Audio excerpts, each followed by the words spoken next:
Good morning, ladies and gentlemen. The, op- the opening ceremony will be commencing imminently. Please stand up to welcome distinguished rector, vice dean, and the judges.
Good morning, ladies and gentlemen. A pleasant and wonderful morning to everyone. Distinguished guests, honorable judges, respected lecturers, participants, ladies and gentlemen. Welcome to the National Hybrid English Speech Competition 2026, proudly organized by the English Education Study Program, Universitas Timor. Today, we gather not only to compete, but also to celebrate ideas, creativity, critical thinking, and the power of communication through English. Public speaking remains one of the most valuable skills for future leaders, educators, and global citizens. Before we begin, allow us to introduce ourselves. My name is Teresia Helorosa Baria. And my name is Merlinda Alvaria Tanesa. We are honored to be your masters of ceremony throughout this prestigious event. Ladies and gentlemen, to start our program, let us first express our gratitude to Almighty God for His blessings and guidance, enabling us to gather here in good health and high spirits. We would also like to extend our warmest welcome to the Rector of Universitas Timor, Dr. Insinyur Stefanusio, MP.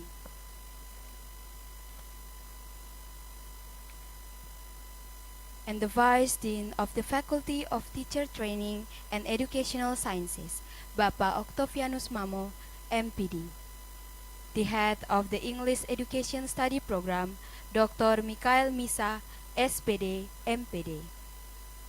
Our respected panel of judges, invited guests, lecturers, teachers, and participants from various institutions across Indonesia. Please be seated. Ladies and gentlemen, please give them a warm round of applause.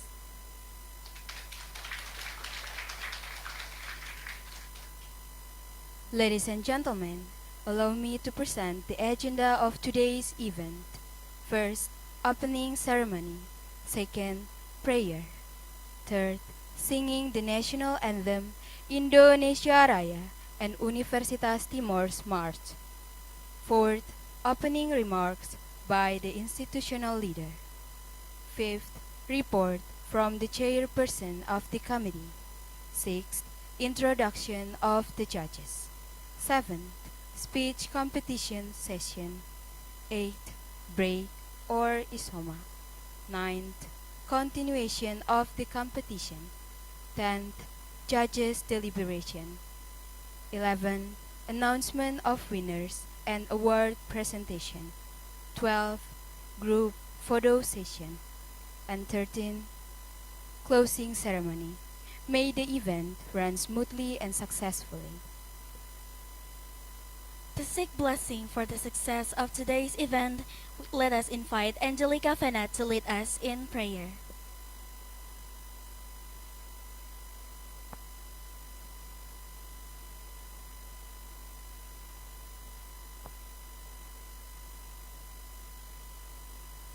Before we move on to the next event, let us praise and give thanks to God Almighty through prayer.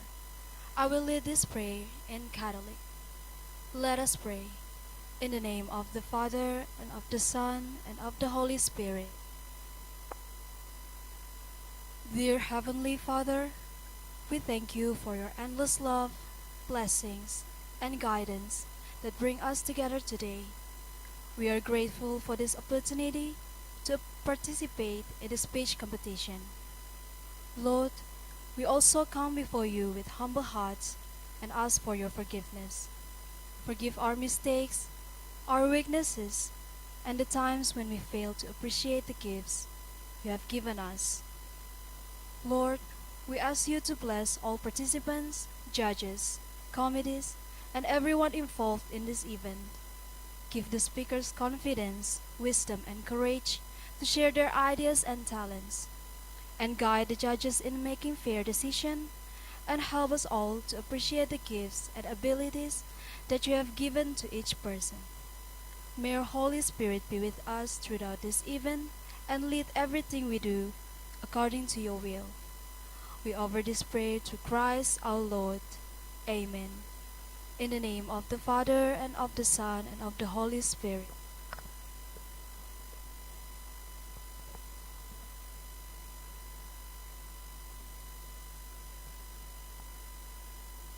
Thank you.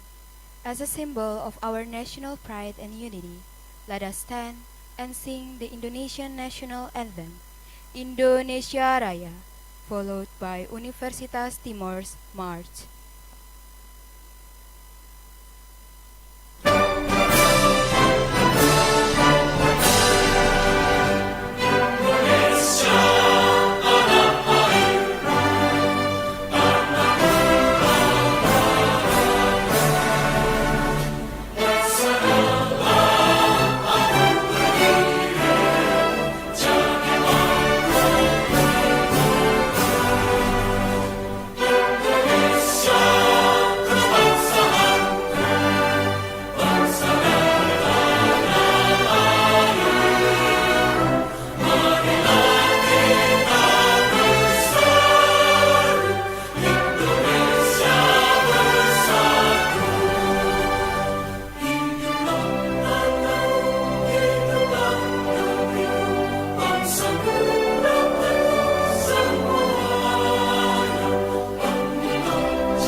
Please be seated.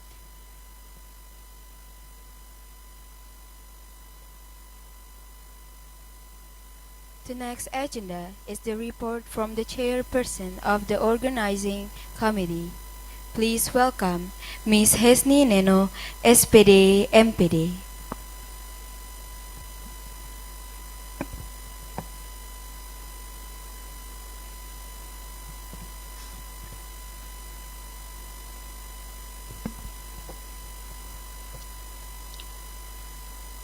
Good morning, ladies and gentlemen.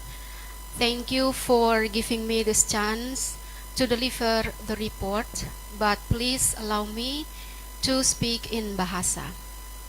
Yang terhormat Rektor Universitas Timor, yang kami hormati Wakil Dekan 1 Bidang Pendidikan FKIP Universitas Timor, yang kami hormati Ketua Program Studi Pendidikan Bahasa Inggris Universitas Timor, yang kami hormati para dosen Program Studi Pendidikan Bahasa Inggris Universitas Timor, yang kami hormati para dewan juri, yang kami hormati para guru dan alumni, dan yang kami banggakan adik-adik peserta lomba serta seluruh mahasiswa. Singkatnya, semua hadirin yang kami hormati yang mengikuti kegiatan ini baik secara daring maupun luring. Pertama-tama patut kita panjatkan puji dan syukur kehadirat Tuhan karena atas kasih dan kemurahannya kita dapat bertemu dalam kegiatan National Hybrid English Speech Contest 2026 dengan tema AI Transforming the Future of Education. Yang kedua, izinkan saya menyampaikan laporan kegiatan kami sebagai berikut. 1.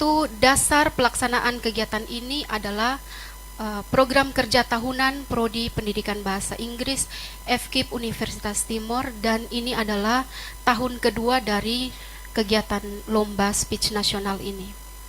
Yang kedua, tujuan kegiatan ini adalah memberikan ruang kepada mahasiswa untuk berekspresi dengan menggabungkan speaking skills atau public speaking dan critical thinking guna menyampaikan pengaruh AI dalam transformasi pendidikan saat ini dan di masa depan. 3. Kegiatan ini dilaksanakan pada hari ini, Kamis tanggal 18 Juni 2026, bertempat di ruang teater lantai 2 Lab Terpadu Universitas Timor dan juga melalui Zoom meeting. 4. Peserta lomba terdiri dari 33 mahasiswa aktif dari beberapa perguruan tinggi di Indonesia. Ke-33 mahasiswa ini terdiri dari 9 peserta dari Universitas Timor Keva Menanu NTT, 5 peserta dari Universitas Katolik Widya Mandira Kupang NTT, 3 peserta dari Universitas Nusa Nipa Maumere Flores NTT, masing-masing 2 peserta dari STKIP Hermon Timika Papua, Universitas Kristen Arta Wacana Kupang NTT, Universitas Muhammadiyah Yogyakarta, UIN Raden Mas Said Surakarta, Universitas Internasional Batam, dan masing-masing 1 peserta dari Universitas Muhammadiyah Palu, Universitas Iskandar Muda Aceh, Politeknik Tanah Laut Kalimantan Selatan, Universitas Nusa Cendana Kupang NTT, Universitas Islam Negeri Imam Bonjol Padang Sumatera Barat, dan Universitas Pasir Pengarayan dari Riau.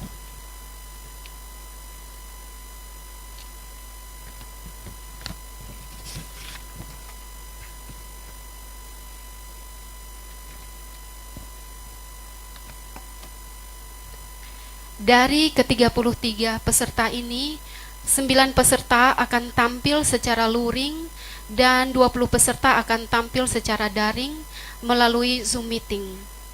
5 dewan juri pada kegiatan lomba ini adalah 3 orang juri internal yang merupakan dosen dari Prodi Pendidikan Bahasa Inggris Universitas Timor atas nama Bapak Dr. Andes Anselmus Sahan MPD, Bapak Dr. Mikael Misa SPD MPD, dan Ibu Febronia Lasi SPD MED. Dan 3 orang juri eksternal atas nama Bapak Erwin Suhendra MPD dari Universitas Bumigora Mataram Nusa Tenggara Barat, Ibu Grace Evalinda SPD MPD dari Universitas Nusa Cendana Kupang NTT, dan Ibu Leli Indah Kurnia MPD dari Politeknik Negeri Malang. 6.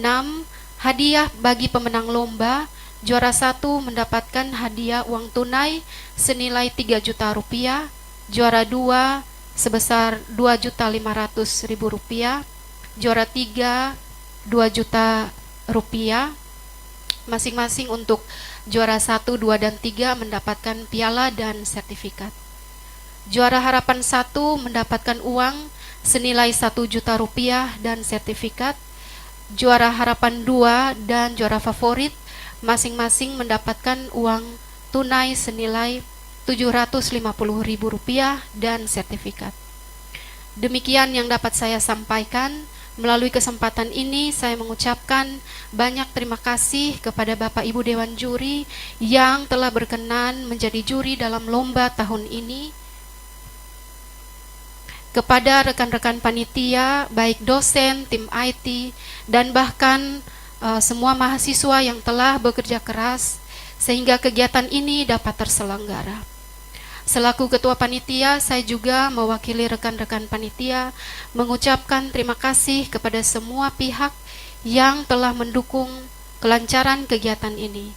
Terima kasih juga kepada seluruh tamu undangan, baik yang hadir secara luring maupun daring. Kami mohon dimaafkan apabila terdapat kekurangan dalam kegiatan ini. Dan akhirnya, kepada adik-adik peserta lomba, terima kasih telah berkenan berpartisipasi dalam lomba speech tahun ini. I wish you the best of luck in the competition and may the best of your skills and hard work bring you victory. Keva Menanu, 18 Juni 2026, Ketua Panitia tertanda Hesni Neno SPD MPD. Sekian dan terima kasih.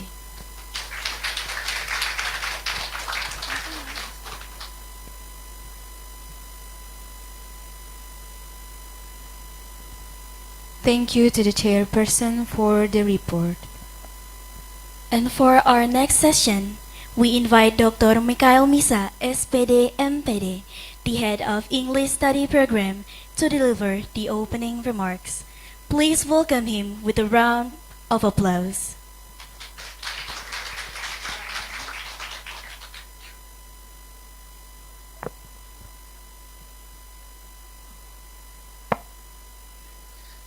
Okay, good morning. Yeah, thanks for the chance given to me to deliver my speech related to our activity today, that is speech context for the whole of the participants that would like to take part in this event. Good morning, Pak Rector, and also the First Dean of Teacher Training and Educational Faculty, and also the whole of the leaders in University of Timor and Teacher Training and Educational Faculty in today's activities.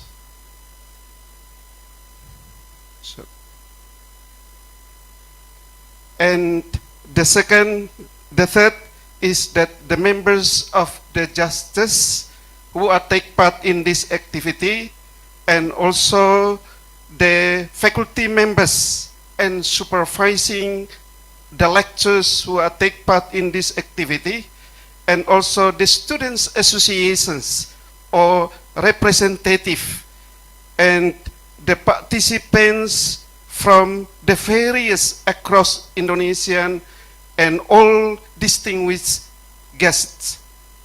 First of all, let me to say, let's come to this activity.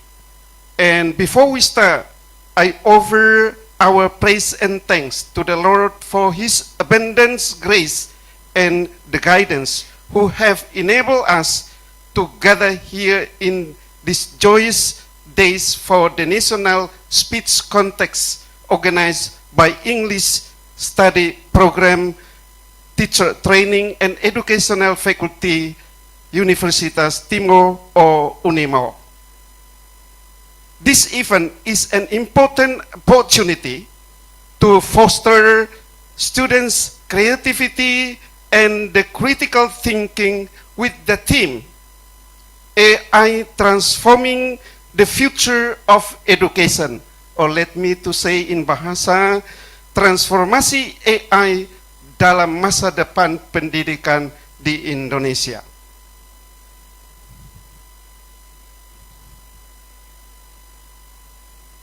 Yeah, good morning to you all. On behalf of English Language Education Program, Faculty of Teacher Training and Educational Science, University of Timor or Unimor, I would like to extend my warm welcome and my highest appreciations to all participants who take part in these national competitions. The presence of the participants from the various regions of Indonesia demonstrate the enthusiasm of the younger generations to continue developing their English language skills, critical thinking, and the ability to adapt to the rapid pace of technological advancement. This year's stamps invite us to reflect on the role of longer just as a concept of the future. It has become as an integral part of our daily life. AI technology helps teachers design more effective learning experience, provide students with broader access to learning, and opens up various opportunity for innovation in educational process. However, we must also recognize that technology is merely a tool. The future of education is determined not only by technological sophistication, but also by human values we hold. Creativity, empathy, and ethics, collaborations, and thinkings and critical thinking remain competencies that cannot be replaced by the masses. Therefore, our challenge is how to use AI wisely to support learning that is more inclusive, meaningful, and focused on the character development. Through this English speech context, we hope that participants will not only demonstrate their ability to communicate in English, but also convey visionary ideas about the future of education. This event serves as a platform for young generation to share perspective, broaden their horizons, and inspire community through innovation and constructive thinking. I believe that every participant here today is a winner. The courage to take the stage, present ideas, and compete in a healthy manner is an achievement to be proud of. Use this competition and opportunity to learn, build network, and improve yourself to face global challenges in digital era. Finally, I would like to express my gratitude to the entire organizing committee, the panel of judges, the sponsors, and the accompanying lectures, and everyone who has supported the organization of this event. May this event run smoothly and bring great benefit to the development of education and Indonesian youth's creativity. Good luck to all participants. Show your best ability, uphold sportsmanship, and become agent of change for the future of education in Indonesia. Thanks all, and let's come to participate in this event that is speech context today. Thank you.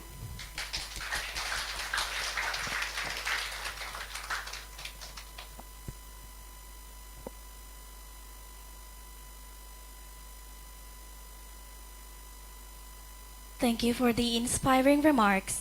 And to officially begin today's program, we would like to invite Director of Universitas Timor, Dr. Insinyur Stefanusio MP, to deliver the opening remarks. Please welcome him with a round of applause. Good morning everyone. Terima kasih. Pada pagi hari ini kita berkumpul di sini. Ini luar biasa, kegiatan yang sangat membesarkan Unimor. Karena itu sebelum saya menyampaikan satu dua hal berkaitan dengan ini, terima kasih banyak Pak Keprodi bersama panitia, Bapak Ibu dosen di Prodi Pendidikan Bahasa Inggris. Yang saya hormati Bapak Dekan FKIP yang diwakili oleh Bapak Wakil Dekan bidang akademik dan kerjasama. Yang saya hormati Bapak Koordinator Pendidikan Bahasa Inggris, Bapak Ibu dosen, panitia, dan Dewan Juri, baik yang hadir langsung maupun yang tidak langsung, yang saya hormati dan saya kasihi, para peserta lomba yang hadir maupun tidak hadir tetapi bisa mengikuti kegiatan pada pagi hari ini yang saya hormati dan saya kasihi. Singkatnya, semua yang hadir dalam ruangan ini maupun secara daring bisa mengikuti sambutan kami pada pagi hari ini. Pada tempat yang pertama, sebagai insan Tuhan, saya mengajak kita semua untuk menaikkan puji dan syukur kehadirat Tuhan yang Maha Kuasa, karena pada pagi hari ini kita dihimpun di ruangan ini maupun dari rumah kita masing-masing bagi mereka yang ikut secara daring, sehingga kita bisa bertemu walaupun hanya bisa lewat suara atau lewat mata kita melihat. Karena itu terima kasih banyak untuk kita semua yang telah mengikuti kegiatan lomba speak. Setelah saya lihat di kamus speak itu berpidato atau berbicara di hadapan banyak orang, luar biasa. Saya bukan orang Inggris, tapi itulah. Tapi luar biasa untuk Prodi Pendidikan Bahasa Inggris ini. Dan seperti tadi sudah disampaikan oleh Ketua Panitia bahwa kegiatan yang dilakukan ini adalah program tahunan dari program studi. Luar biasa, saya pikir ini perlu kita sambut dengan baik dan perlu kita beri apresiasi dan penghargaan setinggi-tingginya kepada koordinator program studi, panitia, dan Bapak Ibu dosen di Pendidikan Bahasa Inggris FKIP Universitas Timor. Saya pikir ini bagus sekali. Kemarin bulan berapa itu dari Prodi Pendidikan Bahasa Inggris meraih juara 1, luar biasa. Tepuk tangan dulu untuk lomba speak antar perguruan tinggi ya internasional kemarin dari Prodi Pendidikan Bahasa Inggris atas nama Maria Talan. Luar biasa. Saya ini mengangkat lembaga terutama untuk prodi bahasa Inggris. Karena itu hari ini perlu kita tingkatkan lagi kegiatan-kegiatan ini sehingga ke depan kita tampil tidak hal baru lagi untuk kita, terutama untuk output atau anak-anak prodi pendidikan bahasa Inggris. Karena zaman sekarang zaman bahasa Inggris. Kalau kita tidak belajar ini, maka kita akan ketinggalan. Karena itu sekali lagi saya menyampaikan terima kasih kepada koordinator program studi, panitia, Bapak Ibu dosen, dan adik-adik mahasiswa yang telah bekerja keras, cerdas, dan kerja dengan hati sehingga acara yang bermartabat ini pada pagi hari ini bisa dilaksanakan. Dan saya hanya beri masukan agar kegiatan ini ke depan perlu ditingkatkan lagi, dan kalau bisa bisa dilombakan juga kemampuan untuk menulis, kemudian membaca. Supaya output kita ketika tamat dia di lapangan, dia hal ini biasa, jangan sampai hal baru bagi anak-anak kita. Karena itu Bapak untuk ke prodi, kemudian Bapak Ibu dosen tolong melaksanakan ini. Jadi ini hari kita lomba berbicara, besok menulis, kemudian membaca. Hal ini kita perlu biasakan agar anak-anak kita, output kita ketika dia tamat, dia sudah menguasai 3 hal ini. Jadi speak, writing, kemudian reading. Ini orang bahasa Inggris yang tahu. Jadi saya pikir ini perlu kita lakukan di waktu-waktu mendatang sehingga kita membiasakan anak-anak kita agar memiliki pengetahuan dan kompetensi di dalam hal-hal ini, speak atau writing atau reading. Saya contohkan kemarin kami ikut TOEFL di waktu masih S3 itu, kita orang lain sebut di sana suruh kita jawab di sini. Kita mau jawab apa? Karena bahasanya kita dengar juga tidak jelas. Karena ini harus perlu dibiasakan kepada anak-anak kita sehingga ketika mereka tamat sudah ada materi atau bekal untuk mereka sehingga mereka berbicara tidak diragukan lagi.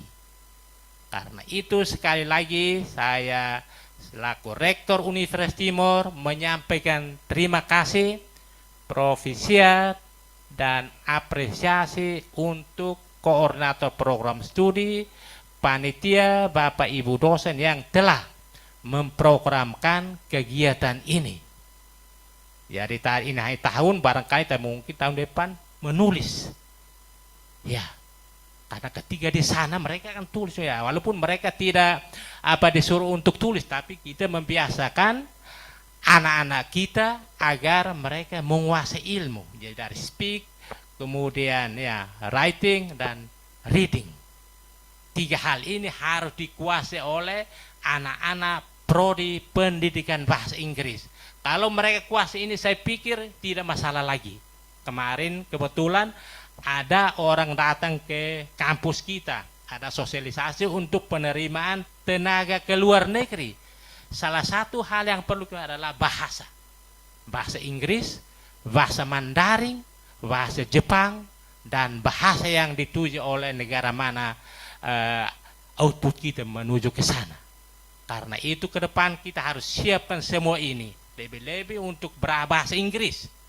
Bapak Ibu, kemarin kita sudah dapat Dr. Pak Immanuel Kamlasi, Bapak Dr. Martinus Lafusalu. Mudah-mudahan ke depan prodi ini perkuat lagi sehingga sumber daya semakin kuat, maka sumber ilmu bagi anak-anak kita yang kita kasih kuliahkan atau kita ajarkan di sini bisa berdampak.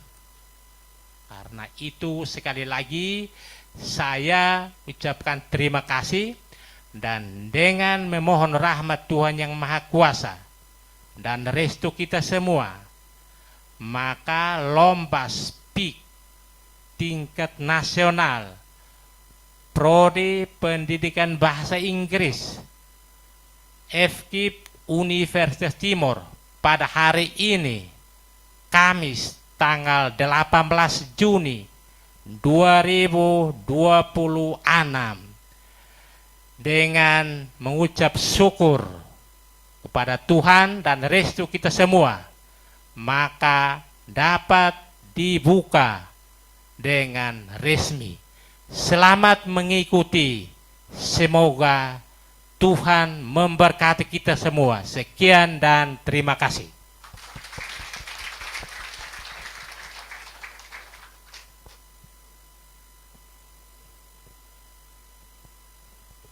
Thank you to our rector for the inspiring remarks and for officially opening this event.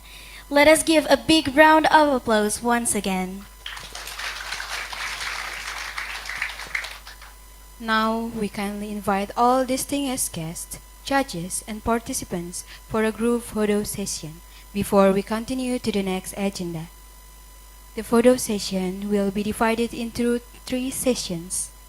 So we kindly invite the rector, vice dean, the head of English study program, and the judges to stand up to take the photo session together.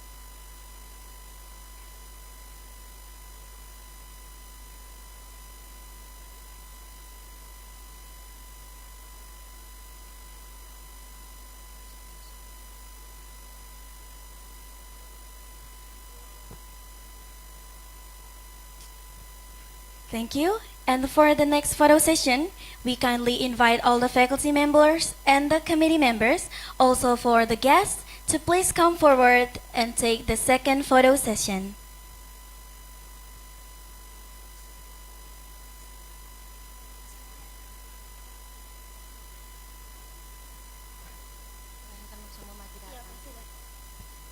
Once again, for all the committee members, lecturers, and all the guests, please come forward to take the second photo session.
Tropical morning sinking me and you, soft and steady but the pulse is strong, ocean in my chest where I belong, rhythm of the ocean.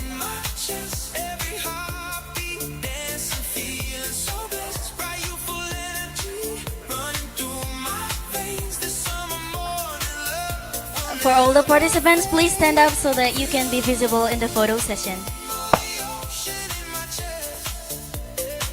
Yeah, I'm alive, I'm alive.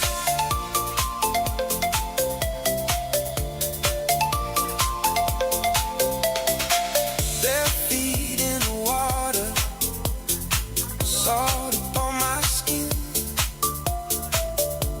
The sea and I are moving deep within. No more separate, we're one and the same. Oh, golden light is calling out my name. Soft and steady, but the pulse is strong. Ocean in my chest where I belong. Rhythm of the ocean in my chest. Every heartbeat dancing, feeling so blessed. Bright youthful energy running through my veins. The summer morning love will never fade. Rhythm of the ocean in my chest. Yeah, yeah, I'm alive, I'm alive.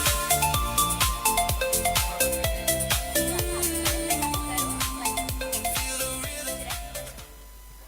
Okay, thank you so much. Please sit back. Wake up.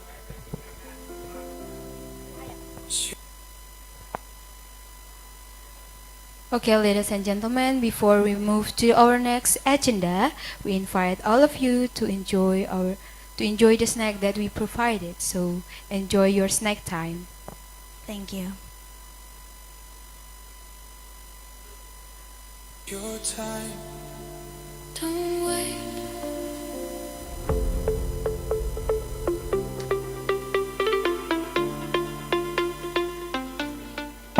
Silent mornings, heavy breathing, dreams feel fast. Stop believing every step feels out of place. Like I'm stuck in the same space. Wishing life would change direction. Waiting for a new reflection. But the mirror shows me clear. Something's missing right in here. I've been waiting for a sign, blaming fate, blaming time, hoping things would rearrange without me making any change. But a voice inside me growing said the truth I wasn't knowing. If I want a different end, I've gotta move, I can't pretend. Every fear we try to hide lives inside, we can't deny. Every dream we leave behind fades away with wasted time. If we want a better way, we've gotta rise and not delay.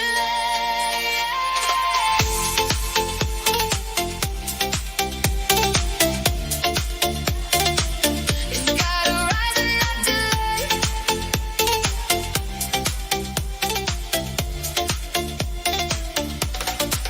All other ones will never change. The fate of those who stay the same until they rise and choose to fight and change themselves from deep inside. Don't just wait for life to move. You got power, you can prove. Every step you take today is the start of a new way.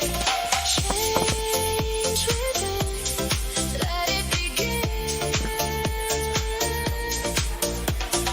Rise again from within.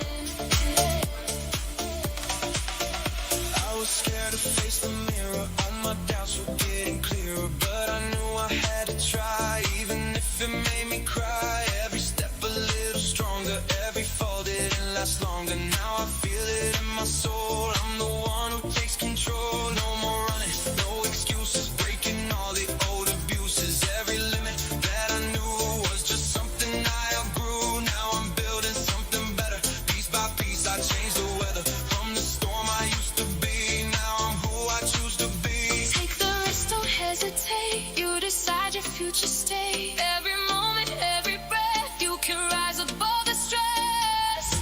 Nothing changes if we don't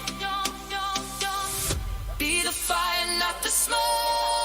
Another one will never change. The fate of those who stay the same until they rise, break every chain and choose to grow beyond the pain. You're the spark, you're the flame. You decide your path and name.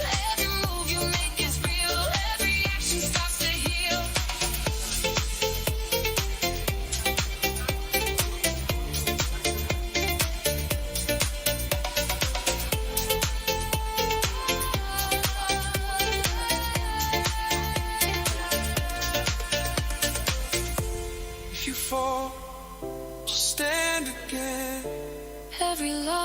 hearts can turn again. Nothing changes if you stay. Be the one who leads the way.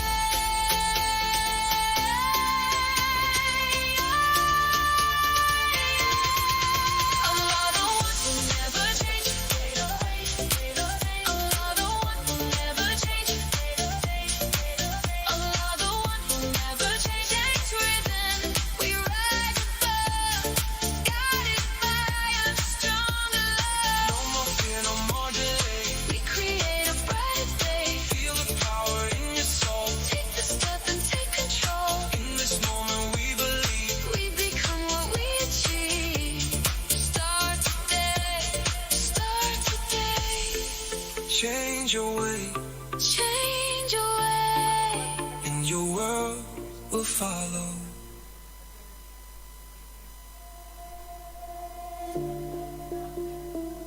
Wake up. It's your time, don't wait.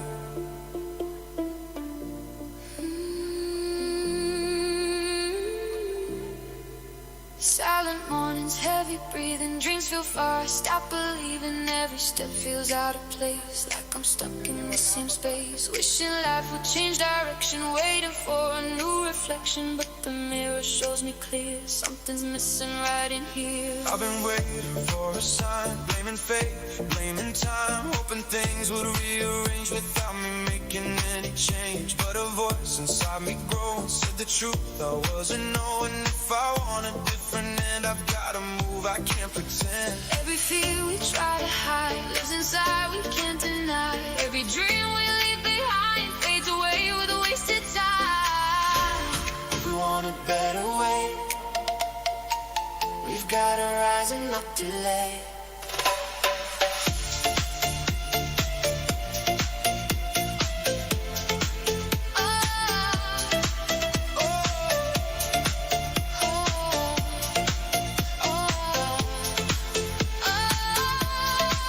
Allah, the one who never change the fate of those who stay the same until they rise and choose to fight and change themselves from deep inside. Don't just wait for life to move. You got power, you can prove. Every step you take today is the start of a new way.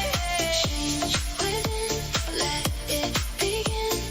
Rise again from within. I was scared to face the mirror. All my doubts were getting clear, but I knew I had to try, even if it made me cry.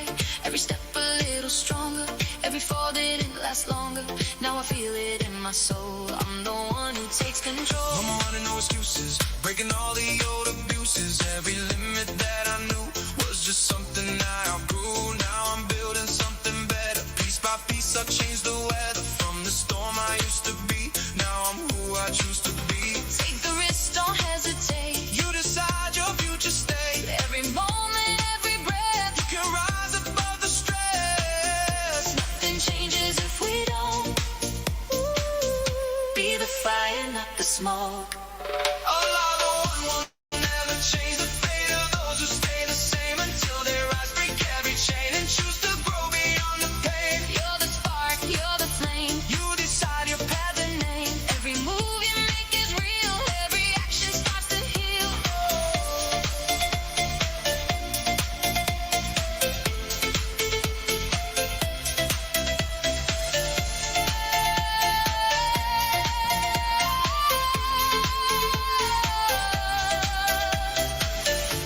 If you fall, just stand again. Every loss can turn to gain. Nothing changes if you stay. Be the one who leads the way. Within we rise above, guided by a stronger love. No more fear, no more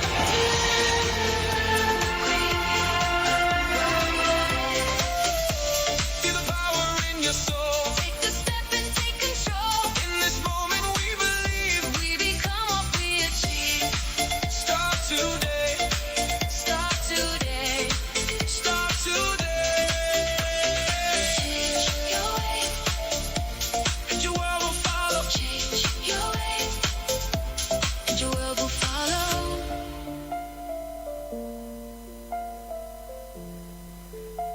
your world will follow.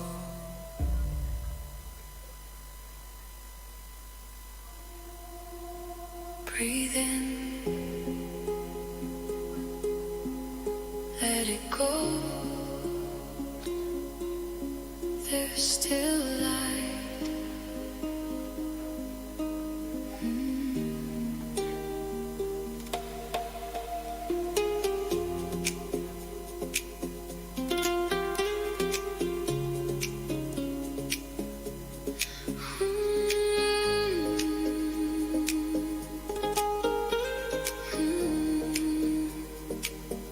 Walking slowly through the morning,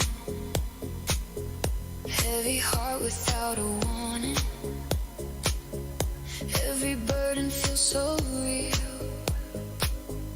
like a wound that won't heal. Tears have been my quiet language, falling deep into the silence. But behind the darkest sky, there's a light I can't deny. I've been lost inside the shadows, nowhere left for me to go. World felt cold and full of pain, like I'd never rise again. Then a whisper came so gently, through a heart that's weak and empty, alone. There's a place that feels like home.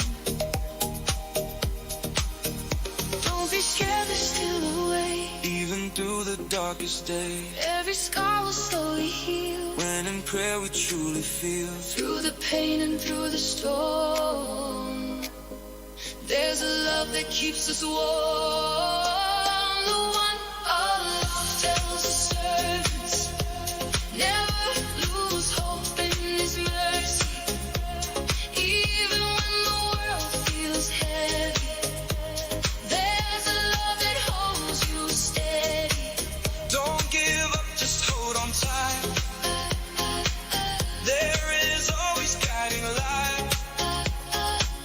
In the dark, a spark will grow. His mercy will always flow. Mercy flows, let it go. Feel the light deep inside. Morning comes with quiet healing, like a touch that I've been needing. Slowly all the pain subsides as the light returns inside. Not everything needs a reason, not every loss is a prison. Sometimes faith is all we need, just believe and you'll be free. I have learned from every breaking, strength is found in every shaking. Not in never falling down, but in rising from the ground. Now I see a bigger meaning, every tear a different feeling. And behind it all I know, there's a path I'm meant to go. Take my hand, don't look behind. Leave the fear, release your mind. Feel the warmth in every breath. There is life beyond the stress. Nothing here is done in vain. There is beauty in the pain. The one Allah tells His servants, never lose hope in His mercy. Everyone will find its healing, with patience and true believing. Every tear becomes a light, guiding us through darkest nights.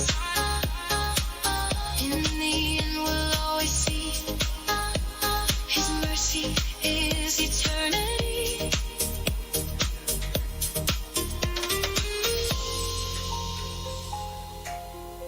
If you're tired, rest a while, but don't ever lose your smile. Every prayer you've ever said lives in places never dead.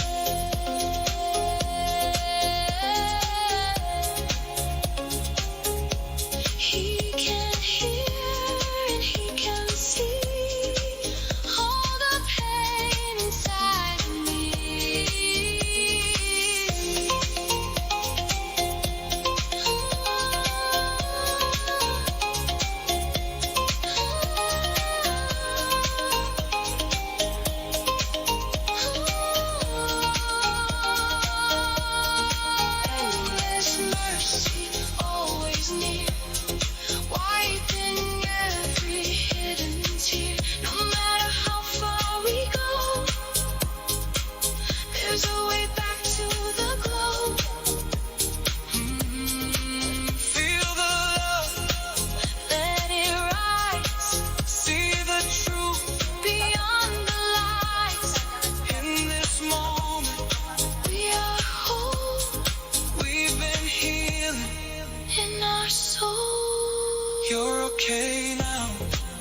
go,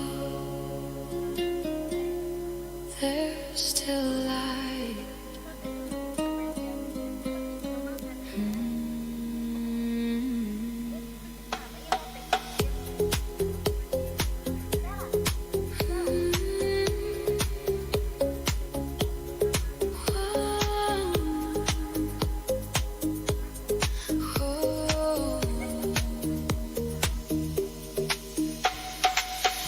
Walking slowly through the morning, heavy heart without a warning. Every burden feels so real, like a wound that won't heal. Tears have been my quiet language, falling deep into the silence. But behind the darkest sky, there's a light I can't deny. I've been lost inside the shadows, nowhere left for me to go.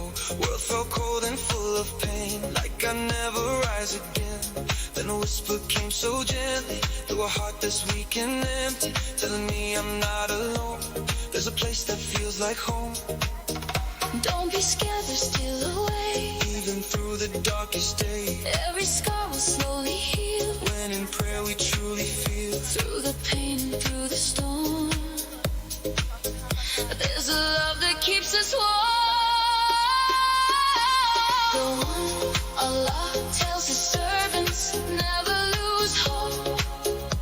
In his mercy, even when the world feels heavy, there's a love that holds you steady. Don't give up, just hold on tight. There's always guiding light. In the darkest spark will grow. His mercy will always flow. Mercy flows, let it go.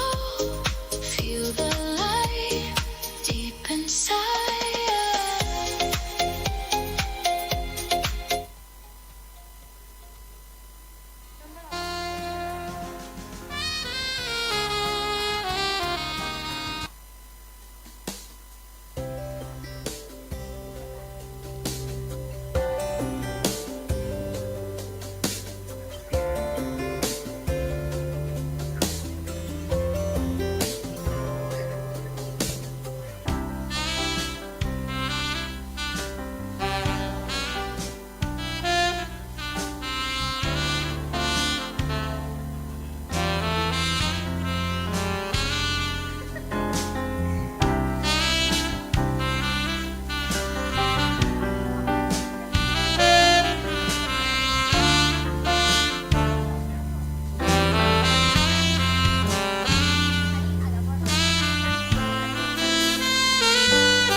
Ladies and gentlemen, so before we move to our next agenda, we hope all of you enjoy your snacks. And now we move to our next agenda. Ladies and gentlemen, a competition of this caliber requires experience and professional judges. So allow us to introduce our distinguished panel of judges. The first judge, Mr. Erwin Suhendra, MPD from Universitas Bumigora Mataram.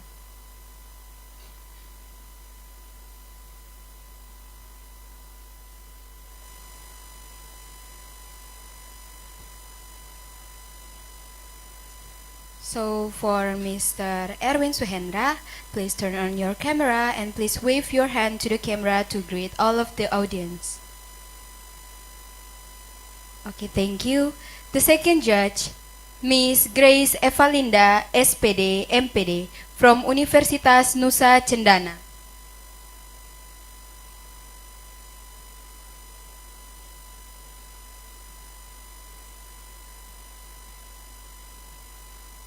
For Miss Grace Evalinda, please wave your hand to the camera to greet all of the participants. Thank you. The third judge, Miss Lely Indah Kurnia, MPD from Politeknik Negeri Malang.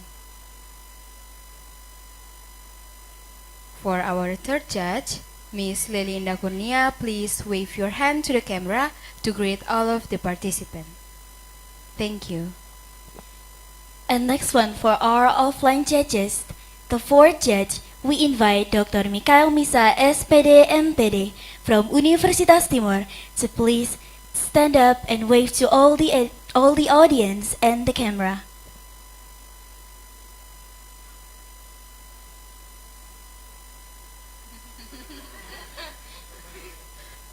Thank you. Now please have a seat to the front.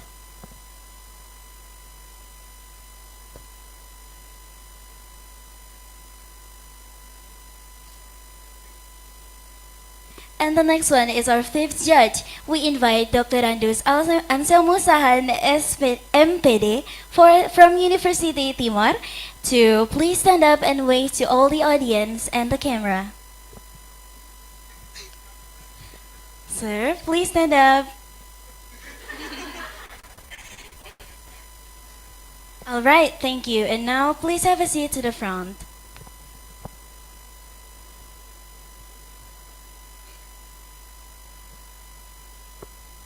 And the last one, for our sixth judge, we invite Miss Febronia Lassi, SPD MED from Universitas Timor.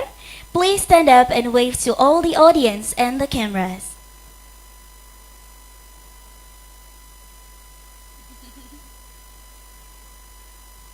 Thank you, and now please have a seat to the front.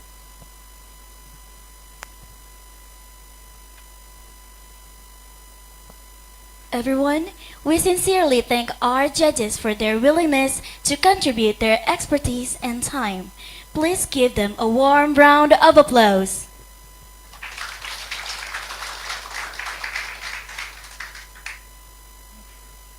Before the competition begins, we would like to briefly explain the rules and the procedures. So for each participant will be given 5 to 7 minutes to deliver their speech, followed by the regulations established by the organizing committee and the judging panel.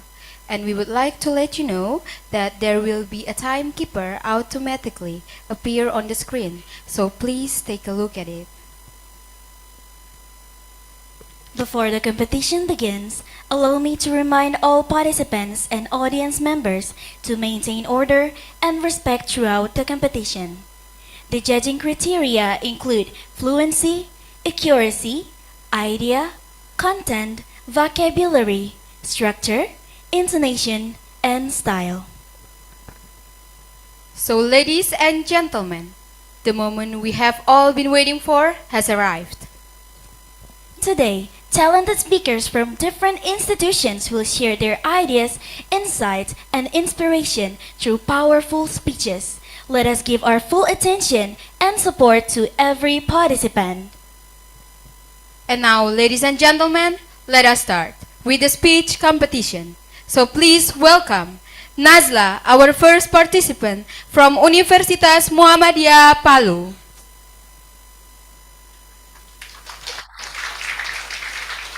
Sebelumnya, apakah suara saya terdengar? Yes, Nazla. Oke. Assalamualaikum warahmatullahi wabarakatuh. Good morning, everyone. And before I start, let me ask you a question. Have you ever finished reading or watching an explanation of something, and then you felt completely confident that you understood it, and then completely blanked when someone asked you to explain it back? If this has ever happened to you, then you may have already experienced what I want to talk about today. So, ladies and gentlemen, my name is Najla. I'm an English education student from Universitas Muhammadiyah Unismu Palu, and I have a confession. So, a few weeks ago, I asked an AI chatbot to explain about a concept that I was struggling with for one of my classes. And the explanation came out excellent. It was clear, well structured. So I read it once, I noted to myself, and then I thought, okay, I got this. But fast forward to the exam day, the very same question appeared, and I froze. I could not reproduce the answer in my own words. The understanding that I felt so confident about was just not there. At first, I thought that maybe I just did not study enough. However, the more I talked to my classmates about the problem, the more I realized that almost everyone had a story just like mine. So this was a pattern. And once I started digging into why this keeps happening, I found out that there is actually a name for this phenomenon, and it is called metacognitive illusion. Metacognition, simply put, is the ability to think about our own thinking, to judge what we know and what we do not. And here is the problem. Research on cognitive psychology has shown again and again that we humans are not very good at this. We tend to overestimate our own knowledge, our own understanding, especially when the information feels easier to process. And this tendency even existed long before the age of artificial intelligence. Now, let's layer AI on top of that.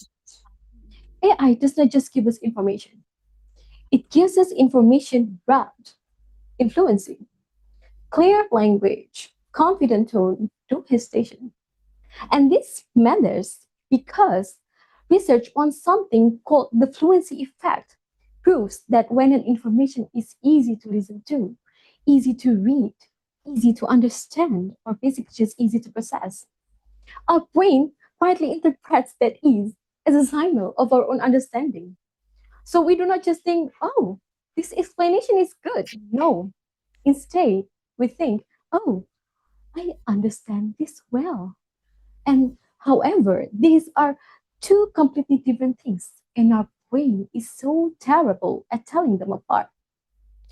Now, this is why AI can be dangerous in this particular way, not because it gives us false information, even though it sometimes does, though, but even the correct information can create a false sense of mastery. We mistake the smoothness of the explanations for the depth of our own learning. We mistake them both. However, however, if this keeps happening, that's okay though. And then, why does this matter so much for students? Ladies and gentlemen, education was never really meant to produce correct answers, right? At its core, it is about developing self-awareness of our own learning, because knowing what we do not know is just as important as knowing what we know. And if AI keeps feeding us this fluent information, fluent explanations, and our brain keeps mistaking this fluency for understanding, then we may gradually lose the ability to judge our own knowledge. We become students who feel prepared, when we're actually not. And to understand why this happens, we need to examine what AI removes from the learning process. Ladies and gentlemen, when AI explains something to us, it is doing much of the cognitive heavy lifting. It organizes the information, structures the ideas, and even chooses the words when we do almost nothing of that word. Yet, metacognitive accuracy develops through that struggle.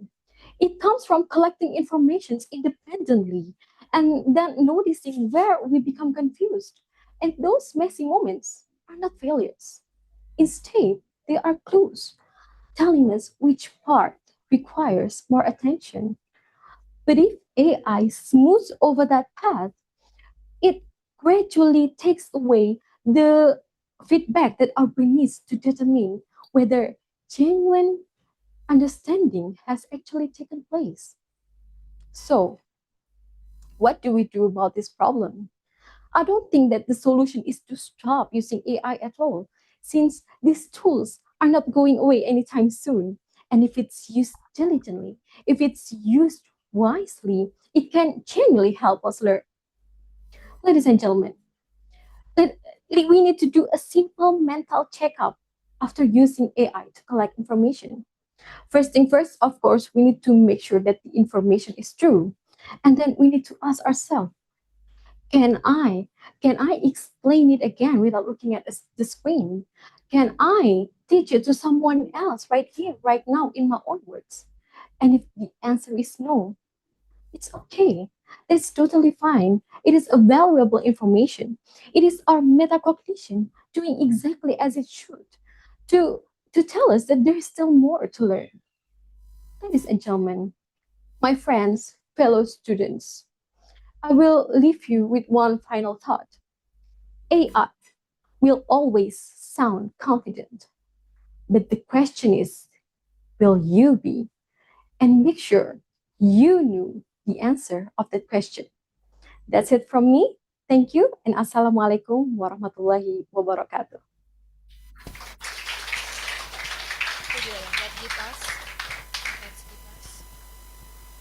All right, let us give another round of applause for our speaker. And lastly, to Najla, can you please show us the whole room you're in? Okay. Bentar, saya komputer.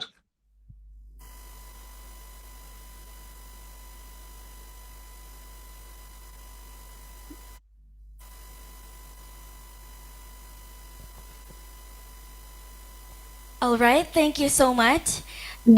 Thank you for the remarkable presentation, and now we move to the second participant.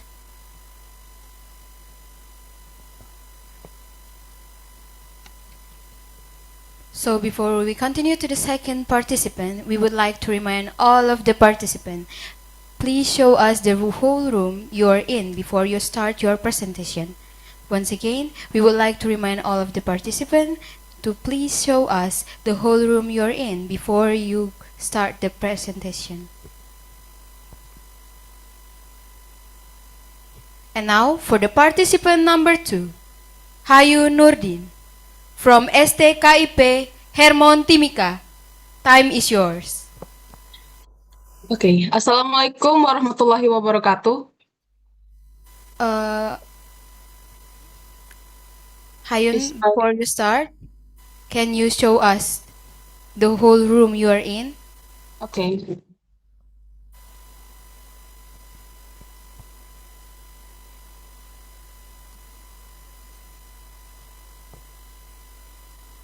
Okay, thank you so much. You may start. Oke, Assalamualaikum warahmatullahi wabarakatuh. Good morning, everyone. My name is Hayunuddin. I'm from STKIP Hermon Timika University, located in Mimika Regency, Central Papua. Before starting, I would like to thank Miss Desi for her guidance and advice. Truly, I wouldn't be here if it wasn't because of her. So, as we all know, the use of AI in education offers many advantages. But despite the advantages, there are also complications. The challenges learners and teachers experience in using AI for education not as shallow as one might think. Their over-reliance, algorithmic bias, and lack of emotional communication. 9 in 10 educators stated that AI has changed the job of teaching at least a little in December 2024, according to Edweek Research Center. First things first, over-reliance. Students can use AI to do their schoolwork, write an entire essay, or answer quiz questions within seconds. The simplicity and efficiency that makes many students rely on it prevent them from thinking critically and solving problems on their own.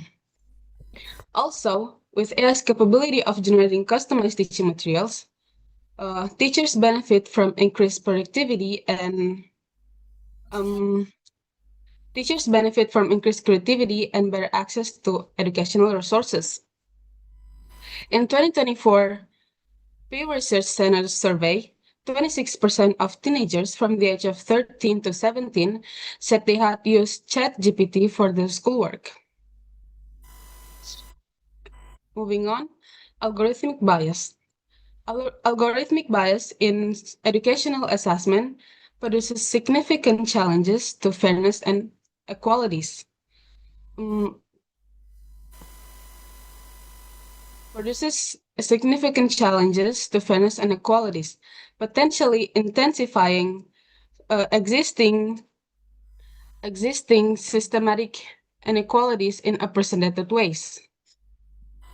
Automated essay scoring, or AES systems, have shown biases related to students' gender, race, and socioeconomic status.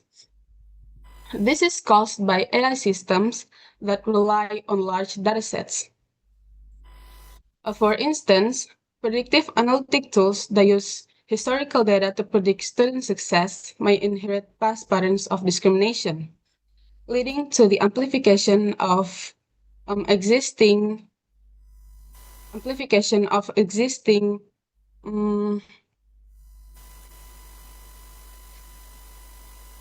leading to the amplification of existing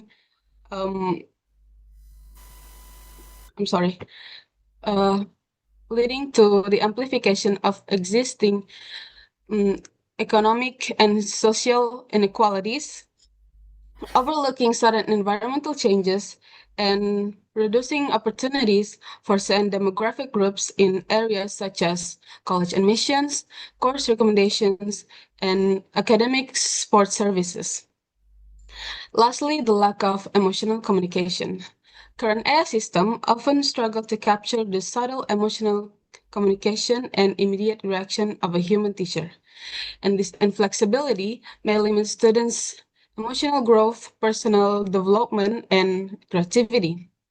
In other words, AI cannot determine whether a student genuinely understands the material or is just simply producing answers. Teaching is not only the transmission of knowledge, it is also a human process requiring emotional communication.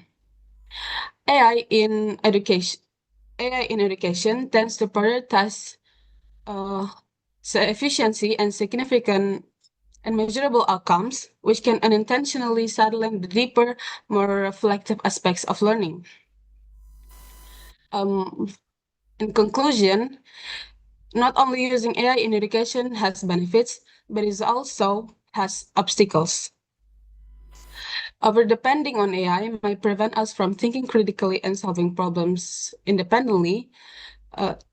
Algorithmic bias, potentially intensifying existing social and economic inequalities, and AI's lack of emotional communication.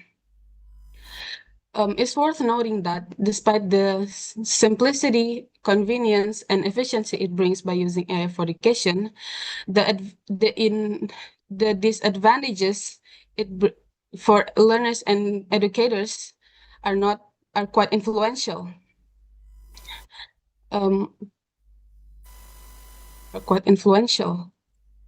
The future of using AI in education looks promising as long as we can resolve the difficulties properly. That's all from me. Thank you. Thank you, Hayun. And once again, let's give another warm of applause to Hayun Nurdin. Now we move to the next performance coming from Universitas Timor. Please welcome Fandi Polerno Hakosat.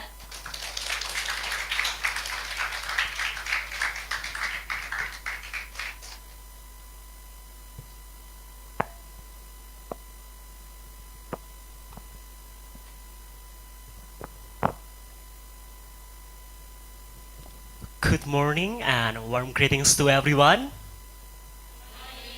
The honorable judges, respected organizing committee, fellow participants, and all esteemed guests. My full name is Fandi Polerno Harian Sakosat, a fourth semester management student at Timor University, proudly coming from North Central Timor, East Nusa Tenggara, Indonesia.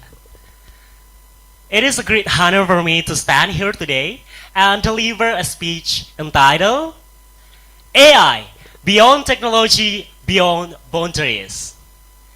Ladies and gentlemen, first of all, let us express our sincere gratitude to Almighty God, for it is only by His grace that we are given health, strength, and the opportunity to gather at this meaningful event today. Ladies and gentlemen, what if the most powerful teacher in the world is not human? Imagine somewhere in a small village, a student is learning English from a teacher who does not pray, does not sleep, and has never stepped inside a classroom. The teacher is artificial intelligence. And today, millions of students around the world are increasingly using AI as a learning companion. Not tomorrow, not in the future, but right now. So here's the questions we must answer together. Will artificial intelligence become the greatest opportunity in education? Or the greatest threat to human potential? Ladies and gentlemen, I believe the answer does not depend on technology itself. It depends on how humanity chooses to use it. Today, I stand before you with one strong belief. Artificial intelligence is transforming education into something more open, more inclusive, and full of opportunities for millions of students around the world. As someone who comes from North Central Timor in Eastern Indonesia, this issue feels deeply personal to me. Because I understand what educational limitations feel like. I know there are students who still struggle with limited learning resource and internet access, and who begin to believe that quality education only belongs to people living in big cities. That is when I realized, for many students in places like North Central Timor, education is not simply about grades. It is opportunity. It is hope. Ladies and gentlemen, according to UNESCO, more than 244 million children and young people around the world still lack access to quality education, especially in remote and underserved areas. For many of them, AI is transferring a bridge between remote areas and global knowledge. Today, students only need a smartphone and internet connection to learn from the world. They can improve language skills, understand lessons more easily, and learn independently through platforms such as Duolingo and AI tools like ChatGPT. In many countries, AI-powered platforms are already helping students receive personalized feedback within seconds. Ladies and gentlemen, AI is making education more personal because every student learns differently. AI can adapt learning based on students' abilities and needs. Sometimes students struggle not because they lack intelligence, but because the learning system fails to understand their needs. That is why AI has the potential to create a learning space where students feel brave enough to ask questions, make mistakes, and continue growing. However, ladies and gentlemen, amidst all this technological progress, there is one truth we must never forget. Technology can support education, but technology will never replace humanity. AI can answer questions and provide information, but it can never replace empathy, wisdom, and human connection. Great teachers build confidence, shape character, and inspire hope.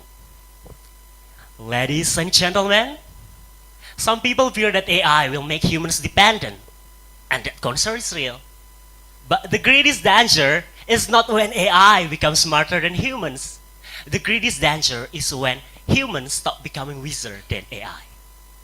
AI is only a tool. In the right hands, it creates opportunities. But without ethics and critical thinking, it can also lead us in the wrong direction. That is why we must not only learn how to use technology, we must also learn how to use it wisely. Do not let AI think instead of you. Use AI to help you think better. And finally, ladies and gentlemen, the future of education should belong to every child, including those from places like North Central Timor. The future of education is not about replacing humans with machines. It is about using technology to ensure that no dream is left behind. Because artificial intelligence may write the code of the future, but only humanity can give that future meaning. Thank you very much. God bless you all. Shalom.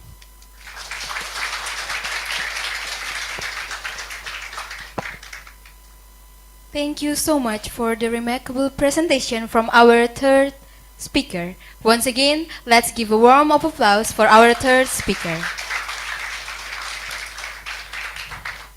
And for the next one, our fourth participants, please welcome Amelia Pepina Cantur from Universitas Timor.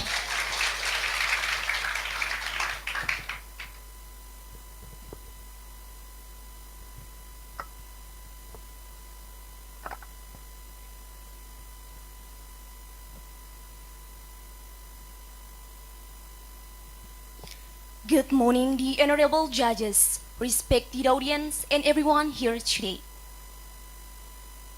Imagine this. It's 11 p.m. and your assignment is due before midnight. You're tired, stressed, and you haven't even started yet. So, what do many students usually do?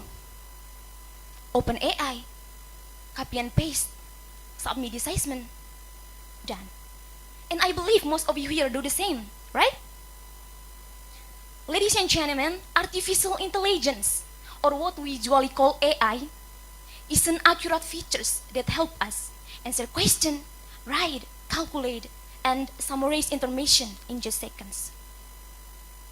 Processes that once took hours or even days can now be completed in only a matter of seconds.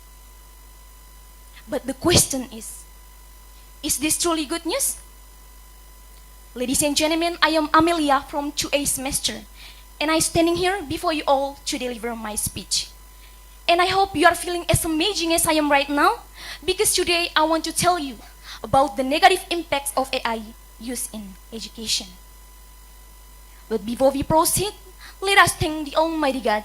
It is because of Him we are able to attend this contest. I also thank the judges and the committee of this English speech for giving me this very wonderful opportunity. Ladies and gentlemen, how many of us use AI every time we get assignment? According to the data from the Indonesia's Ministry of Communication and Digital 2024 survey revealed that 87% students in Indonesia use AI to complete their assignment. Ladies and gentlemen, this proves that so many students today become dependent on AI. And without realizing it, this can bring many negative impacts for our education system. Ladies and gentlemen, based on the facts and the data I have mentioned, there are three main negative impacts of using AI in education that we need to know. The first, AI makes students too dependent and lazy to think. Ladies and gentlemen, I witnessed this myself during my first semester civic education class. One day, a group of students was giving a presentation in front of the class. When my classmates asked questions, I expected them to answer based on their understanding of the material they had presented. However, what happened was quite the opposite. They immediately opened AI on their phones and searched the answers. Ladies and gentlemen, this proves that instead of trying to analyze and answer the question using their own understanding and knowledge, many students have become accustomed to relying on AI. Ladies and gentlemen, AI also reduces real learning and student true abilities. My friends, many assessments look neat, impressive, and even receive high scores. But you know, in reality, those assessments often do not reflect the student's true abilities because they are produced by AI, not by the student's own thinking. Students simply receive ready-made answer without truly understanding the material. As a result, the student's true abilities do not develop. When the teacher asks about the content of the assessment, many students cannot explain it because they do not actually understand what they submitted. Ladies and gentlemen, another negative impact of AI is its weakness interaction between teachers and students. My friends, education is not only about theory, but also about communication, discussion, and teamwork. However, today, discussion among teachers and students are starting to decrease because many students prefer depending on AI. Ladies and gentlemen, this is the real danger. Communication skills, confidence, and the courage to express our opinions are slowly become weaker. We are beginning to lose the true essence of education, which is learn to think, understand, and discuss ideas directly. Ladies and gentlemen, I realized this myself. At first I thought, wow, AI was great. It helps me finish tasks fast. But soon I realized, I got high scores, but I didn't really know anything. I got answers, but I lost my own ability to think and learn. Ladies and gentlemen, AI is like instant noodles. It's fast and easy. But if we use it every day, we may slowly lose the habit thinking of ourselves. Ladies and gentlemen, so today, listen carefully. I'm not saying that AI is bad. Technology is great and we should use it. I'm standing here today not to tell you to stop using it, but to change how you use it. So today, I challenge every one of you. Use AI as a tool, not as a replacement. Use AI to help you understand, not to do it for you. And remember, when you decide to think first and learn first, you will realize how powerful your own mind is. And trust me, success from your own hard work and effort, that's feeling is truly priceless. Once again, ladies and gentlemen, I am Amelia. Thank you very much.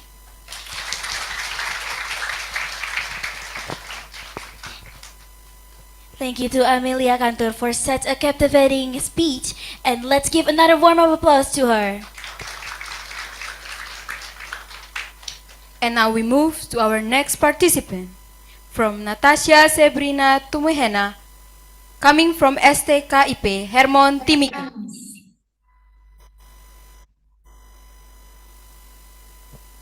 Once again, Natasha Sebrina Tuhumena, from STKIP Hermon Timika.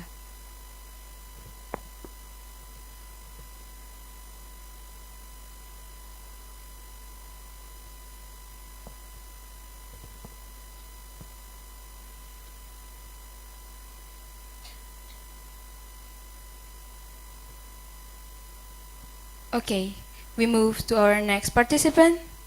Please welcome Virgi Sayoko Deborah Kocht from Universitas Arta Wacana Kupang.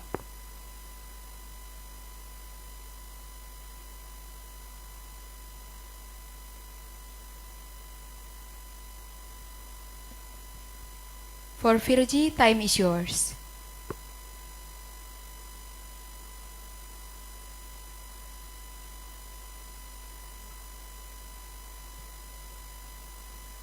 Sam Altman, the CEO of OpenAI, once said, AI won't replace humans, but humans who use AI will replace those who don't. From that quote, we can take the lesson that AI will be an important part of human life. I'm here today to shift the narrative and explore how artificial intelligence will becoming the powerful powerful force shaping and elevating the future of education. Ladies and gentlemen, according to the Department of Teacher Training and Social Sciences, National University of Science and Technology Polytechnic Bucharest, AI and machine learning have quickly become some of the most valuable tools in educational technology. If we take a look, global market trends over the last few years, the adoption of this platform is massive. What does this actually mean for the teacher and student? Well, the data shows that AI is driving a massive shift toward what we call precision education and personalized learning. How many of us here know about what AI is and use AI on daily basis? We all know how smart AI is, right? And AI can learn our habit and personalize the answer to our question and tasks. We can get the result that what we want, and that's good thing, right? When I study in a college, sometimes I get bored because the system did not fit my preference. Why? Because the traditional system of education fits one size fits all model. Nowadays, the good news is with AI, we can have our education personalized to our preference.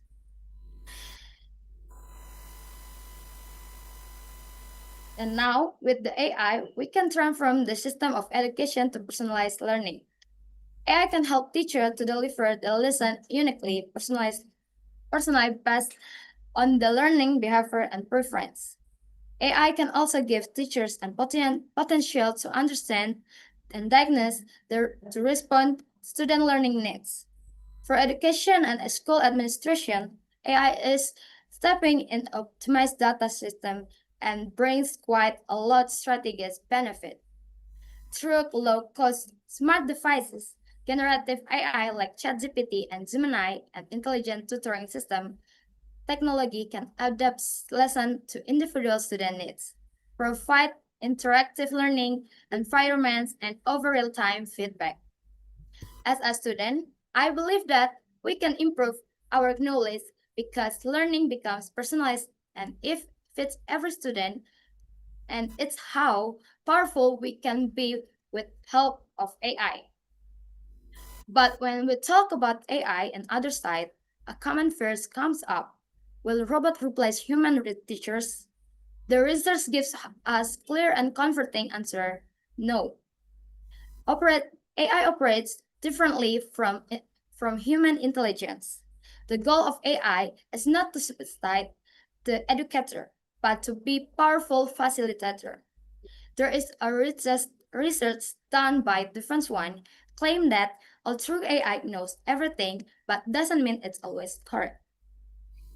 However, we cannot look at this transformation only one side.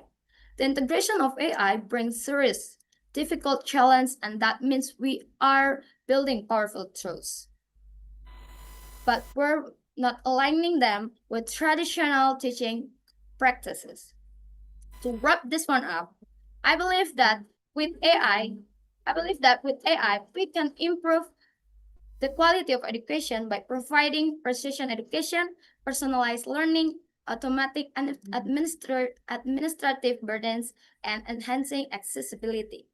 So let's use the technology of AI to make our life easier, but remember to take it to the next level and apply it to the education system. When we start to make a move, there will be a good impact waiting for us in the future, such as human productivity will go up and poverty will decrease when the quality of our education is improved with the use of AI. I'm the vertical from the Atawacana Christian University. Thank you.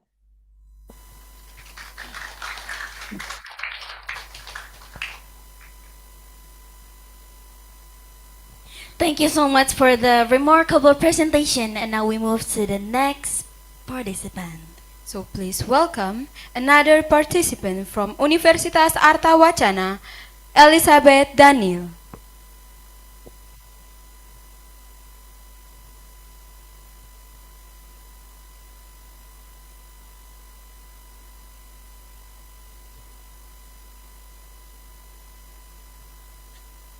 Time is yours.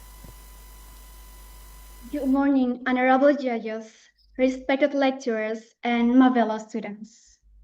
I'm Elizabeth Daniel, and let me begin with a simple question. When technology can give us answer in seconds, what happens to our own ability to think?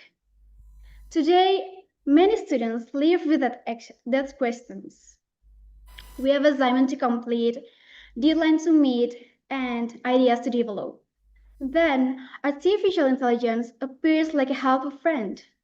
With one instruction, it can read a paragraph, translate a text, summarize an article, or explain a difficult topic. Ladies and gentlemen, it is fast, impressive, and useful. But behind this convenience lies a deeper challenge. Are we using AI to learn better? Or are we allowing AI to learn in our place? Ladies and gentlemen, today I would like to speak about a topic that becoming increasingly important and relevant in our daily lives. The challenge and ethical responsibility in the age of AI and digital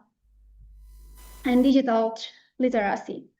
This topic matters because AI is no longer about a future technology.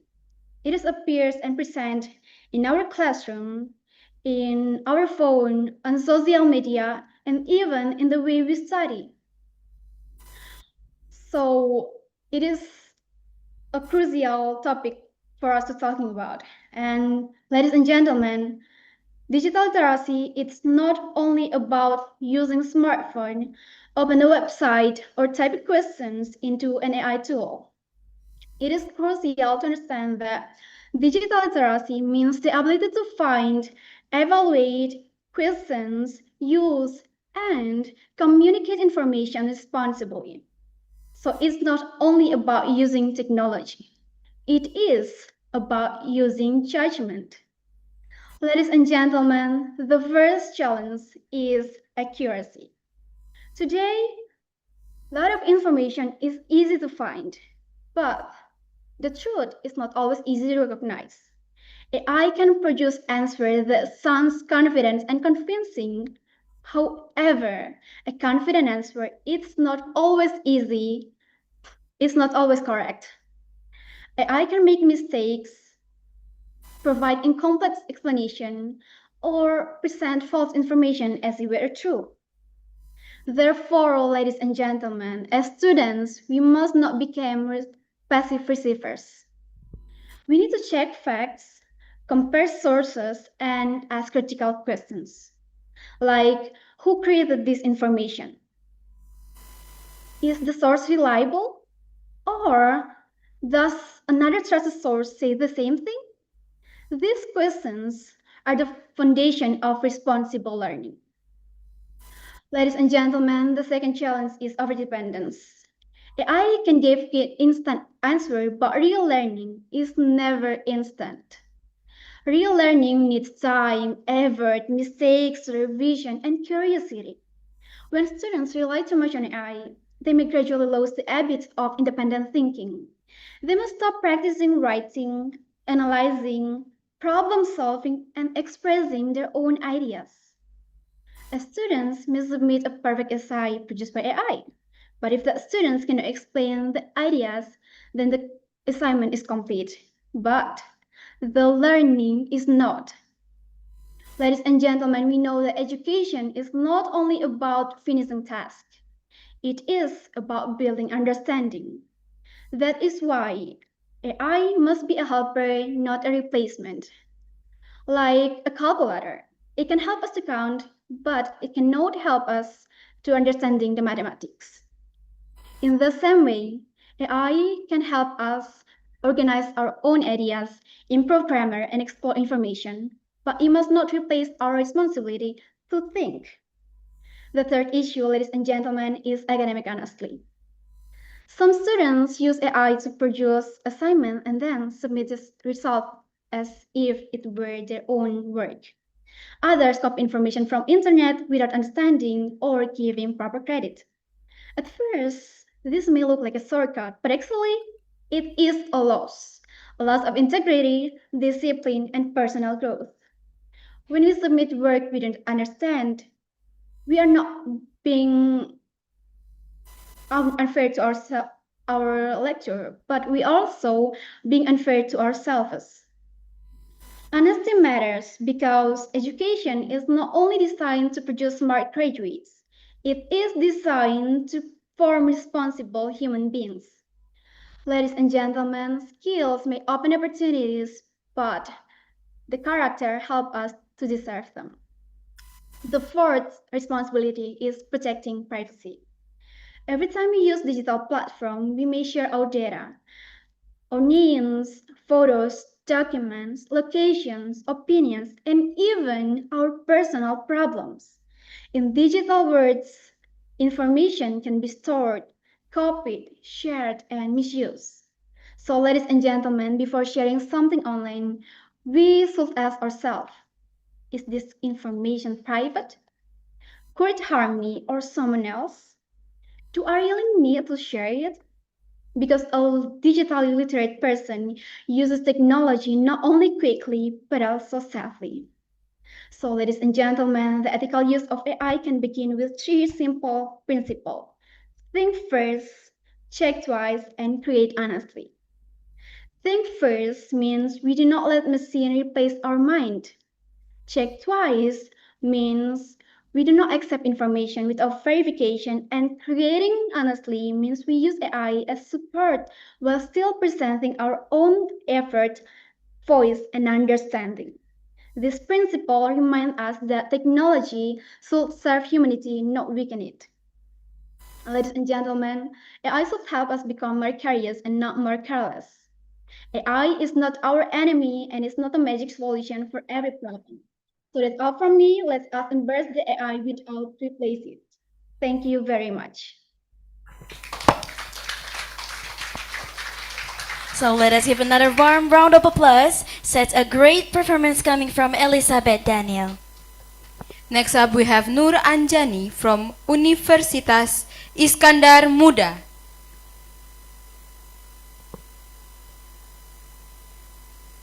Once again, Nur Anjani from Universitas Iskandar Muda.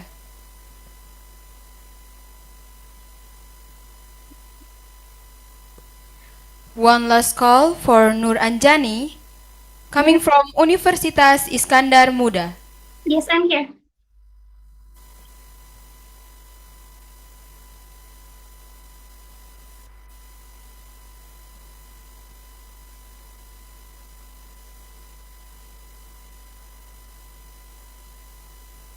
Stage is yours.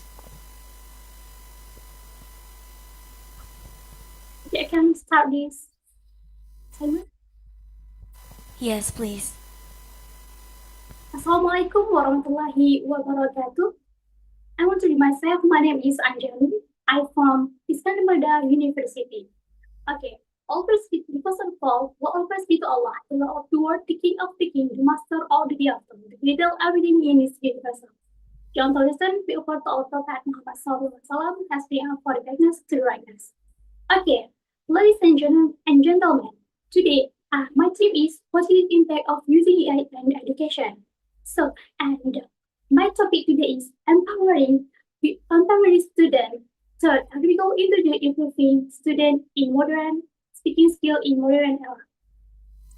Okay, today I would like to tell you the positive impact of using AI or artificial intelligence on the education, especially improve speaking skill in education.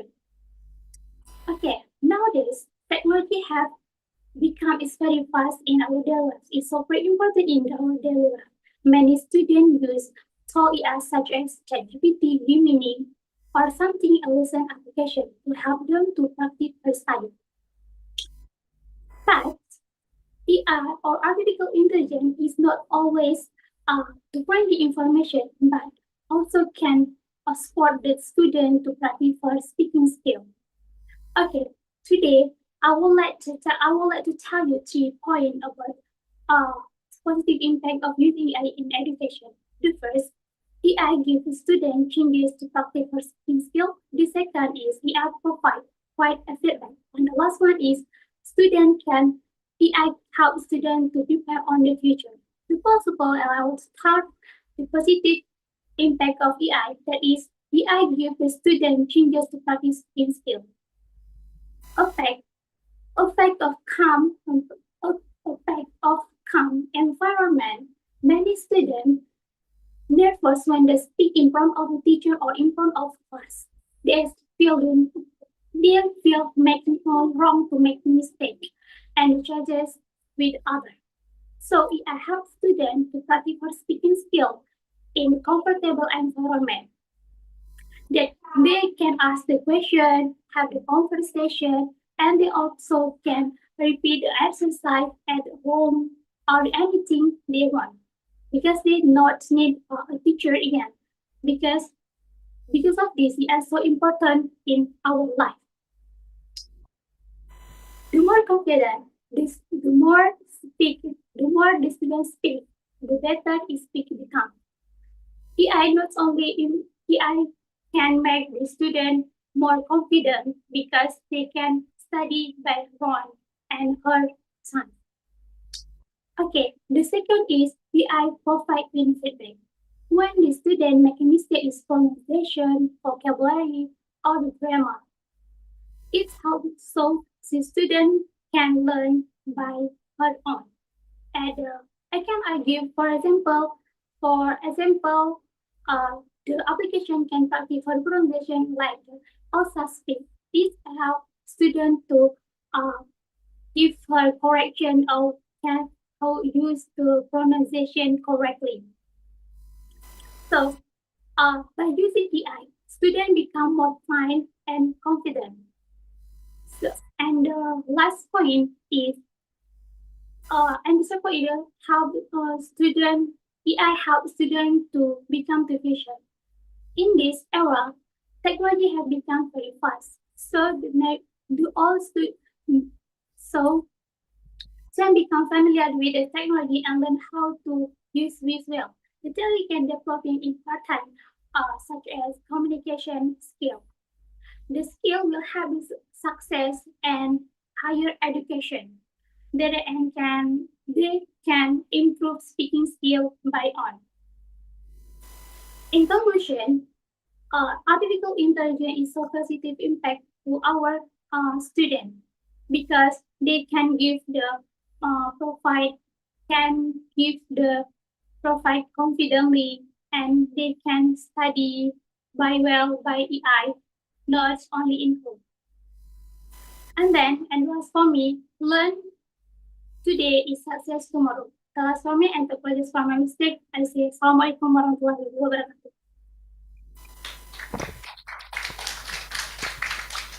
There was an engaging performance from Nur Anjani. And now, with that, let's welcome our 9th participant with the name Jacobus Aldeni Fernandez coming from Universitas Timor.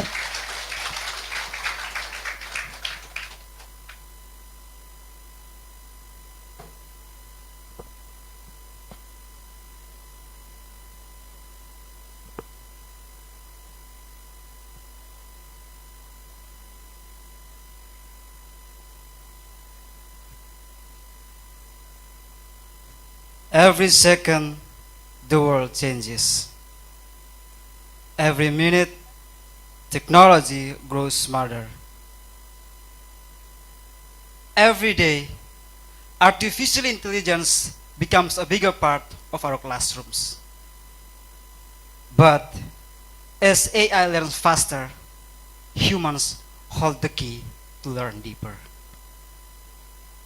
In today's rapidly growing of technology, we need to ask ourselves, do we still want to think for ourselves? Are we growing together with technology? Or are we becoming too dependent on it? Nowadays, with only one click, many people begin to rely on AI instead of thinking critically by themselves. Honorable judges, distinguished guests, distinguished lecturers, and all participants in this competition, good morning, shalom, and may peace be with us all. Today, we realize that everything we undertake will not succeed with the blessings of Almighty God. Therefore, let us always express our gratitude for His presence and love in our lives. My name is Jacobus Aliani Fernandez, and I'm a second semester student of the English Study Program at the University of Timor. Today, I would like to address one of the most significant issues currently faced by students, the negative impact of artificial intelligence used in the field of education. Ladies and gentlemen, artificial intelligence, or AI, is one of the most important technologies in the modern era, especially in education. AI provides many benefits, such as helping students find information quickly, complete assignments more easily, and learn more efficiently. However, if AI is used excessively and without control, it can also carry serious negative effects. Many students become too dependent on instant answers from AI. Instead of thinking deeply, they prefer quick and easy solutions. As a result, their critical thinking skills may gradually erode. Moreover, AI can also be misused in academic activities. Some students use it to complete assignments, answer exams, or copy information without truly understanding the material. Additionally, the convenience provided by AI may reduce students' motivation to study seriously. When everything becomes fast and easy, many students lose the desire to read, analyze, and learn independently. Another problem is reduced social interaction. Students may spend more time interacting with technology than communicating with lecturers, teachers, or friends. Even though communication and discussion are important parts of education, they are frequently overlooked. For example, many students today rely too much on AI to complete assignments and find answers. Instead of reading books, discussing with friends, or trying to think independently, they prefer instant answers generated by AI. Furthermore, we should always remember that information generated by AI is not always correct. If students inject information directly without checking it, they may misunderstand important topics or even spread false information. Excessive use of AI can reduce creativity, weaken problem-solving skills, and create risks to privacy and personal data. Ladies and gentlemen, Geoffrey Hinton, known as the godfather of AI and one of the pioneers of artificial neural networks, stated that the misuse of artificial intelligence could cause many negative impacts, such as cyber attacks, political manipulation, and mass surveillance. He also warned that AI could become much smarter than humans in the future. Although AI can increase productivity in industries, it may also lead mass unemployment. Ladies and gentlemen, what would the future of students be if we allow ourselves to be overwhelmed by technology? Instead, we should be the ones who master and control technology. Let us realize that today, we are not merely listening and ignoring everything, but also using it as a catalyst for change in the future. Our life is not about technology, but about human beings, and most perfect of all creations in this world. In the end, we must understand that AI is not our enemy, but a tool that can help us. AI to support human thinking rather than replace it. Therefore, we must use AI wisely and responsibly by continuing to improve our critical and analytical thinking skills, maintain honesty in academic work, developing creativity and originality, and always verifying the accuracy of the information we receive. Let us become a generation that can control AI, not a generation controlled by AI. That's all, and thank you. Thank you so much for the amazing presentation coming from Jacobus Aldeni Fernandez. Now we move to the next performance coming from Politeknik Negeri Tanah Laut, Nur Aina. Once again, Nur Aina from Politeknik Negeri Tanah Laut.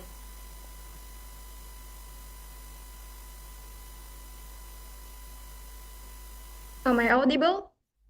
Yes, you may start Am I your audible? presentation. Yes. I will start my speech in 3, 2, 1.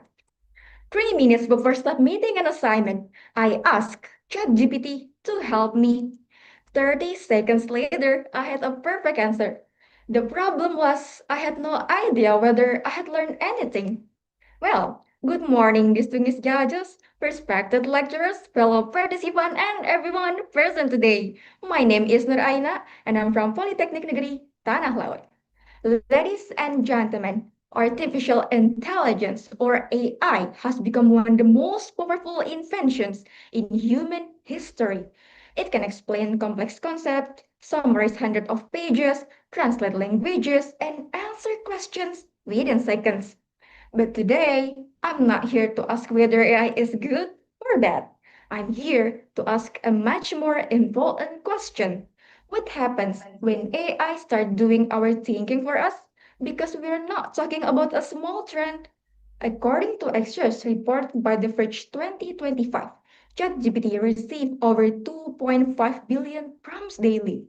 Surveys from the Digital Education Council 2024 show 86% of students globally use AI tools in their studies, with 66% using ChatGPT specifically. Think about that for a moment. More than half of today's students are relying on AI to learn, write, research, and solve problems. AI is no longer a new tool, ladies and gentlemen. For many students, it has become one of the default starting point for every task and assignment. And that is where the challenge begins. In a recent report by The Guardian, Professor of Leopold Stanford University asked his students to visit a local museum, start a painting for 10 minutes, and write down what they felt. It was supposed to be a deeply personal human experience, but one student submitted a reflection that was too perfect, yet completely soulless. The truth? The student went to the museum on a Monday, only to find the doors locked. The museum was closed. So, in a panic, the student asked ChatGPT to fill the painting for them.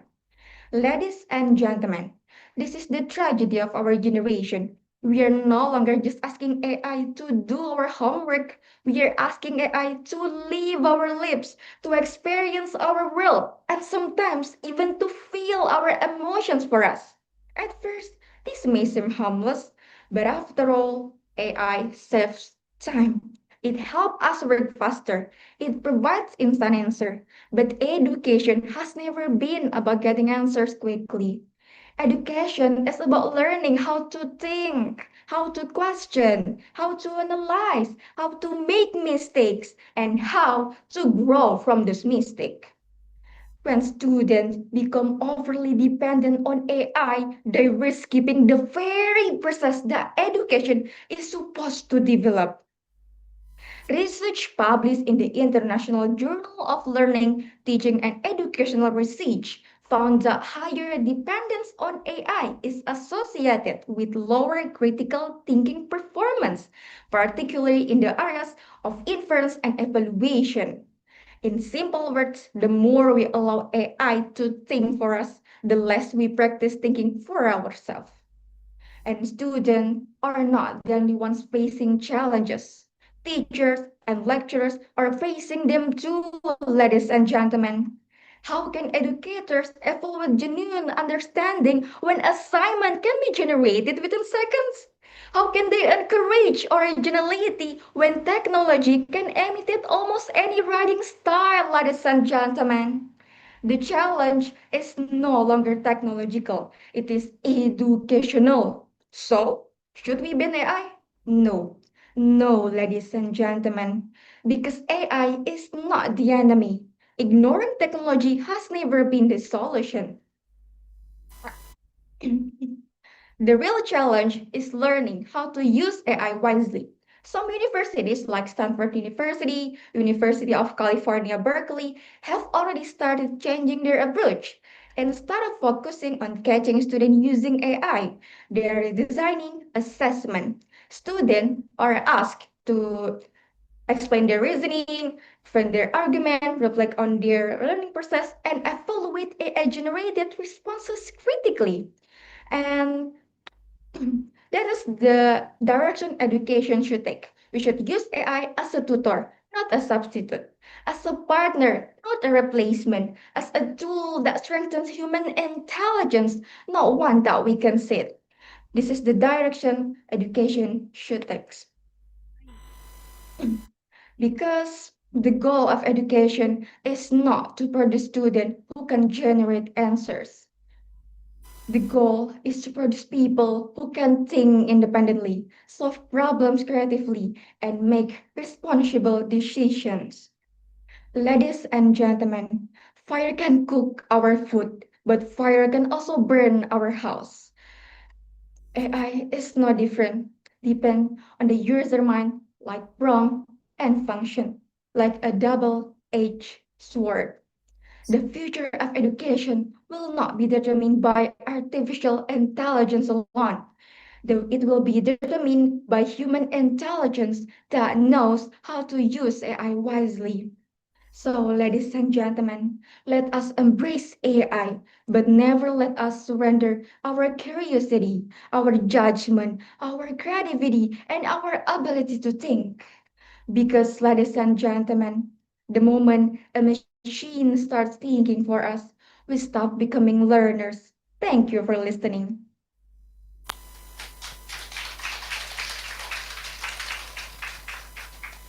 Once again, let us give a big round of applause for Nur Aina. Okay, now we move to the next participant. Please welcome Indah Putri Talan from Universitas Timor.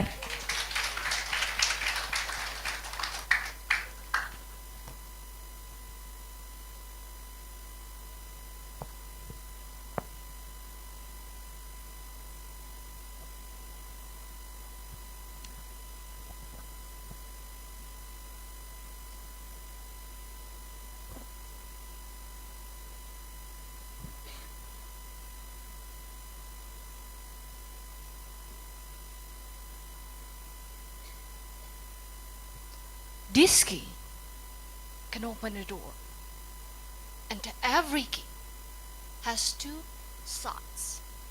One side unlocks opportunity, the other creates dependency. And today, as AI enters our classrooms, are we using a key or becoming the lock? Good afternoon, everyone. Beloved judges, respected lecturers, and my dear brothers and sisters. Before anything else, I'd like to thank God for His love, for His grace, so that all of us can be here in this place. My name is Indah Putri Talan. I'm a second semester at Imo University. 5 months ago, my lecturer asked me, "Hey, what do you think about education nowadays?" Simple question, right? But I don't know why suddenly my brain went, "Come on brain, do something." And before I could even think, another voice in my head said, "Chill out girl, I'll say it first, faster, smarter, less stress." Funny, isn't it? Nowadays, our fingers are faster at opening ChatGPT than our brains are at thinking. Back when I was in senior high school and didn't know about AI, I used to answer my teachers confidently with my own ideas. Yeah, maybe the answer was wrong, maybe the grammar needed prayer. Yeah, I know. But at least my brain was working. Now, an assignment came in and suddenly my brain said, don't worry, bro, AI didn't come this far for nothing, right? And you know what's crazier? I was doing assignment while riding a minibus on my way to college. Yeah, one hand holding my phone, one hand holding the seat because the minibus kept shaking. And my brain offline. But behind the story, there's a serious question we need to ask. Are we using AI? Or is AI slowly starting to use us?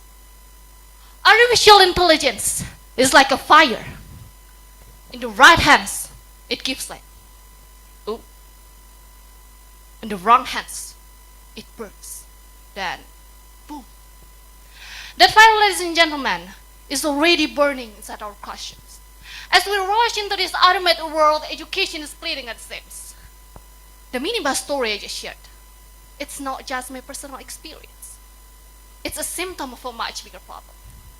A quiet dependency that is fundamentally changing how the human mind operates. Let's look at the students first. AI can help students learn faster, understand difficult lessons, generate ideas, and access information within seconds. And honestly, that sounds so incredible. But that is exactly where the trap lies. A global survey by the Digital Education Council showed that a staggering 86% of students actively use AI in their daily studies. Think about it for a second.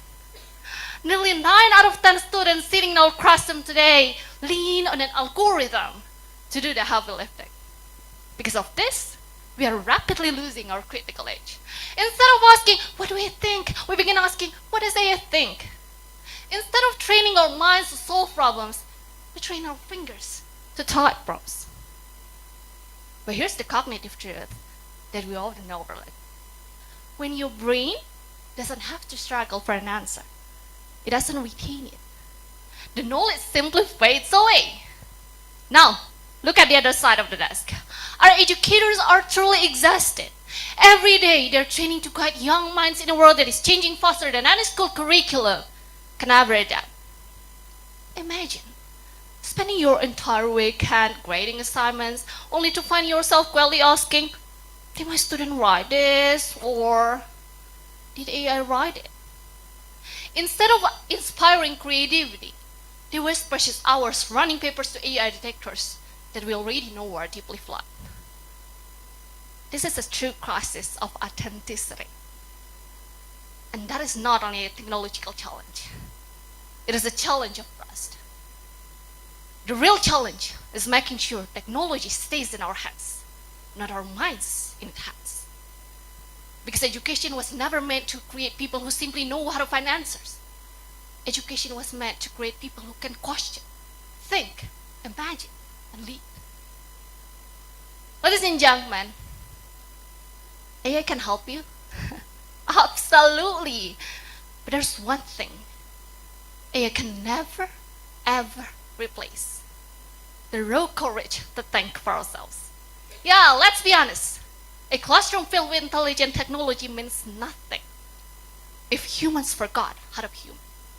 So, let's not raise a generation that still dares.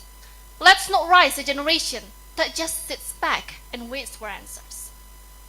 Let's raise a generation that still dares to question, dares to feel, and dares to think. Because at the end of the day, education is not about creating smart machines.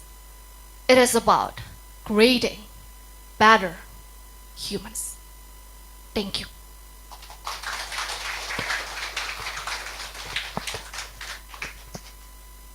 Let's give another warm applause to Indah Putri Talang for the outstanding performance. So, ladies and gentlemen, please welcome our next participant, Lutfia Humaira from Universitas Muhammadiyah, Yogyakarta. Hello, am I audible? Audible? Yes, Yes, you are.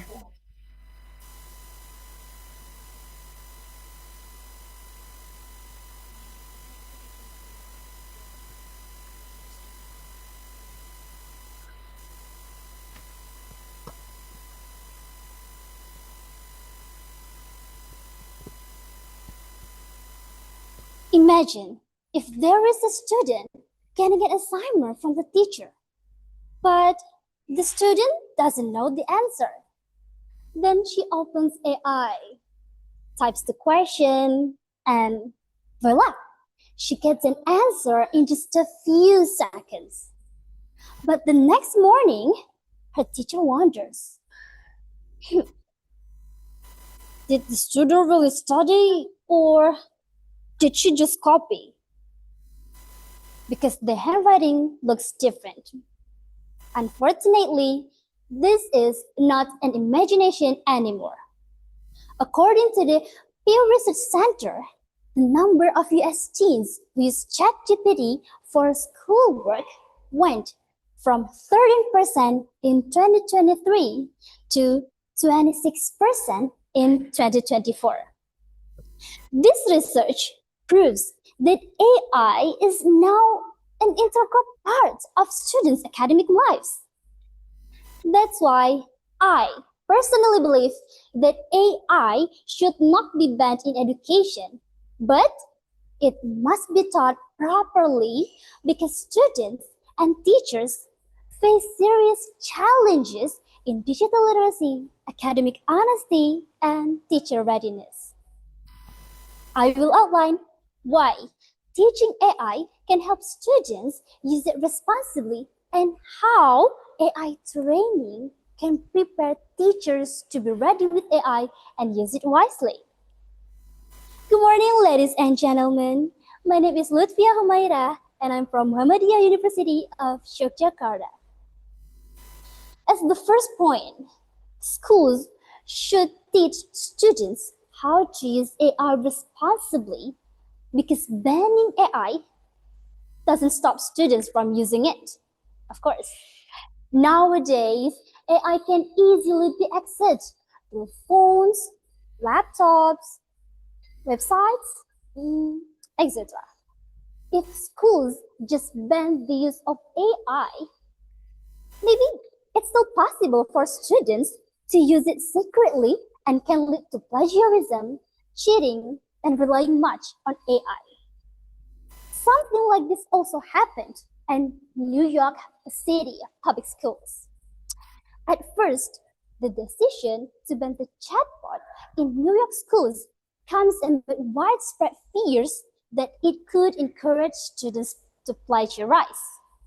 But then they changed their minds and started looking into how AI could be used wisely for teaching and learning. This shows that the better answer is not just to say no, but to guide students and teachers. Students may use AI to brainstorm ideas or maybe just checking grammar. But they should not use AI to write an entire assignment without thinking. Of course.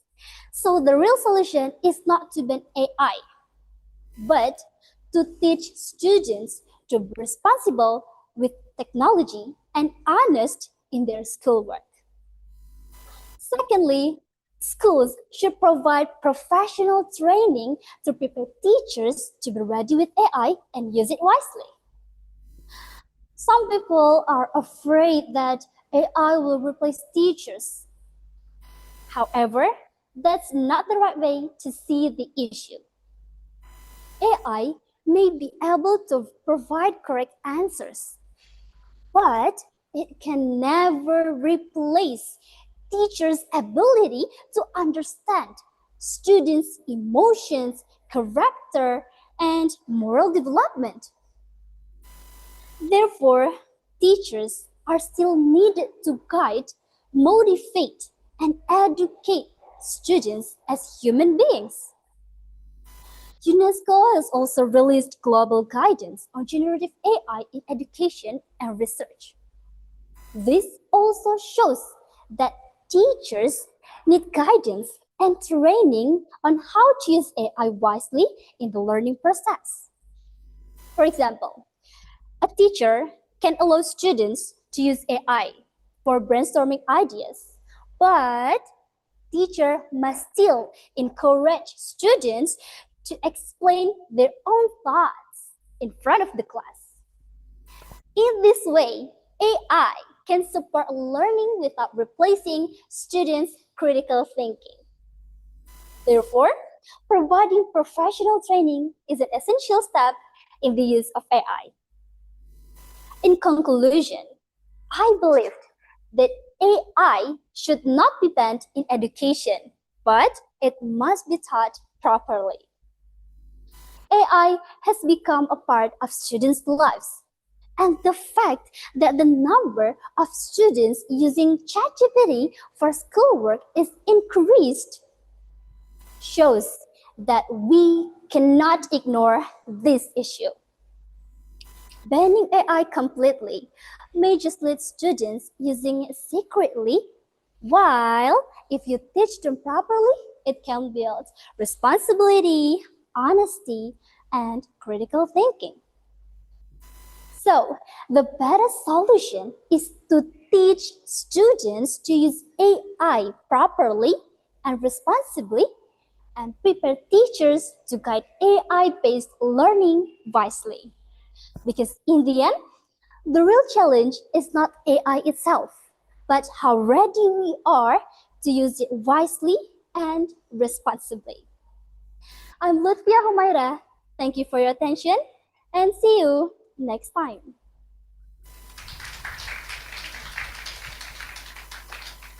Thank you for the remarkable presentation coming from Lutfia Humaira.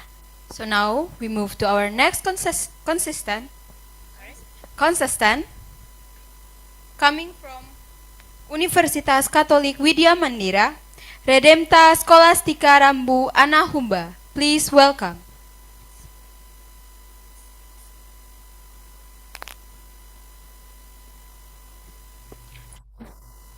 Before I start, I want to make sure, is my voice clear enough? Yes. Okay, thank you.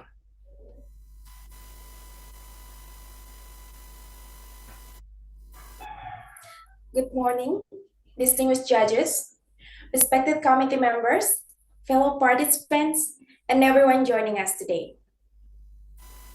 Stephen Hawking, one of the greatest scientists of our time, once said, "Artificial intelligence will either be the best or the worst thing for humanity." Today, in classrooms around the world, AI promises a brighter future. It can answer questions instantly, personalize learning, and make education more accessible than ever before. Yet behind these opportunities lies a growing challenge.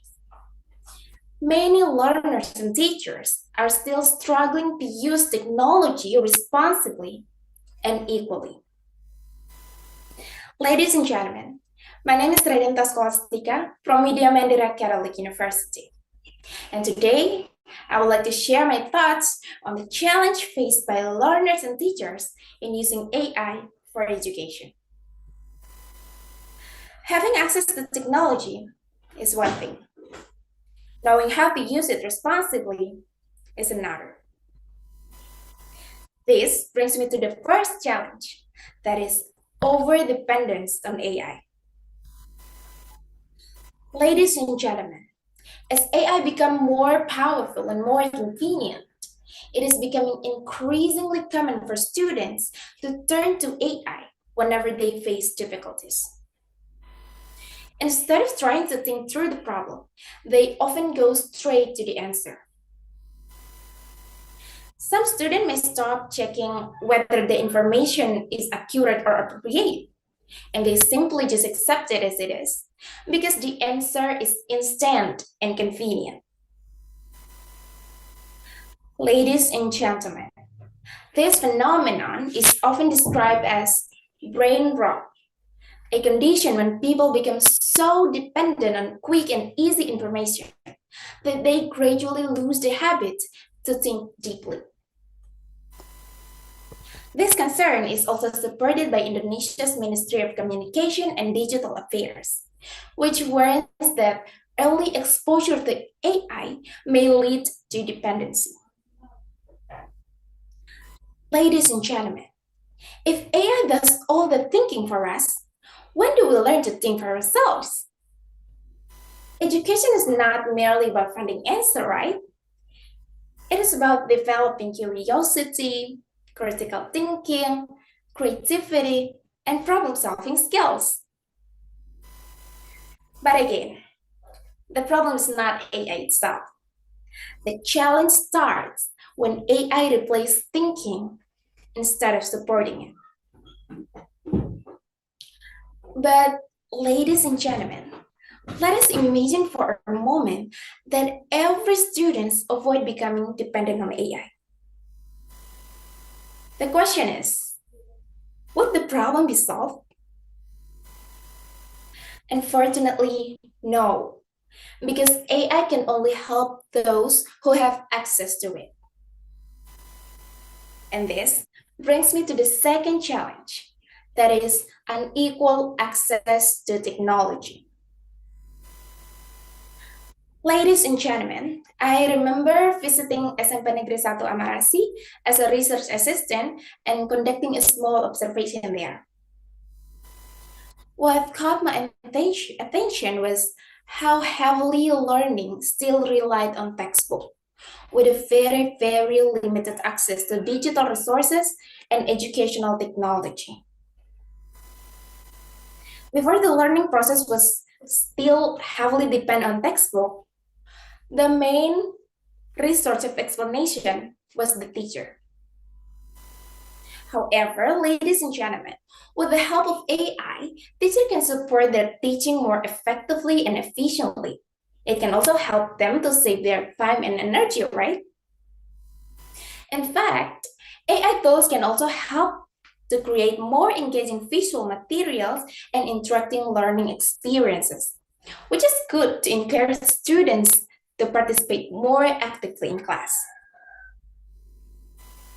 Ladies and gentlemen, at that moment, I realized something important, that before we can even discuss about how AI can transform education, we must first ensure that every student has the access to technology. And what I witnessed in Amarasi is not an isolated case. According to the data from Indonesia's Central Statistic Agency, significant gaps in internet access and digital infrastructure still exist between urban and rural areas. Ladies and gentlemen, if not every student can access technology, then not every student can benefit from AI. And that remains one of the biggest challenges in the future of education. Ladies and gentlemen, today we have seen that the challenges of AI in education are not about technology alone, right? They're about responsibility and equal opportunity. If we want AI to be the best thing for education, then we must first ensure two things: that students learn to think beyond the answer AI provides, and that every learners and teachers has the same opportunity to benefit from it. And in the end, that's all I can say. Thank you so much.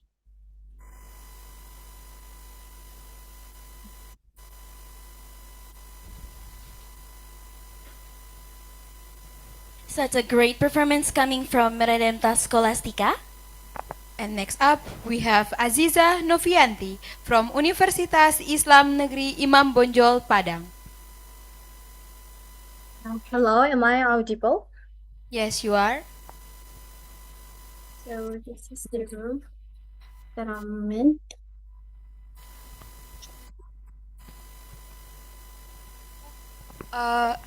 For Aziza, can you please wait for a moment?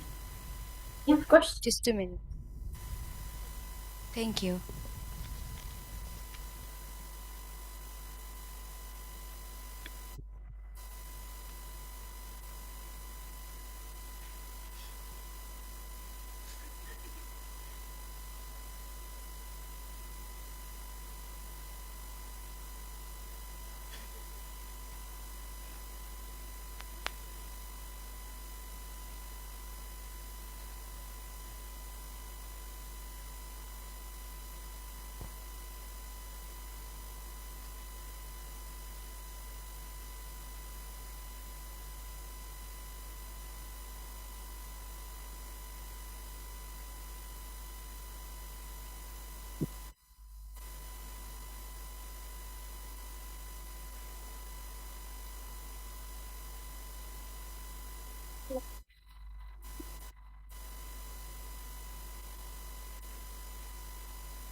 For Aziza, you may start your presentation. Okay, thank you. So, raise your hands if you actively use AI in your daily basis. Raise your hands if you are students and you use AI to complete your assignments. Okay, thank you to participate. So basically, AI or artificial intelligence is a tool that has become a part of rapidly developing of technology since the end of 2022, of course. And now, AI stands right before your eyes, offering to make all of your work easier. Assalamualaikum warahmatullahi wabarakatuh. Good morning, everyone. My honor belongs to the honorable judges, and for all dear participants, I hope you guys are in good health and good conditions. First of all, let us thank God Almighty for His blessing and mercy, so that we can gather here together in this speech competition. Hello everyone, my name is Aziza Novianti, and I am from Universitas Islam Negeri Imam Bonjol Padang, Sumatera Barat. So, ladies and gentlemen, as we know, technology is developing very rapidly in this modern era. And one of the most popular technologies today is artificial intelligence, or in this case, we're going to take example from ChatGPT. So, students right now across the world widely use AI to complete their assignments, especially on academic paper writing. So, it may be compact, it may be convenient, it's always available whenever you need it. And it's gonna make your life more easier, but behind the convenience it offers, there are also negative impact that we should seriously pay attention to. So, ladies and gentlemen, in 2023, Basketball certified 1,000 undergraduate students and graduate students to hear their perspective about AI in higher education. And the result shows 51% of students agree if you use AI or ChatGPT to complete your assignments, it can be counted as cheating. Well, the 20% say they not really care about it, they say they was neutral, and the 29% say they choose not to answer. So this number, which is 51%, indicate how high the use of AI make an impact in scientific paper writing. I mean, students across the world use it. A lot of people use it. But if you really turn into it, AI cannot really create something truly new. Like, have our abilities to write scientific paper, factual paper fallen so low that we have become easily dependent on AI tools that do not even have consciousness or emotions. Ladies and gentlemen, using AI is good, but the problem is that we become dependent on that. So, students who claim themselves to become advanced and modern in using AI tools will claim themselves to become using AI is easy, and then they're gonna use ChatGPT, Gemini, and any other AI tools. They're gonna simply type simple prompts into ChatGPT, paste it into document layout, and then they're gonna just adjust the paragraph, and then they're gonna serve it right in front of your eyes. Like, well-organized papers stays right before your eyes in just few minutes. Don't you see it convenience? At the first time, maybe it is, but right now, it's both heartbreaking and embarrassing at the same time. You know why? Because we look back to the time before AI existed. Scholars struggled tirelessly to find sources for their writing. They read journal once by one. They remember the information that they need. Their determination was remarkable, and all of that effort for the purpose of earning their degrees with their pride. But now, in this modern era, with all these excess we have, the sudden confidence has become a boomerang to the students. Students across the world becoming lazy. And look at what's happening right now. I mean, an endless disease of students seeking out for shortcuts. Students' dependence on AI has become a reason of backwardness human resources in universities.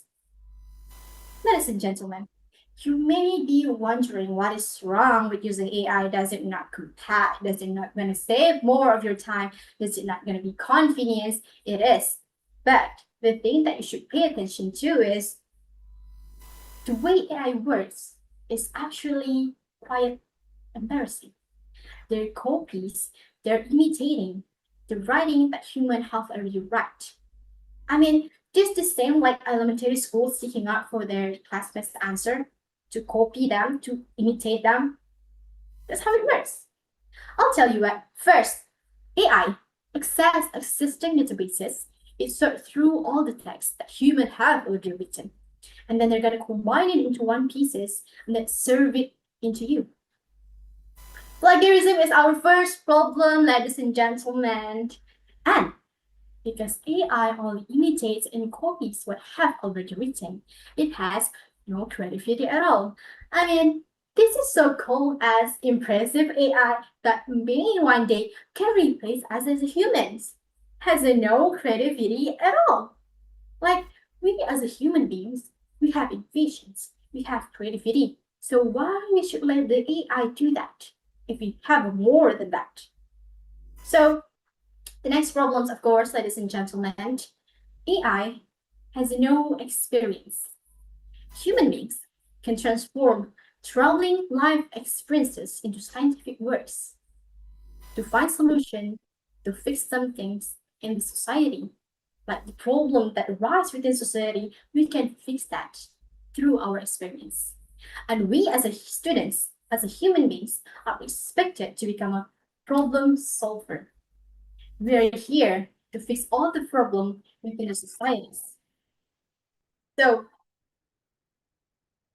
that's all for me today. I really hope that you guys enjoy the performance. I end it by Assalamualaikum warahmatullahi wabarakatuh. Okay. Thank you so much for such an amazing presentation coming from Aziza. So now we move to our next participant coming from Universitas Timor with the name Marcela Sanit.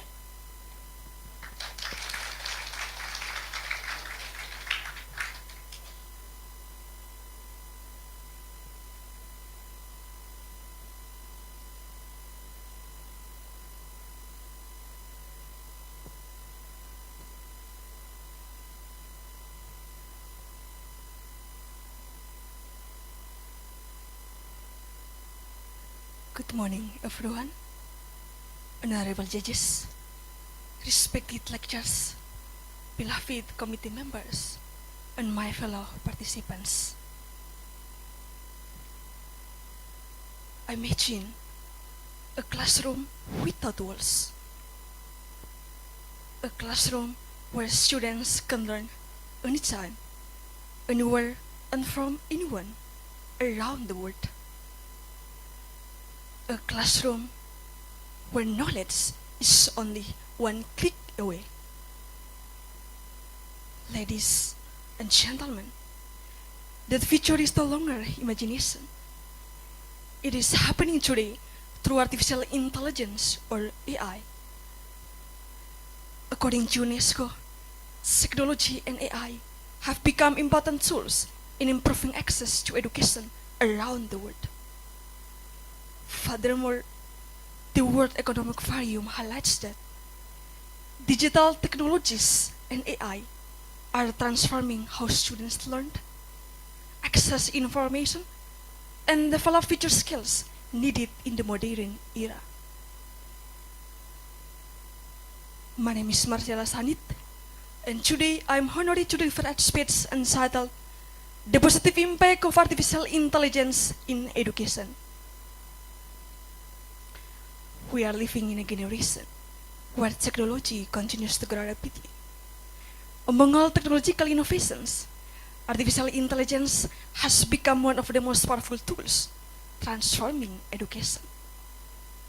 Some people fear that AI will replace teachers and reduce humans' interaction in learning. However, I believe that AI is not here to empower. AI is not here to replace humans. AI is here to empower humans to become better learners, better teachers, and better thinkers. First of all, AI helps students learn more effectively, independently, and creatively. In the past, students had to wait for teachers or search through many books to find answers. Today, AI allows students to access information quickly and easily. Students can improve pronunciation, check grammar, translate difficult vocabulary, and even practice speaking skills using AI-powered applications. AI also provides instant feedback and personalized learning support. This enables students to identify their weaknesses, strengthen their skills, and develop confidence in their learning journey. As a student who continues learning English every day, I realize that AI is not only helping me study faster, but also helping me become more confident in speaking and expressing my ideas. As an English education student, I personally experience these benefits. AI helps me practice English more confidently, especially in pronunciation and speaking.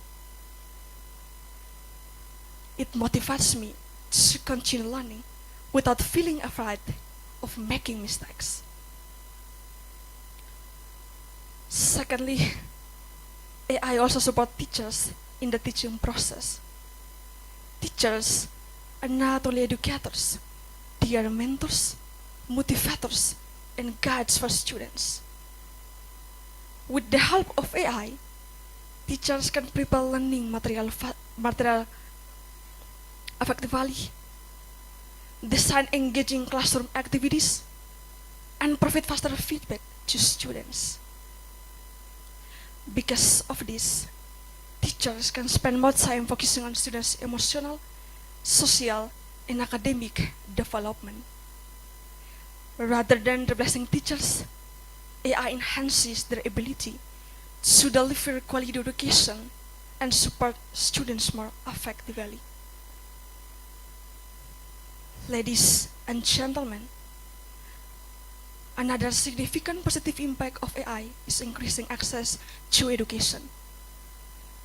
In many places, especially remote areas, students still face limitation in educational facilities. However, through technology and AI, students can access learning resources, online classes, digital libraries, and educational content from anywhere. But imagine this. What if every student, even in the most remote village, could access quality education through technology? AI opens opportunities for everyone to learn equally. Education is no longer limited by distance, place, or time. However, we must remember one important thing. Technology may be intelligent, but compassion, wisdom, and humanity belong to humans. AI can provide information, but it cannot replace inspiration. AI can answer a question, but it cannot replace inspiration from a teacher. AI can support education, but human values must always remain at the center of learning.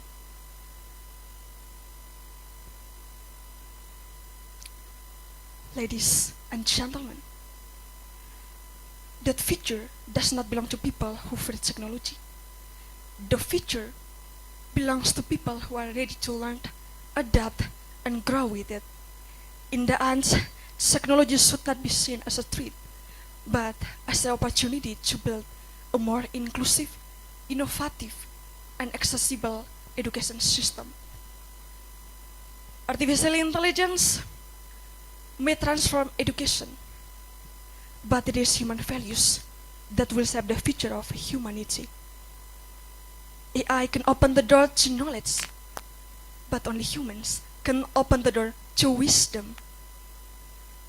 Let us use technology not to replace humanity, but to strengthen it. Because education supported by technology can become a bridge toward a better future. Thank you.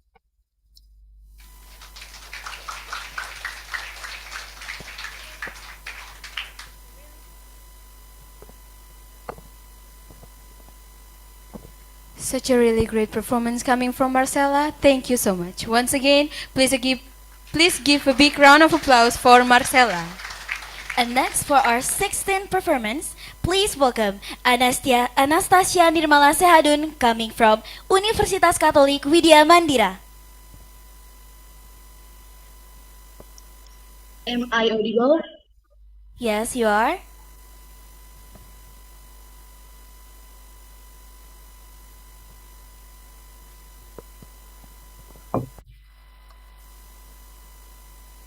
Good morning and greetings of peace to all of us. Om Swastiastu, Namo Buddhaya, Salam Kebajikan. The Honorable, the judges, and all of the participants. We express our gratitude to God Almighty because by His grace, we are given the opportunity to participate in the speech contest in good health. On this occasion, I will deliver a speech about positive impact of AI used in education. Before I deliver my speech, let me introduce myself. I am Anastasia Nirmala Sihadun from English Education Study Program of Widya Mandira Catholic University. We all realize that today's world is changing rapidly. Technological advances, particularly the emergence of artificial intelligence or AI, have brought about significant change in almost every aspect of life, including education. Facing the situation, an important question arises. Does AI help improve or disrupt education? Ladies and gentlemen, many people view technology as a system that makes everything easier, but it still requires human judgment. Students use digital platforms to complete assignments, search for source of articles to write, and even use AI as a personal tutor that can be accessed anytime or anywhere. Therefore, the ability to form arguments and think critically is very minimal. The impact is that students become more monotonous with AI and do not try to complete assignments using their own minds. Students often stutter when asked verbally about the contents of their assignments. This misuse of AI is happening all around us, and some of us have even experienced it. However, if used correctly, it holds numerous extraordinary benefits that can advance the quality of education. There are several positive impacts of AI used in education for both educators and students. First, AI lightens the burden on teachers and improves the quality of their work. Rahayu 2024 discusses the utilization of AI technology in education, particularly in assisting teachers to develop lesson plans. This research highlights how generative AI can improve the efficiency of creating teaching materials and enhance the quality of the materials produced. And educators duties extend beyond the educational institution. They also prepare lesson plans, teaching materials, and compose exam questions outside of the institution. This is a routine task. This routine is time-consuming and drains both energy and time. As a result, time and energy should be used for character development, active interaction, and in-depth creative learning are greatly wages. This is where AI has a positive impact. AI is able to take on the role of completing educator's role. AI can help create lesson plans, create engaging and diverse learning materials. Second, expanding access to education and unlimited sources of knowledge. UNESCO 2023 AI technology can help provide more personalized and accessible learning for students in various regions, including remote areas. In the past, access to quality materials, reference books, or expert explanations was severely limited by location, cost, and facilities.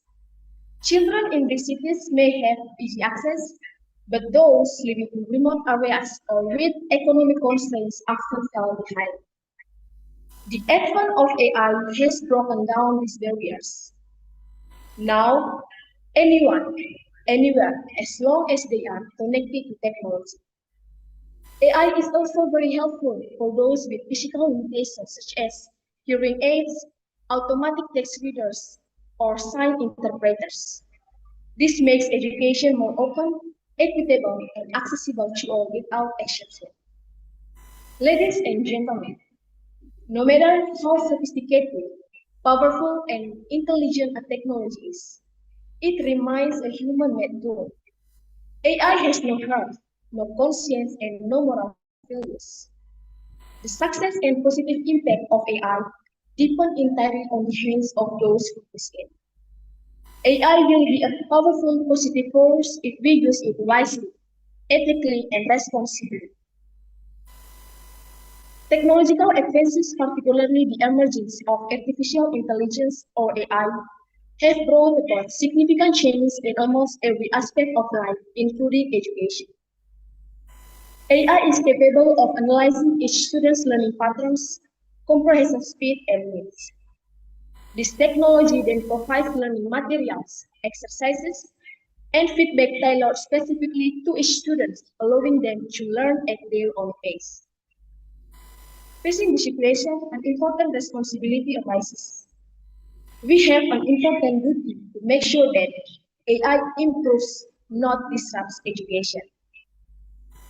Ladies and gentlemen, that concludes my speech. I hope what I have said can be real benefit to us all. Finally, thank you for your attention.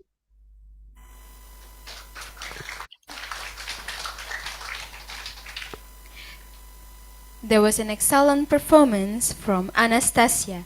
Thank you so much for your participation, Anastasia. And now we move to the next performance coming from Universitas Katolik Widya Mandira. Please welcome Maria Francisca Somi Boli.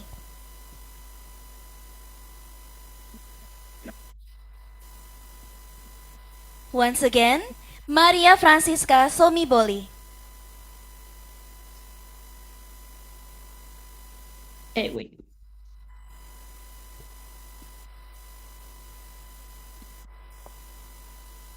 Okay, before I begin, am I audible? Yes, you are.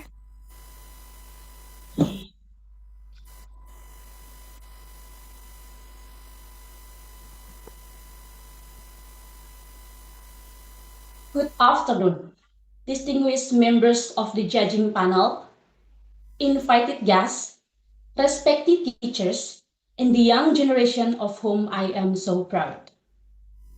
First of all, let us offer our praise and gratitude to the Almighty God for His blessings and guidance for all of us. Imagine a classroom where students can complete assessment in a matter of seconds, finding answers with just one click, and learn through artificial intelligence anytime and anywhere. I am Iragoran. I come from Adonara, East Nusa Tenggara. Ladies and gentlemen, today that is no longer just a fantasy. We are living in an era of artificial intelligence or AI. AI has transformed the world of education at an astonishing pace.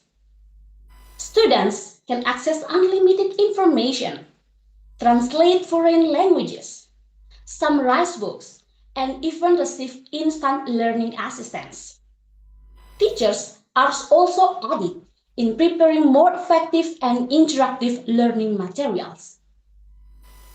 However, behind all this convenience, a major challenge has emerged that we cannot ignore.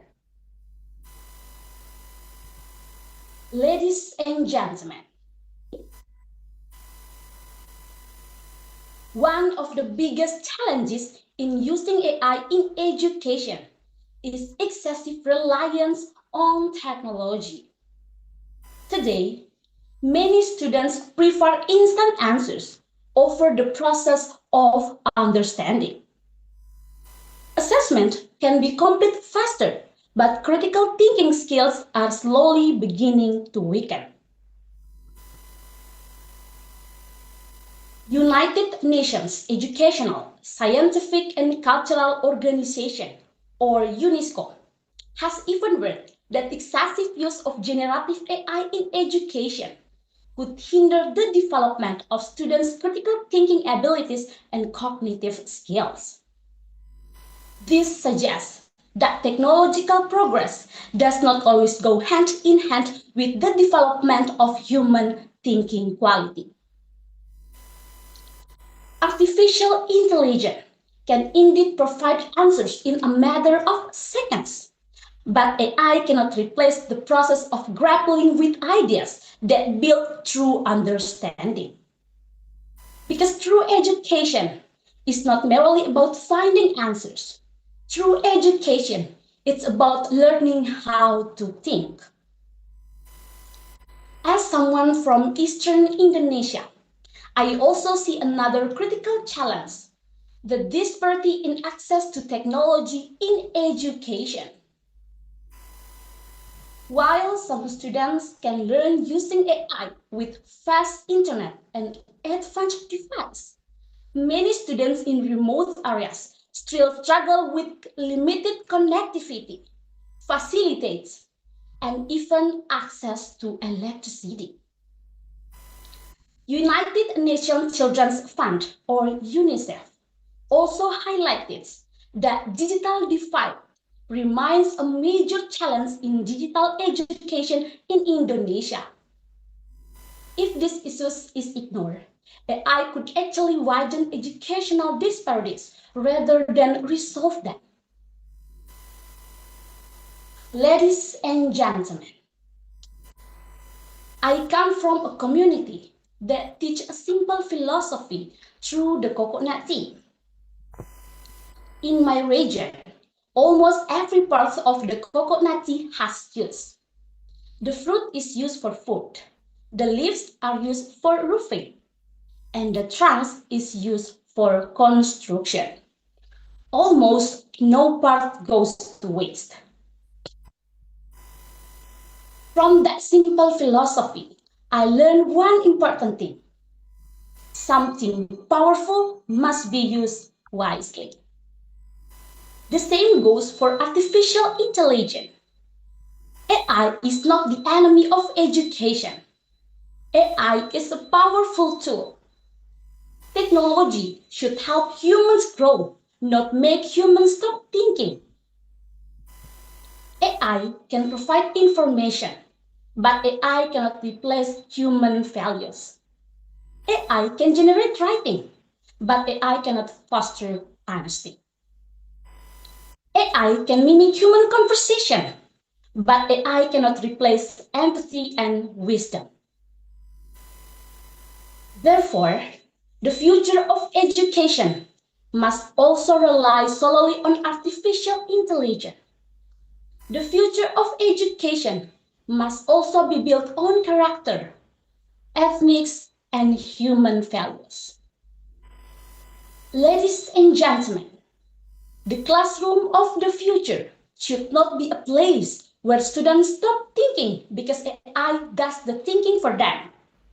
Instead, the classroom should be a place where students become more creative, more critical, and more compassionate.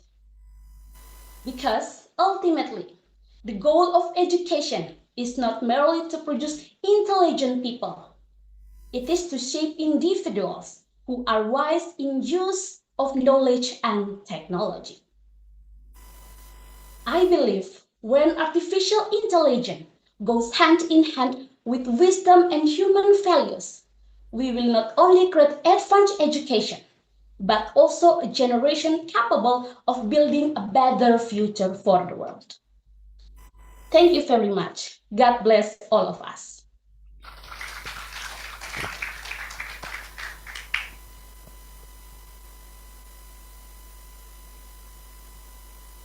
Thank you so much, Maria, for giving us such a perfect speech for today. And next, for our 18th performer, please welcome Anastasia Azzuhru Putriwe, coming from UIN Raden Masaid, Surakarta.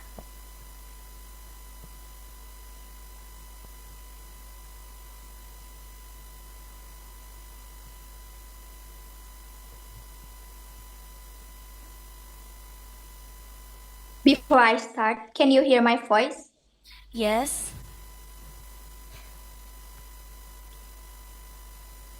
I want to ask you what this is. You're right, this is pen. This pen used to only write. No artificial intelligence like a pen that happens as students and teacher to think long side term. But the question is, do we use this pen to cheat or to learn? Assalamualaikum warahmatullahi wabarakatuh. Shalom, Om Swastiastu, Namo Buddhaya, Salam Kebajikan. My name is Anastasia Azzuhru Putri from UIN Raden Masaid, Surakarta. Today, I want to talk about the title that reshaped my world. The personal tutor who ignited my curiosity. To give you a little background information, let's be honest for a moment. Have you ever sat at the very back of a classroom, staring at a whiteboard and feeling absolutely invisible? I feel it. I thought work classrooms were meant to be intimidating. In middle school, I often felt trapped in complicated lessons. My throat will go dry and my hands will tremble. I wanted to raise my hand and say, "Teacher, please slow down." But I stayed silent. Why? Because I didn't want to make a burden. I didn't want to look foolish. I am certain that many of you here know that exact cold grip of fear, the anxiety of being left behind. Then, everything flipped upside down. I discovered something that changed my entire approach to learning, namely artificial intelligence. Imagine a classroom where the lesson slows down the moment you're confused and speeds up the second you succeed. Previously, this was an impossible dream. But today, artificial intelligence transformed it into reality. For me, AI functions as round-the-clock, deeply patient personal support. It shattered the rigid one-size-fits-all model of schooling.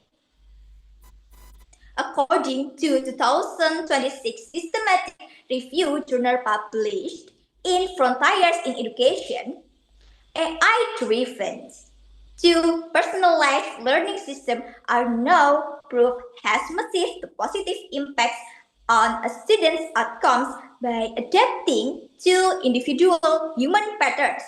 ICRAM 2026. Whether you are struggling with a complex lesson or midnight assignment, AI doesn't judge.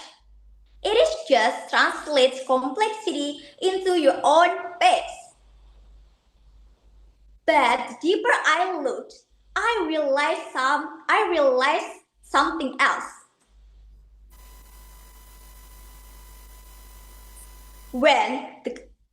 I realized something else.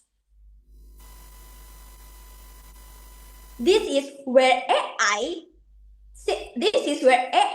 handles routine grading. It significantly boosts actual student engagement because it gives human time to back to the classroom. Cupu 2026.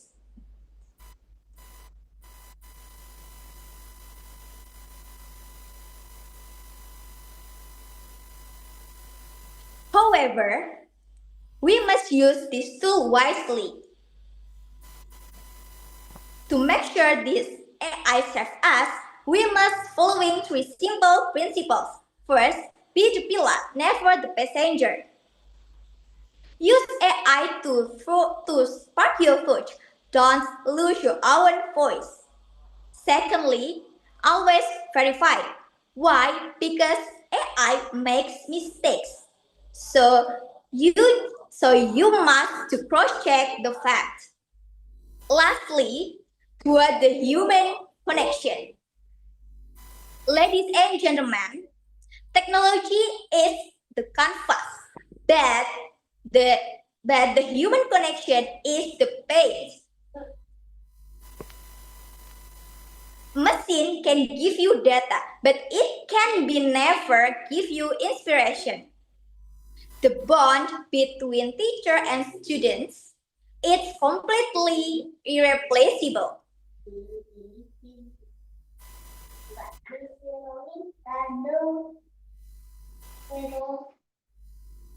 Let's welcome this technology with open arms. AI is not a threat. It is our launchpad. Let's use it build to future where our teacher and students can flourish together. I am Estenisha Azur Putri. Thank you. Wassalamualaikum warahmatullahi wabarakatuh.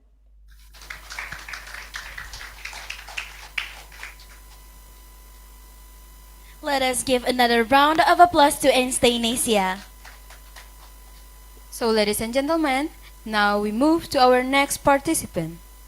Coming from UIN Raden Mas Said Surakarta, please welcome Afada Salma Imama.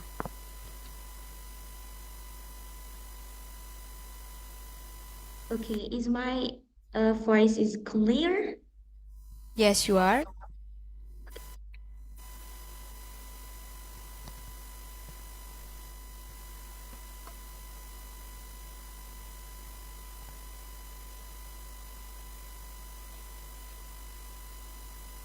Okay, Arabic.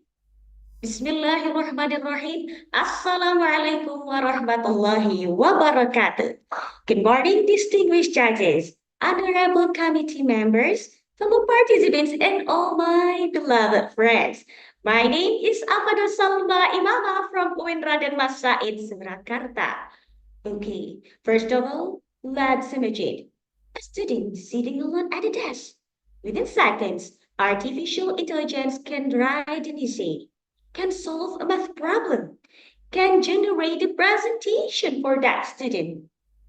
Everything looks impressive. The answers are correct. The word is perfect. The word is downloaded faster than even before. But there is one important question here. Did that student actually learn? Okay, ladies and gentlemen, today artificial intelligence is transforming education all around the world. Some people see it as a revolutionary opportunity, while others see it as a threat. However, I believe the most important question is not whether AI good or bad, but are we using AI to help us think, or are we letting AI think for us? Okay, to answer this question, I would like to begin with a famous educational study conducted by Benjamin Bloom. In 1984, Bloom discovered something remarkable. Students who received one-on-one tutoring performed significantly better than students in traditional classrooms. In fact, their achievement was about 2 standard deviations higher, a finding known as 2 sigma problem. This research revealed a dream that educators have pursued for decades, and that is personalized learning. Every student learns differently. Some students need more examples, and some need more practice, and some again need more encouragement. Personal tutor can adapt to these needs, and there's one challenge: providing a personal tutor for every student is simply too expensive and unrealistic. For many years, this dream seemed impossible. But today, artificial intelligence offers a new possibility. One example is Hanmigo, an AI learning assistant developed by Han Academy. What makes Hanmigo interesting is that it is not designed to simply give the answers. Instead, it guides students through questions. When a student is stuck by a problem, the AI doesn't immediately reveal the solution. It encourages the student to think, to reflect, and discover the answer independently. Okay, in other words, the AI acts more like a tutor than answer machine. And that's where I believe AI shows its greatest potential, not because it can think faster than us, but because it can help more people learn effectively. However, it's also where we must be careful because every powerful tool comes with a risk. The greatest danger of AIs is not the artificial intelligence itself. The greatest danger is human dependency. Today, many students use AI to write essays, complete assignments, and other within seconds. The results look impressive, but something important might be missing. The struggle, the effort, and the thinking process. And often, that process is where it happened. Think about solving puzzle. If someone magically gives you the final picture, you may know what it looks like, but you never develop the ability to put the pieces together yourself. Learning works the same way. Our minds grow through challenges. Our critical thinking develops when we analyze problems. Creativity develops when we struggle to create something original. If AI removes every difficulty from learning, it may also remove the opportunity to grow. A student who lets AI do all the thinking may appear productive, but deep inside, that student may be losing the ability to think independently. This is why I believe we need to change the way we view AI in education. AI shouldn't be a shortcut that replaces thinking. AI should be a partner that strengthens thinking. Instead of asking AI to write an entire essay, students can ask for feedback on their own writing. Instead of asking AI for instant answers, students can ask questions that help them understand concepts more deeply. And instead of replacing effort, the students should enhance effort. Teachers also play an important role in the future. While AI can provide information within seconds, teachers provide something technology cannot, and that's guidance, wisdom, and human connection. The mission of teachers is becoming more important to develop critical thinkers, ethical decision makers, creating problem solvers, and etc. Education has never been only about knowledge. Education is about developing human potential. As AI continues to evolve, schools must teach not only digital skills but also wisdom. Now imagine a classroom where students are asked not simply to accept an AI generated answer, but to question it, to verify it, and to improve it. In that classroom, AI becomes a tool for thinking rather than a substitute for thinking. Students must learn what to use, how to use, and most importantly, why they are used. The goal here is not to create students who depend on technology. The goal is to create students who can think alongside technology. So let me leave you with this thought. The future of education is not about students who can use AI. Millions of people will be able to do that. The future belongs to students who can think with AI, question, challenge, and learning through AI without becoming dependent on it. Because in the end, education is not about getting answer more faster. It's about becoming wiser. And that's why AI should not think for us, but AI should help us to think. Okay, ladies and gentlemen, maybe that's enough from me. Pardon me for all of my mistakes. Thank you for your kind attention. And the last I'll say, wassalamualaikum warahmatullahi wabarakatuh. Thank you for that wonderful presentation that coming from Afada. So, ladies and gentlemen, the morning session has come to an end. We will now take a break for lunch, prayer, and rest. The competition will resume at 1:30 p.m. Once again, the next session will resume at 1:30 p.m. Thank you.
Ladies and gentlemen, we hope you have enjoyed your lunch break.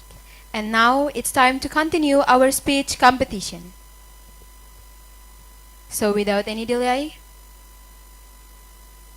to our next participant, coming from Universitas Timor, Meti Meliana Naif. Please welcome.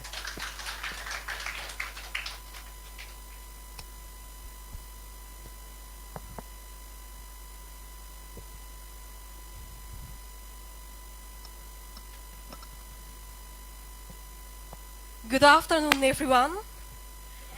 Respected jury, proud audience and fellow contestant. You know God is King of all nations, so let us give praise and thanks to His presence for all the blessings and gifts bestowed upon us, so that we can begin the speech in good and safe condition. And I am Iti Maliana Naif. Today I will be delivering a speech about AI kills student thinking skills. Ladies and gentlemen, have you ever felt this? Tomorrow is the deadline, but you are still busy scrolling TikTok. And I know you don't care how to finish it because you are thinking, relax, there's AI. I just copy and paste. With one click, I can get it easily. So why bother sitting down and working hard? I've heard sentences like this, and I'm sure some of you have too. If there's an easy way, why choose the hard way?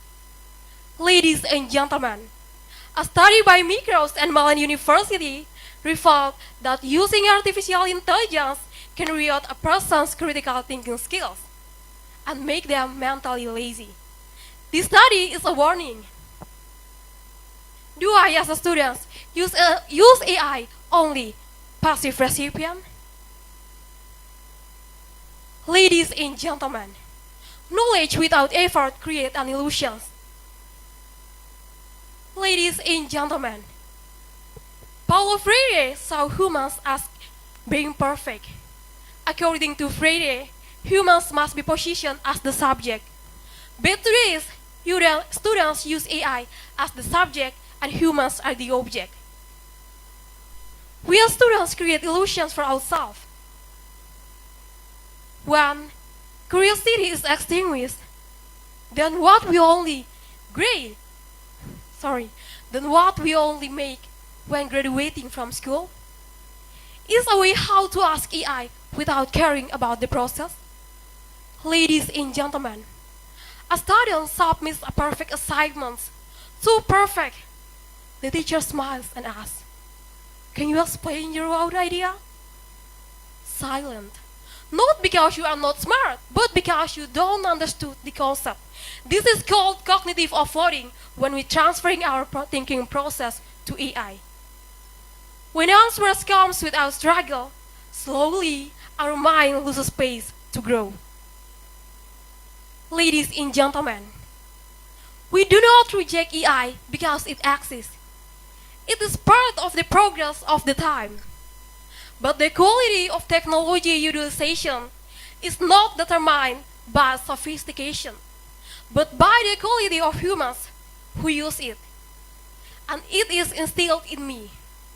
Do I, as a student, use AI only passive recipient? Just imagine, when in the final exams, a student loudly says, my score is perfect, in front of students do not use AI. I think that's funny. Technology promises perfect score, but how about your mind? That is the questions you have to answer for yourself. Okay, everyone, let's be honest. So does AI kill students' thinking skills? The answer is no. A knife does it kill, but a hand holds it does.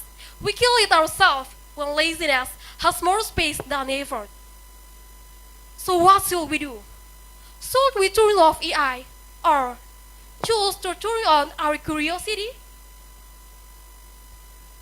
Ladies and gentlemen, the questions you have to answer for your teachers. For your teachers.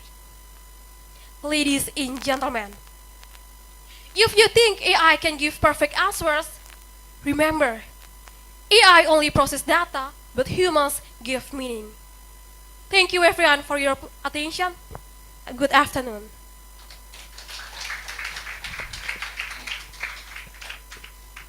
Thank you for the remarkable presentation, and now we move to the next participants.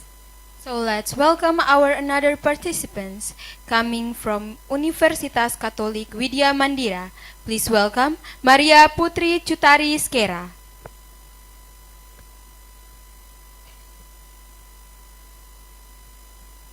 Once again, please welcome Maria Putri Cutari Skera from Universitas Katolik Widya Mandira.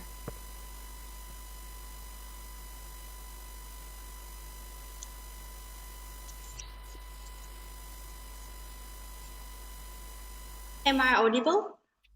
Yes. Thank you. Assalamualaikum warahmatullahi wabarakatuh. Shalom, salve, Om Swastiastu, Namo Buddhaya, Salam Kebajikan. The honorable judges, the participants, and also the audience, good afternoon. First of all, let us praise the blessings of God Almighty. Because of His grace, that we are all able to take part in this opportunity with such a joy. And secondly, I would like to say thank you for the judges who have given me this opportunity so I can be standing here to deliver my speech. Today, I would like to deliver a speech with the title, The Challenges Behind the Ease of Using AI in Education. But before that, let me introduce myself first. My name is Maria Putri Cutari Skera from Widya Mandira Catholic University. Ladies and gentlemen, before I deliver my speech, I would like to ask you first, is there anyone here who is not familiar with artificial intelligence? Who here has ever used artificial intelligence to create teaching materials? And who here has ever used artificial intelligence to complete the work? I believe that all of us already do it. Now, let us imagine, just a dozen years ago, we had to flip through page by page of paper just to get a single answer. Back then, when teachers wanted to create teaching materials, they had to search for the sources from books, magazines, and then write them out by hand. It took a long time and involved a lengthy process. But now, everything is easier. Students can get the answer for their assignment and also can produce cool PowerPoint slides in a few minutes. The goals also from teachers. In a matter of seconds, teacher can produce engaging and comprehensive teaching materials. It is easy, right? Yes, it is easy, of course. The presence of artificial intelligence has brought a new era by providing numerous benefits for every role in education, both as teachers or students. However, alongside from these conveniences, there are also challenges that we face in using AI in education. So, what kind of challenges does AI present? Ladies and gentlemen, the most significant challenge that we face in using AI in education is students' excessive reliance on it. The convenience offered by AI leads students to become dependent on it. Students prefer to complete their school assignment, such as creating PowerPoint and writing essay, using AI rather than make them themselves. Students hand over all their creativity to AI without undermining their own ideas and creativity. This results to the declining to their independence and creativity. Students hand over all their creativity to AI, meaning that the creativity is no longer stemmed from their own ideas and thoughts. This phenomenon raises a particular concerns that AI could replace humans' role. Ladies and gentlemen, as well as leading to dependency, the use of AI in education also presents challenges in form of access gaps and lack of knowledge regarding how to use it. As a digital innovation, AI requires technological resources to support its use. In some places, there are still students and teachers that still unskilled and struggle how to use AI in education. This is because of insufficient facilities and access. We can see that in some major cities, the use of technology is already highly advanced, ranging from laptops, computer, and internet access. However, upon closer inspection, there are still some areas, particularly in remote regions, that do not yet have similar access to support this digital-based learning. This poses a challenge for us all, as this limitation leaves certain groups of students far behind the competition. This is not a matter of willingness or ability to learn, but rather of unequal learning opportunities. Ladies and gentlemen, AI is a digital innovation that is designed to assist, not to replace human. As a human's creation, AI is not without its shortcoming, which presents unique challenges for us all, both as creators and users. The challenges that we have mentioned earlier are not the reason for us to reject this technological advancement, but rather as a subject for our collective reflection. The challenges serve as a call for us to work together to optimize the use of AI in education so that it yields a positive outcomes for us all. The government and the educational institution must ensure equitable access across all regions, as well as provide training for teachers and students on its use. Meanwhile, teachers play a role as a facilitator, guiding students to use AI wisely without undermining their own ideas and be creative. We must all recognize that AI is a friend that supports our learning, not a machine that replaces us. If AI is not used as a good partner in learning, it can be an enemy that threatens our education. Therefore, let us release progressive and high quality education by using AI as an intelligent partner in building brilliant generation. Well, ladies and gentlemen, I think that's all my speech today. Hopefully, it will be useful for us and serve as a guide for us as we navigate the technological advancement. Finally, thank you very much for your attention and good afternoon. An excellent performance from our participants. So let's give our speaker a warm round of applause once again. Next up, we have we have Rifaya Meherunisha Naila from Universitas Muhammadiyah Yogyakarta. Can't you hear me? Yes. Can't you hear me? Yes, yes. This is my room. Okay, thank you. You may start. A few years back, when I first learned about AI, it felt like something magical. It was a great helper for thinking and learning, helping break down tough ideas and making learning easier. But lately, I've noticed a big change in my own thoughts and in the way people around me think. We are not just using AI for big jobs anymore. We are relying on it for even the smallest part of our daily lives. People say things like, AI, write this email to my lecturer. Or, AI, rewrite this simple sentence. Or, AI, tell me what I should think about this topic. Whoa, we have become really dependent on the quick, easy feeling of seeing a blinking cursor. By always asking for fast, automatic, and effortless answers, we are handing over our thinking to machine. This raises an important question. If we let an algorithm do all the basic thinking for us, what happens to our ability to think for ourselves? Greetings everyone, my name is Rifaya Meherunisha Naila, and I am from Universitas Muhammadiyah Yogyakarta. As a student, I've seen this happening every day on campus, and I believe we are quickly heading toward a dangerous situation. We are losing our own thinking to machine.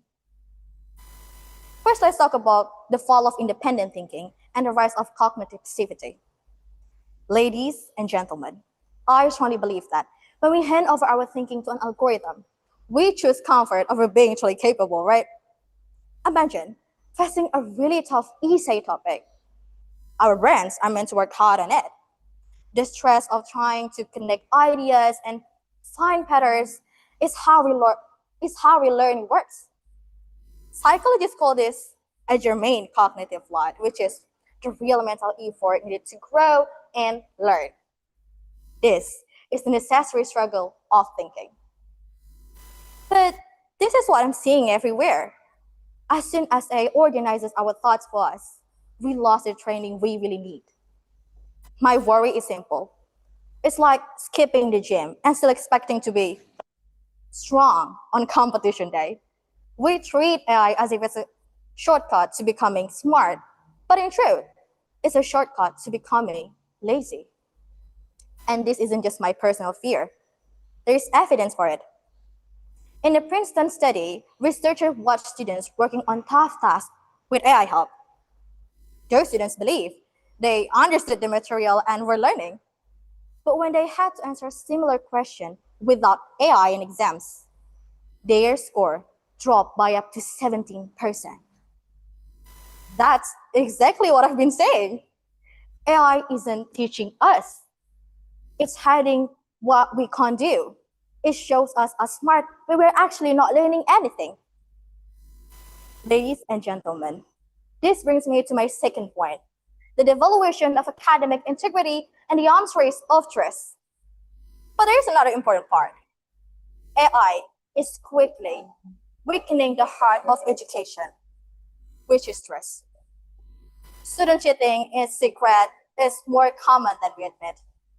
Recently, Compass reported a major scandal where a group of top Indonesian scientists at a medical conference in Denmark were accused of using AI to create scientific data. When leaders at the top use algorithms to fake reality, it sends a bad message. If the end result looks perfect, then honesty doesn't matter anymore. Because of this, universities are now worried, are using powerful AI detection tools to check what students submit. This has started a harmful arms race on campus. Lecturers are now acting like digital detectives, dotting excellent work instead of celebrating it. The honest students, those who work hard until 3 a.m., end up paying the biggest price. They now live in fear that a suspicious algorithm might wrongly accuse them of cheating. When education becomes this exhausting game of being watched, we are just trying to survive under digital monitoring, and real learning is no longer happening. To wrap everything up, ladies and gentlemen, I believe we must stop letting algorithms take over our minds, because true intellect cannot be outsourced to a machine. We have clearly seen, first, how this dependency led to the fall of independent intellect and cognitive passivity. And second, how it triggers a devaluation of academic integrity and an arms race of trust on our campuses. AI should be a tool that challenges us to think deeper, not an excuse to stop thinking altogether. If we treat education merely as a game of generating polished outputs rather than building actual human capability, we are not just failing our exams, we are failing our own future. As the saying goes, the machine can give you answers, but it can never give you understanding.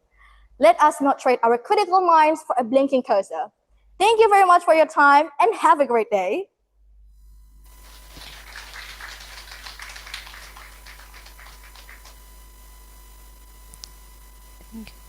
Thank you so much, Rivaya, for the great speech. And now we move to the next performance coming from Universitas Timor. Please welcome Arnoldus Jansen Nonseo.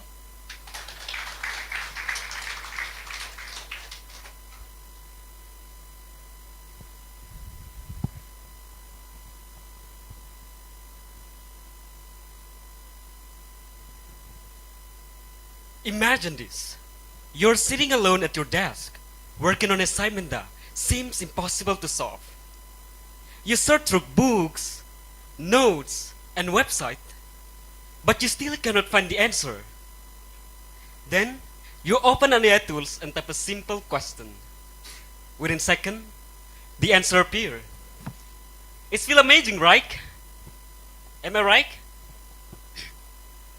But let me ask you a simple question. What if one day we become so dependent on AI that we stop thinking for ourselves? The honorable judges, respected lecturer, distinguished guests, and my beloved friends, good afternoon, and may God bless us all. First of all, let us express our gratitude to the Almighty God for His blessing, so that we are able to gather here today in good health and high spirit. Secondly, I would like to thank the honorable judges for giving me this valuable opportunity to stand here today to share my thought on a topic that is changing education faster than I could ever imagine. Ladies and gentlemen, my name is Arnold Lucian Sronseo. I'm currently a second semester student majoring in English education. I hope you are all feeling as good as I feel right now, though to be honest, I am a little nervous now. But I'm not here to talk about my nervousness. Instead, I would like to ask all of us a simple question. Have you ever thought that how much education has changed in just a few years? We are living in an era where the future is no longer ahead of us. It is already here. Artificial intelligence is no longer a fantasy. It is our daily reality. Ladies and gentlemen, today AI has become an important part of education. According to a recent global surveys from Digital Education Council, around 86% of students have used AI tools in their study. This shows that artificial intelligence has become an important part of modern education and is transforming the way students learn and the way teachers teach. However, AI does not only bring benefit to everyone. Ladies and gentlemen, despite its growing popularity, artificial intelligence has introduced a number of challenges that learners and teachers must face in today's educational environment. For learners, one of the biggest challenges is dependency. Yes, you did not hear it wrong. Dependency. Many students tend to march on AI to get instant answer instead of trying to understand the process of learning. You know, this can reduce our critical thinking skills, creativity, and the ability to solve problems independently. Slowly, learning become about finding answer, not understanding them. At the same time, teachers face serious challenge as well. It becomes harder to ensure that students work truly reflect their own ability. Teachers are also required to adapt their teaching methods because they are no longer just provider of information, but to guide students to using AI in a responsible way. Furthermore, with AI providing quick answer, some students may become less to involve classroom discussion and less motivated to participate actively in the learning process. For this reason, both learners and teachers must be aware of the risks that come with the confidence of AI.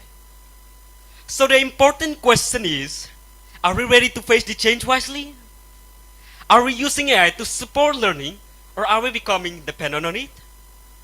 Because if you are not careful, the convenience offered by AI can lead to dependency. As a learner, we may become fast at getting answers, but slowly lose the ability to understand the process behind them. As a student everyone, I have experienced the growing presence of AI in education, but I also recognize the challenges that come with relying on it.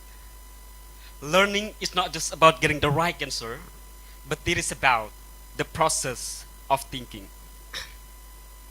Therefore, we must not fully surrender our thinking process to technology.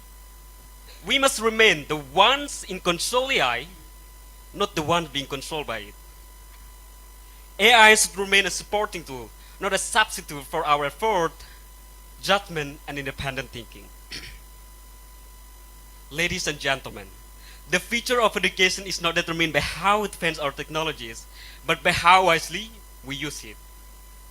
If you fail to use AI responsibly, the challenges it creates negatively impact students, teachers, and educational institutions maybe. The real challenge is not the technology itself, but by how we choose to use it. AI can become a powerful tool for learning, but without responsibility and critical thinking skills, it can weaken the very skills that education meant to develop. And finally, everyone, let us realize that while AI can give us the answer, it can never give us the wisdom. It can solve a problem, but it cannot understand human values, emotion, and experience. The challenges faced by learners and teachers in the age of AI are real. Students must think critically, while teachers must adapt their teaching methods because they're no longer just provider of information. Therefore, let us use AI responsibly, not as a replacement for human intelligence, but as a tool that supports learning and growth. Because in the end, technology may shape the future, but human will decide what kind of future it becomes. Honorable audience, that is the speech I would like to deliver. I apologize for any mistakes in my word or delivery. Thank you so much for your kind attention, everyone. Good afternoon, and may God bless us all. Thank you. Such a meaningful presentation that coming from Arnoldus. Once again, thank you, Arnoldus. And now, for our next participant, we have Johanna Indriani Nena coming from Universitas Timor.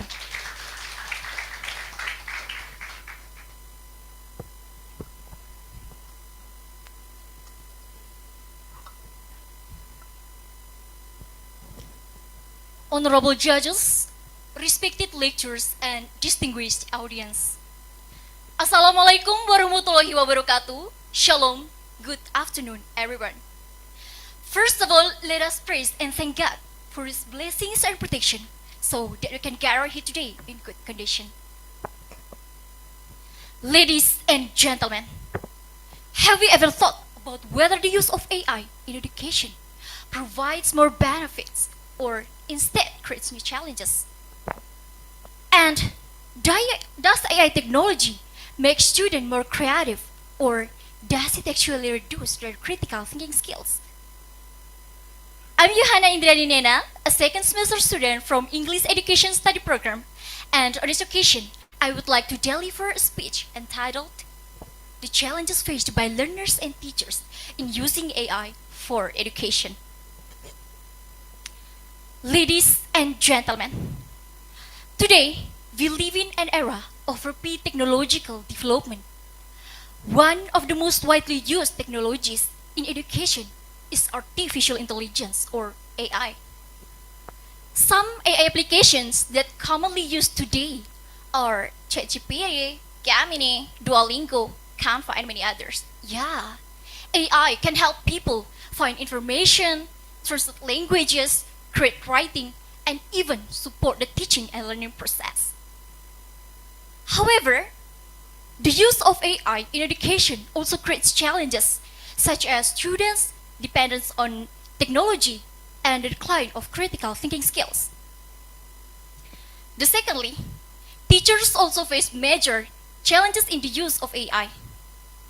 Teachers are required to follow technological developments and understand how AI works, so that learning remains relevant to technology development.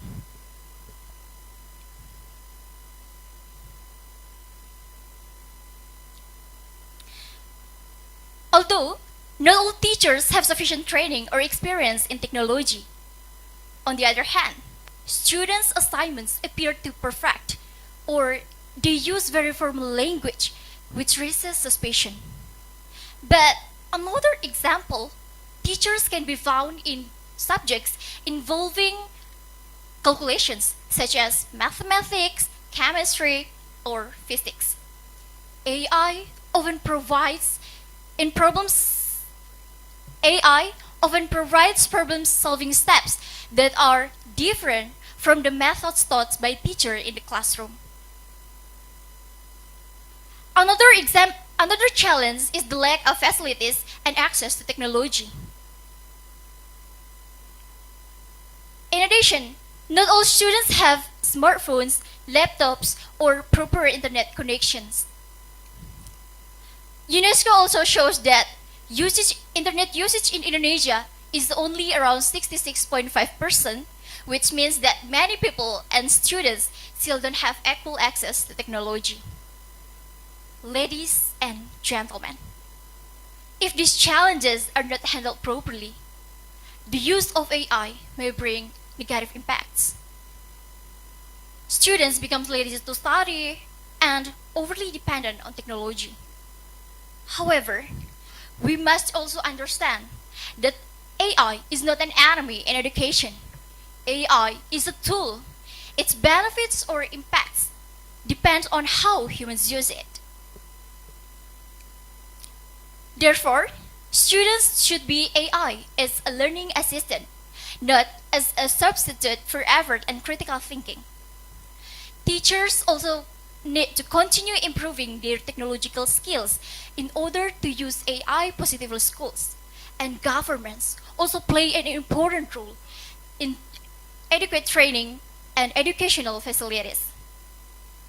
In this modern era, we cannot avoid technological development. AI will continue to grow and become parts of human life. Therefore, let us use AI wisely so that technology can help create more advanced, intelligent, and moral education system without eliminating creativity, honesty, and the spirit of learning. Ladies and gentlemen, in conclusion, I hope that students and teachers can work together to face the challenges of using AI in education.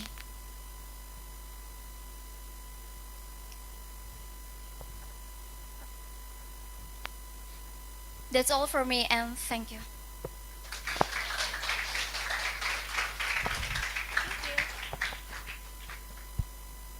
Thank you for that wonderful presentation that coming from Johanna Indriani Nena. Once again, please give her a big applause. And for our next performer, please welcome Maria Revania Benigna Kendo, coming from Universitas Katolik Widya Mandira.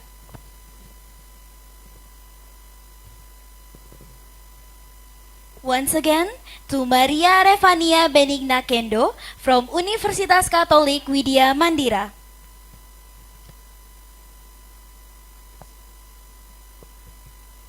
And for the last call, please welcome Maria Revania Benigna Kendo from Universitas Katolik Widya Mandira.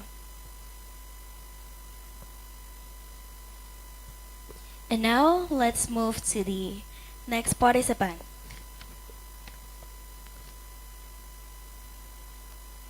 Our next performer is, I'm sorry. Yes? Maria Revania Benigna Kendo? Am I audible? Yes, you are. Okay, thank you. Warm greeting to all of us, the honorable judges and everyone watching. As the saying goes, to know you is to love you. Therefore, allow me to introduce myself. My name is Maria Revania Benigna Kendo from Widya Mandira Catholic University, Kupang. Today, I stand here to talk about critical issues, the negative impact of AI in education. Imagine that one day you wake up and your life is completely surrounded by technology and controlled by AI. Especially for you as a student, you can't even think for yourself anymore, and you lose your own creativity, and you can't even think for yourself anymore. Currently, AI is everywhere. Students use AI to answer a question, write essay, complete assignment, and even solve a complex problem in a matter of seconds. This technology indeed makes the process of learning become faster and easier. However, behind all these advantages, lies dark side of AI in the world of education. On the surface, AI looks like a helpful friend that makes it easy for us to understanding the topic materials. But slowly but surely, it turns off our brains. Furthermore, AI makes cheating way too easy.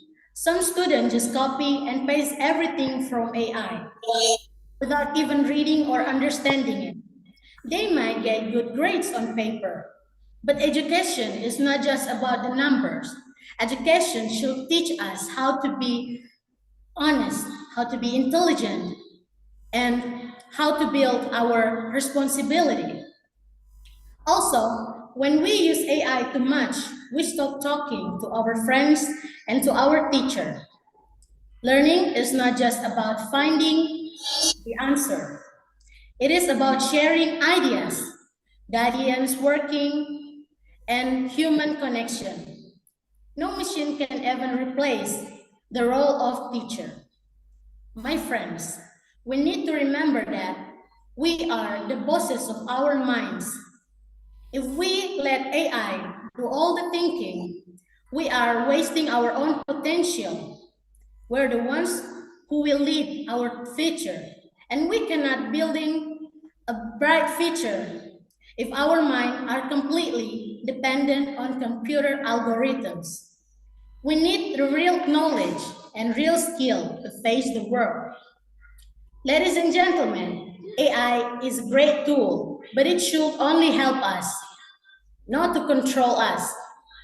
If we rely too much on machine, we will forget how to think and create the things of our own. Therefore, let us use AI wisely. Use it to support us while keeping our mind and critical thinking.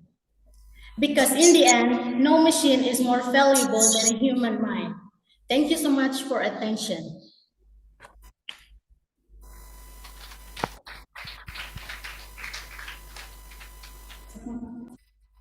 That's such a meaningful presentation coming from Maria Revania. Once again, thank you, Maria Revania. And now, we move to the next contestant. We have Sisi Nadila coming from Universitas Pasir Pengairan. Okay, am I audible? Yes, you are. Okay. Okay, I will show the situation around. And okay. Okay. Okay, we'll start my speech. 3, 2, 1. Imagine you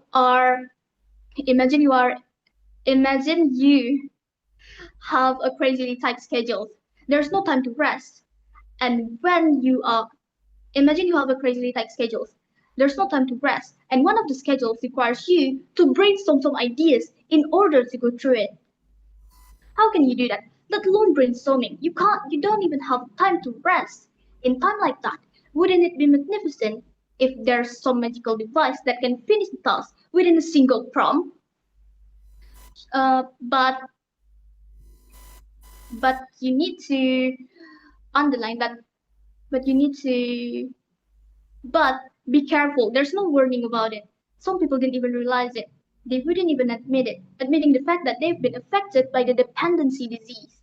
This magical device is magnificent, but at the same time, it also kills student creativity. But at the same time, it also gradually corrupts people bit by bit. How terrifying, okay? Assalamualaikum warahmatullahi wabarakatuh. First of all, let's say the greatest thanks to Allah Subhanahu wa Taala, who has given His mercy and blessing so that I can be here to deliver my speech. Second of all, may salawat and salam everlastingly be upon our great Prophet Muhammad Sallallahu Alaihi Wasallam, who has led us from the darkness into the bright civilization that we have today. The honorable judges and hardworking organizer of the National Hybrid English Speech Contest 2026. I am Sisi Nadila from English Education major at the University of Pasir Pengarayan. Okay, I should stop the dilly-dally right here, and right now, let's dive into the speech. The theme of this contest is AI transform the future of education. From here, I got a big question mark raising above my head. You can't see it, but it's there. So my question is the transformation of the future of education is for the better or for the worse? As you can see, AI has both advantages and disadvantages. First, the advantages for students. AI helps students by being their personal tutors. I didn't say this out of nowhere. I'm a student too, and I can confidently say that AI is used by the majority of students in my class. When we have something that we didn't really understand, we would ask AI to explain it to us. And when you see teachers or lecturers can't explain. Sometimes they didn't have time to explain things to us because they have other agendas.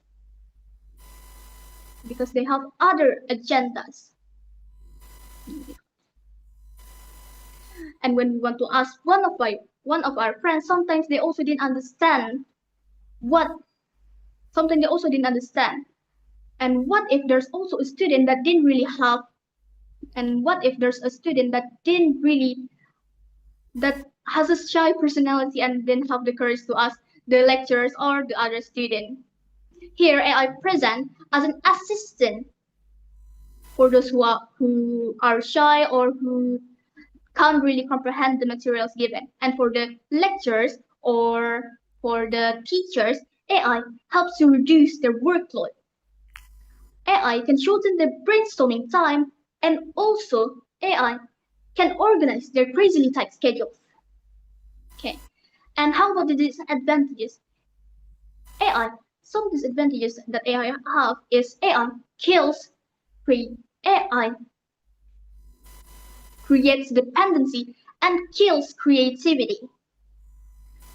AI creates dependency and kills creativity. This problem happens to both students and lecturers. The more we use AI, the more dependent we are.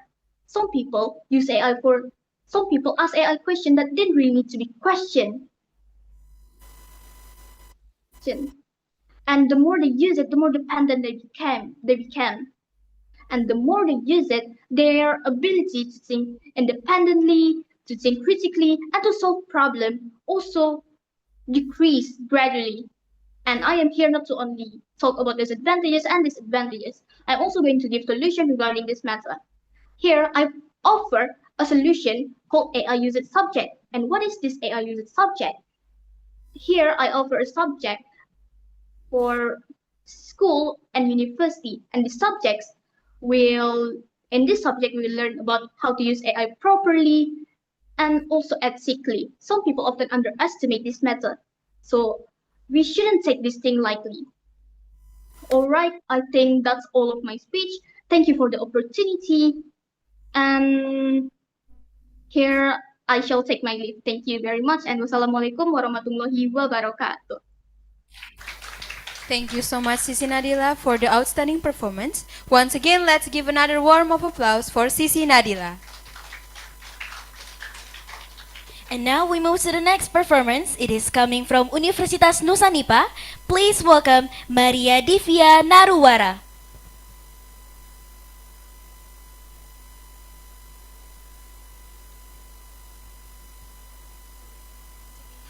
Once again, to Maria Divya Naruwara.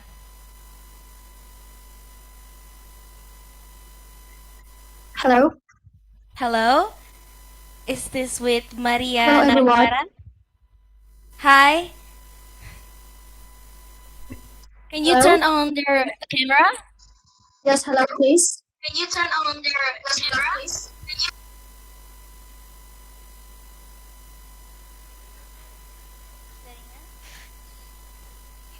Okay, once again for Maria Divya Naruwara.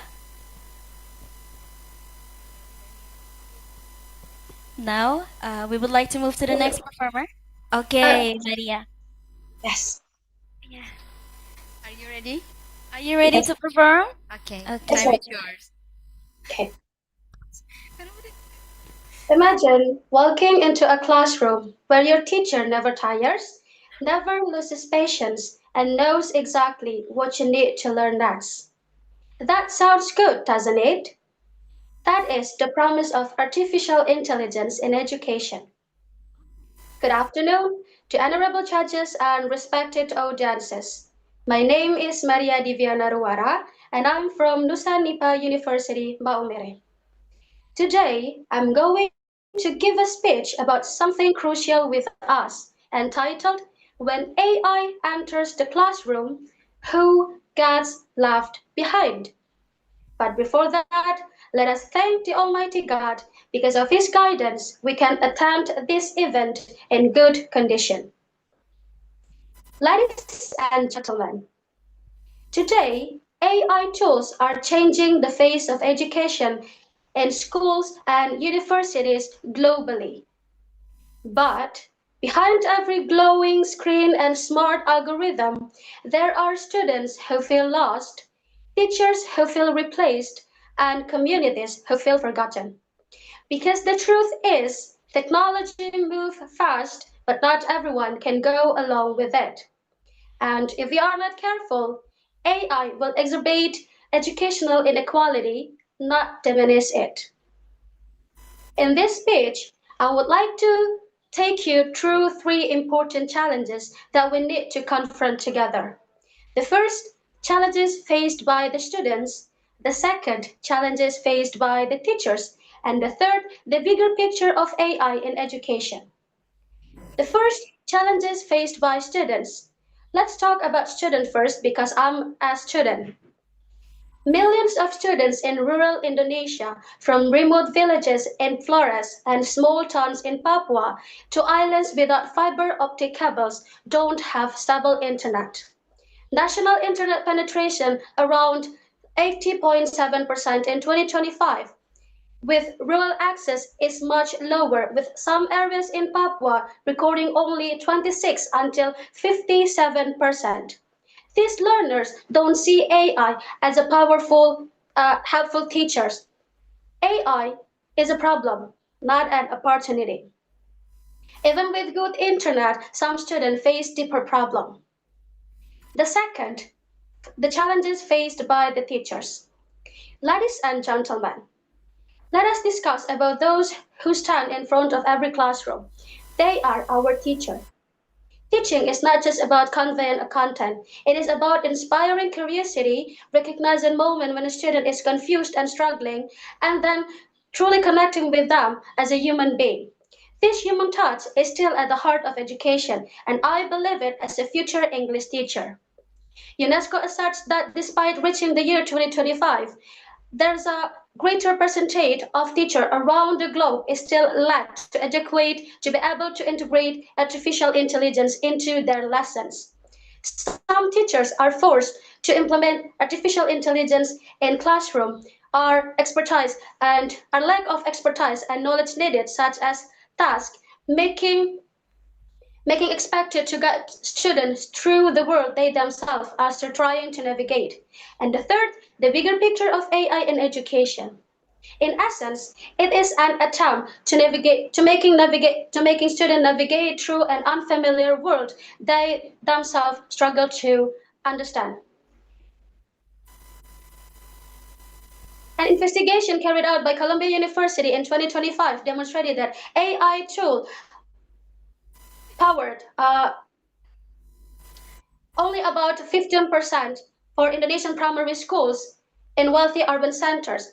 And then, notably, less than 25% of schools located in remote settings had a reliable access to the internet. That is our responsibility, both as students and teachers. We need to put a significant effort to creating a good infrastructure, a digital infrastructure in rural settings.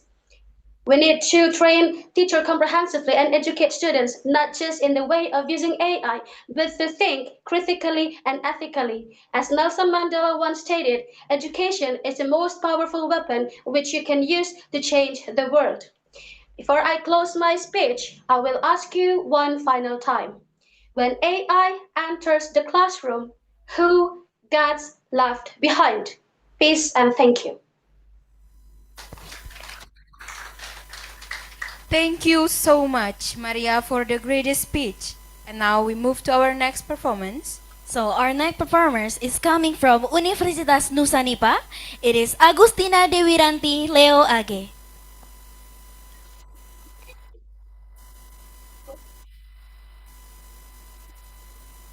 Okay, before I start my speech, please let me know if I'm audible or not. Yes, you are. Okay, so here are my surroundings. Oh my god.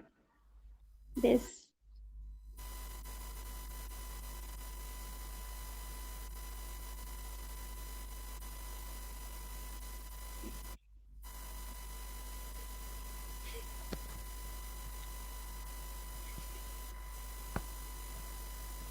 Okay, good afternoon, the educators and all the audiences. First thing first, let me thank the Almighty God for His blessings, which has enabled us to hold this competition smoothly. I would also like to thank the committee for giving us a space, a place to share our thoughts about one thing that is haunting our classroom, our teachers, and our learners. Ladies and gentlemen, I'm Agustina Dewirantileo Age from Nusanipa University, and my speech today is titled When the Classroom is Controlled by AI. Well, artificial intelligence is no longer a future but a present reality. It is here in our phones, in our search engines, and increasingly in our classrooms. Tools like ChatGPT promise to make learning faster and smarter, but learners and teachers are facing serious challenges when it is applied. Let me explain from the point of view of learners first. Ladies and gentlemen, I will begin with the over-reliance on AI and the decline of critical thinking. Research by Ganesha University of Education students in 2026 found out that there are both positive and negative impact when applying AI to classrooms, but all of the negative impact are related to a decline of critical thinking. And happens because they are overly reliant on AI opinion. When students give AI a chance to think for them, write their essays, solve their problems, or even make questions for their friends' presentations, they start practicing the very basic skill education is meant to build, which is thinking. Now they know how to prompt a machine without knowing how to think independently. Next, academic dishonesty. A survey of integrity assessments in Indonesia found that cheating still occurs in 78% of schools, where nowadays AI has made it incredibly easy.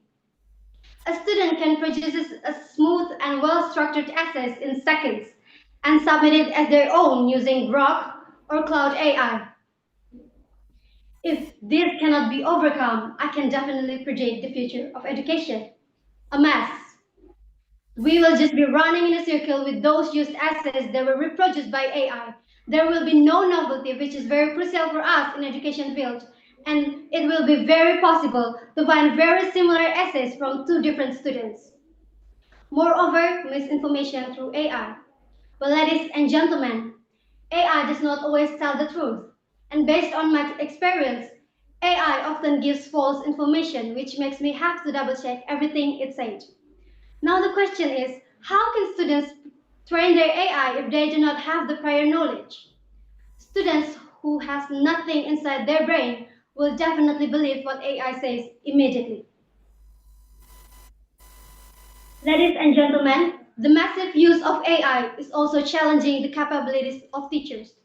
The first is because of the lack of training. An online survey of 200 teachers by King et al. In 2024 found out that 60% of them believe that the lack of teacher training and support are their greatest aspect. So if AI is really that important to be used, I hope the government can consider to make an AI teacher training, especially for those teachers who are settled in using traditional methods. Moreover, the failure of AI detection tools. Have you ever used AI detectors?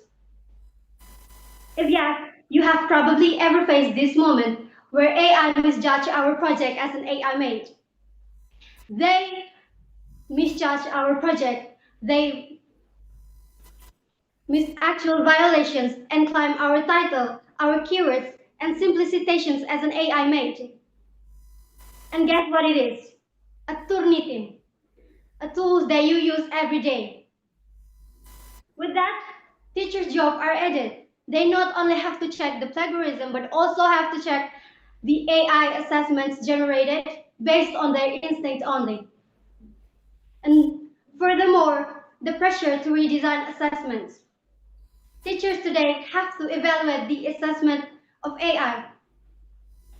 And also they have to maintain the student's interaction so they won't over-reliance on AI using effective assessments, which is very crucial for them because weak assessments that were produced by weak assessments such as remembering, understanding, and applying by Bloom's taxonomy are easy to answer by AI. And lastly, the massive use of AI is also creating the fear of being replaced. But here I want to say to you that no engine can look at the struggling students in the eye and know exactly what they need. To AI, students need a proper prompt, while to teachers, they can just walking under pressure, looking messy, talking freely without the need to perfecting their sentences, and teachers can still understand them. And ladies and gentlemen, I call for real actions. We cannot stand still where our classrooms are changed by AI, a technology we cannot control. What we can control is ourselves, and the solution are not a mystery. We know that schools need a clear AI policy. We know that teachers need proper training. We know that assessment must be redesigned, and then AI literacy must enter the curriculum. Yet all of it remains largely unapplied.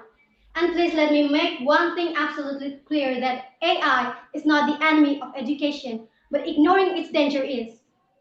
The enemy is not the technology, but our silence and our failure to act. Thank you.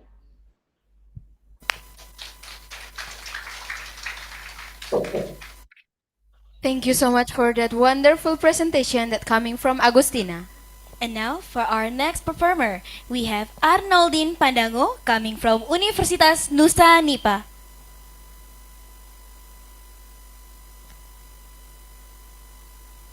Once again, to Arnoldine Pandango from Universitas Nusa Nipa. Can you hear my voice clearly? Yes, we can. Hello? Hello? Can you hear my voice? Yes, we can hear your voice. How about the camera? Yes, it is visible. Okay, you may start your presentation. First, here is my room.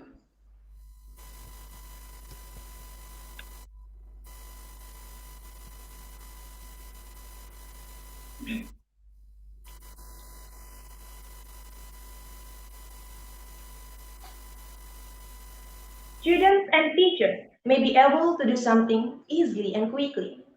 But did the idea come from their own minds? Honorable judges, respected audience, and everyone here today. First of all, I would like to thank the Almighty God. Because of Him, we are able to attend this contest. Ladies and gentlemen, good afternoon. My name is Arnoldine Pandango, and I'm from Nusa Nipa University. Here, I'm going to deliver my speech with the title, Be Aware of the Impact of AI on Our Future Education. Honorable audience, this world is facing a technological revolution, which means that technology has the potential to change the way we live and work. AI is the fastest growing and most tangible technology now. Tools like ChatGPT, Grow AI, Consensus AI, and many more can help us in the learning process, such as completing tasks, creating lesson plans, and so on. According to the recent data by CDT in Atwick 2025, 85% of teachers and 86% of students use AI in the 2024 to 2025 school year. It shows that AI is very helpful to understanding difficult materials, personalizing learning, and also saving teachers' time. But this is the big question. Does easier always mean better? Even though AI can solve many problems, it can also present serious challenges. First, let's talk about the challenges faced by students. Have you ever wondered what happens when students rely too much on AI? As a student in a university, I also face challenges. Actually, AI really helps me in the learning process in the classroom or when I get assignments. My friends and I just need to write what we need, and then suddenly everything is provided for us. But from that, I realized we have become dependent on AI. A recent study involving 1,000 high school math students in Turkey in 2024 showed that the group using ChatGPT scored 48% higher. However, in a follow-up test without AI, that group score dropped to 17%, lower than those who studies only from notes. This is deeply alarming because in fact, they will lose their ability to think critically, confidence, and analyze problems. All of those issues are known as cognitive atrophy. Now, what about the teachers? Teachers also face many challenges when using AI. Teachers become over-reliant on AI to create lesson plans or tasks. In other words, they will experience desk killing. A case study at President Elementary School in Bekasi in 2026 showed that although AI can create lesson plans, it can also reduce teachers' creativity. Teachers become Teachers spend a lot of time checking whether students' work is original or AI assisted. In fact, that time should be used to build good relationship with students and get to know their personalities. Additionally, they worry that one day AI will replace their duties and reduce their crucial role in the classroom. Think about this. If teachers depend too much on AI, who will guide the next generation with empathy and patience? Ladies and gentlemen, if we live in this situation, what will happen with our future education? This is why we must act now. Here, I propose three important approaches: prosper, plan, and prevent. First, prosper. Prosper means use AI only as a tool, not as the main player. We focus on human-centered learning. For example, you write essay by your own idea, and then use AI only to check the grammar or give suggestions. Second, plan. We must build AI literacy to have knowledge about AI. For instance, schools or universities must provide training on how to use AI ethically and critically. Third, prevent. This means we need clear rules, safeguards, and ethical AI.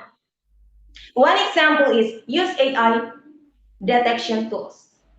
Next, schools or universities must impose penalties or sanction on students who commit plagiarism. Ladies and gentlemen, AI is neither good nor bad. It depends on how we use and control it. Let us remember that technology may change the way we learn and work, but only humans have uniquely human qualities such as empathy and moral character to shape a better future. In conclusion, let's use AI wisely. Students and teachers must work hand in hand to ensure that AI will never replace humans. If not us, then who? If not now, then when? That's all from me. I hope you all take something valuable from this speech. Thank you. Thank you to Arnoldin for such a captivating speech. And now for the next performer. Please welcome Runa Tomala from Universitas Internasional Batam. Hello, is my voice audible? Yes. Okay, I will show my surrounding first.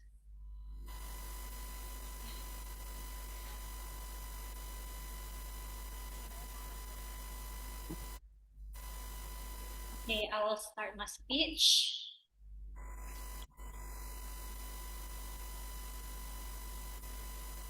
I will start my speech in 3, 2, 1. GPT, can you explain this material more simply? Can you create an outline for an essay on this topic?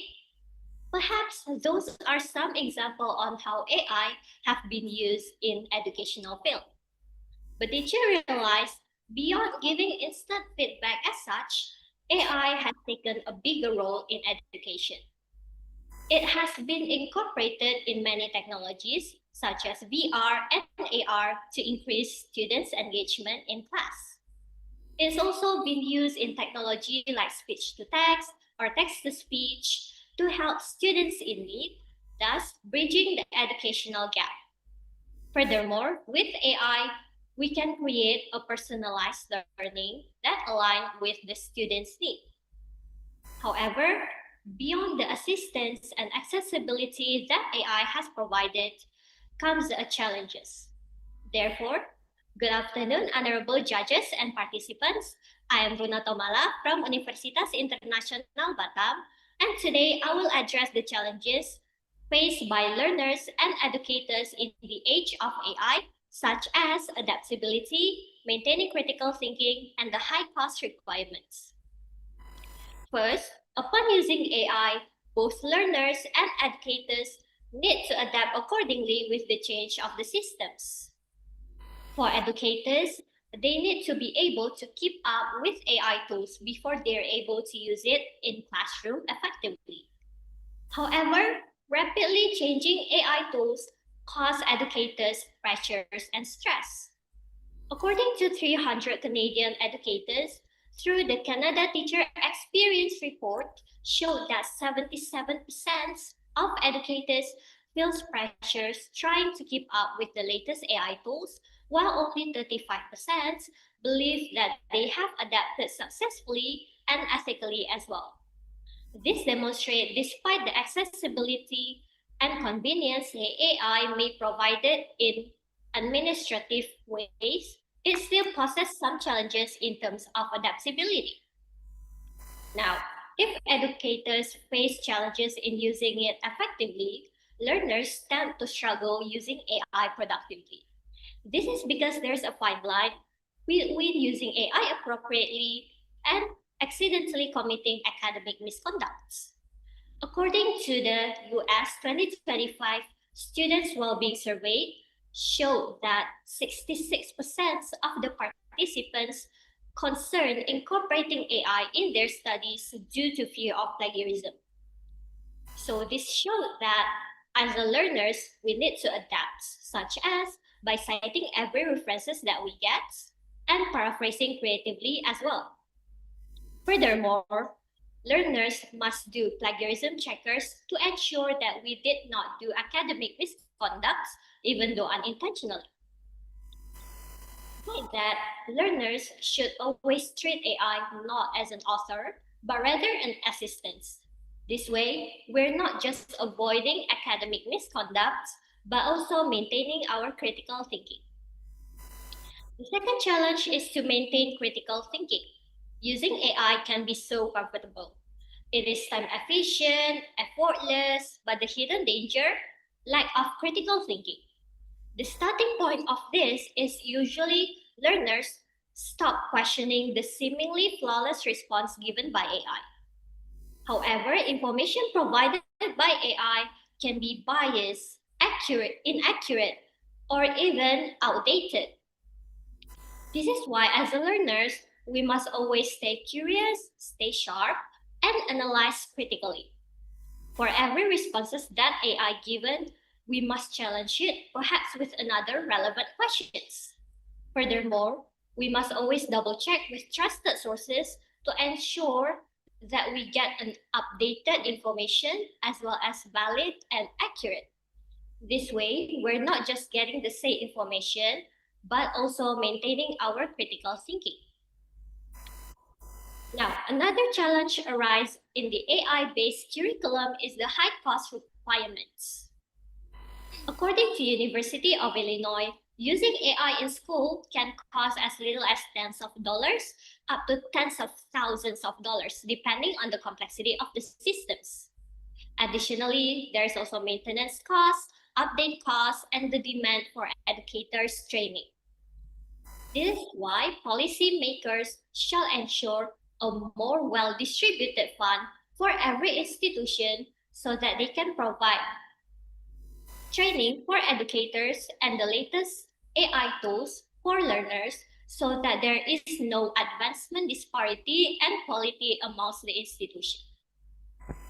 In conclusion, despite the advancement that AI has brought, especially in educational field, there are still some considerable challenges, such as how to adapt, how to maintain our critical thinking, and how to tackle the high cost requirements. Policymakers shall support through funding for every institution so that they can provide and acquire the latest AI tools for learners as well as an effective training for educators. While learners, we should always stay curious, questions, and verify information that we get, especially from AI.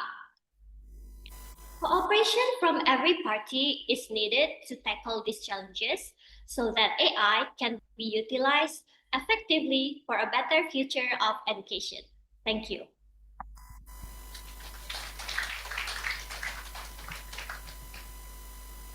Let's give another warm applause to Runa Tomala for the performance. Thank you for sharing such a meaningful insights with us.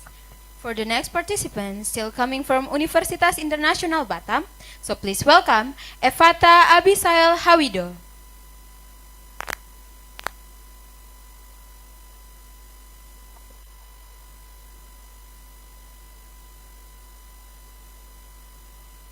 Hear my voice? Yes. Sorry. Good afternoon, honorable judges and everyone here. I'm Evata Bisel Hawido and I'm from Universitas Internasional Batam.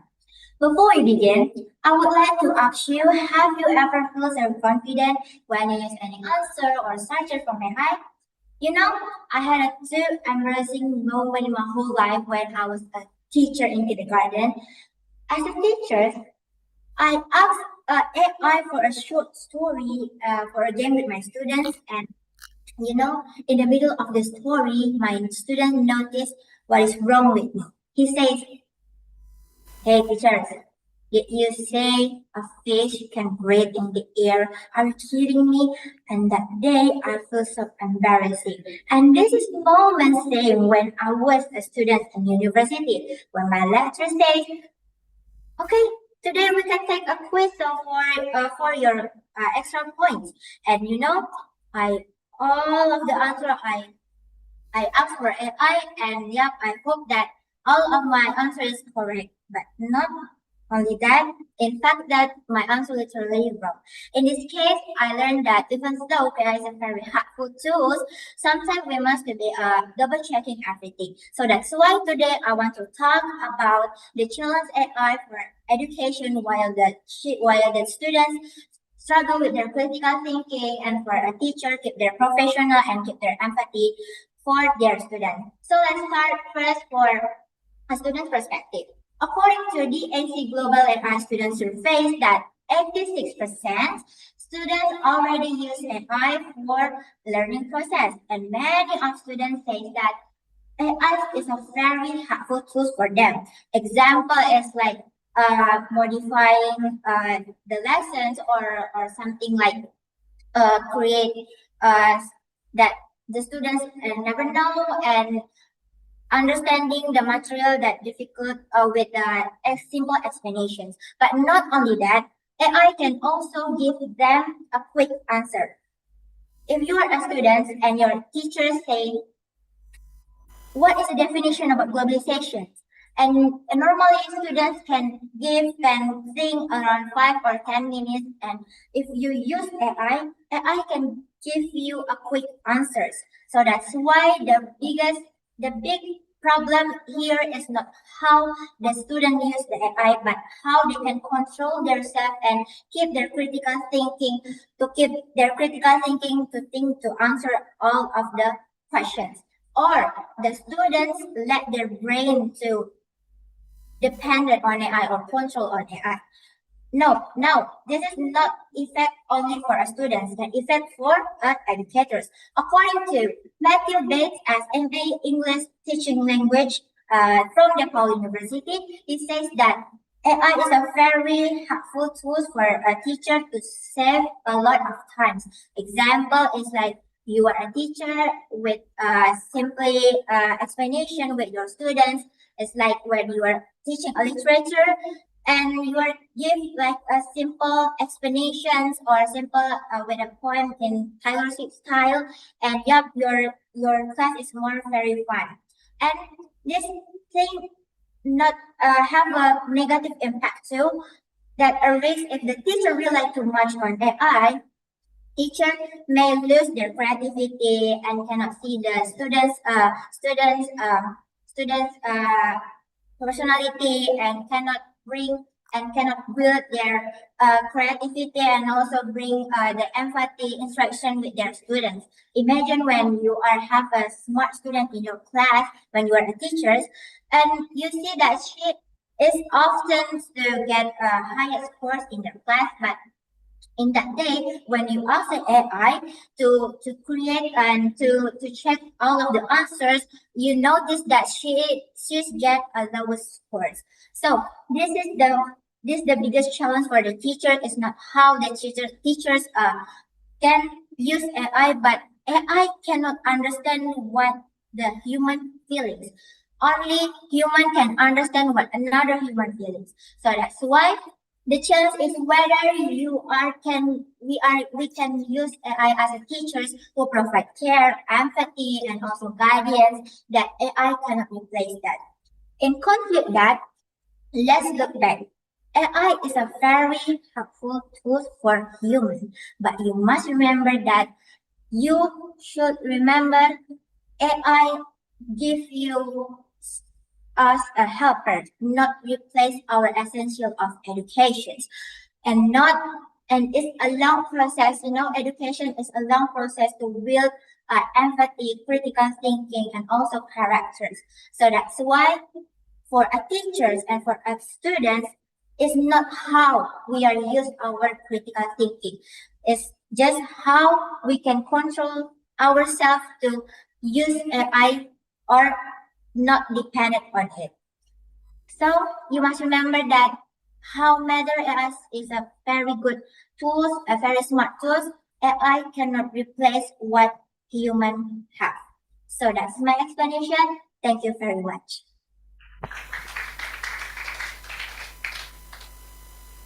Okay, thank you for the remarkable presentation coming from Efata. Now we move to the next performer. It is coming from Universitas Timor. Please welcome Marianus Pule.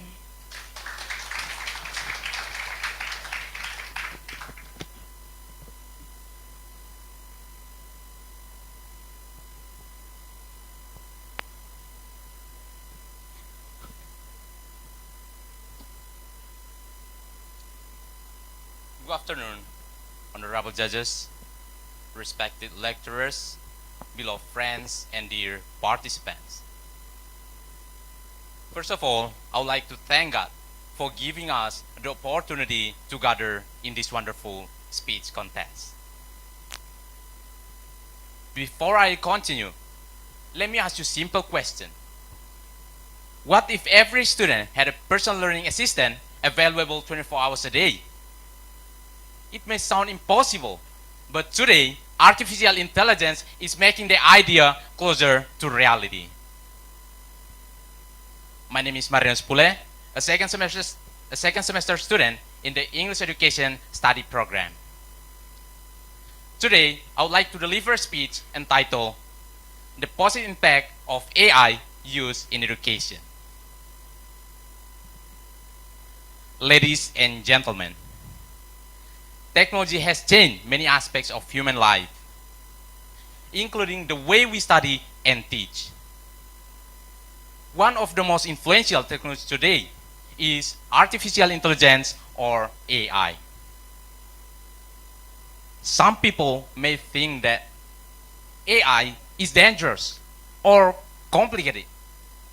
However, if we use it wisely, AI can bring many positive impacts to education. According to recent education reports, AI is increasingly being used by students and teachers to support learning and improve productivity. This shows that AI has become an important part of modern education when used wisely.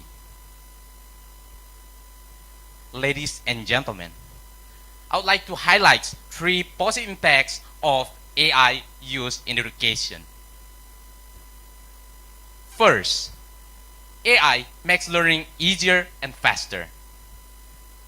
Students can search for information in seconds.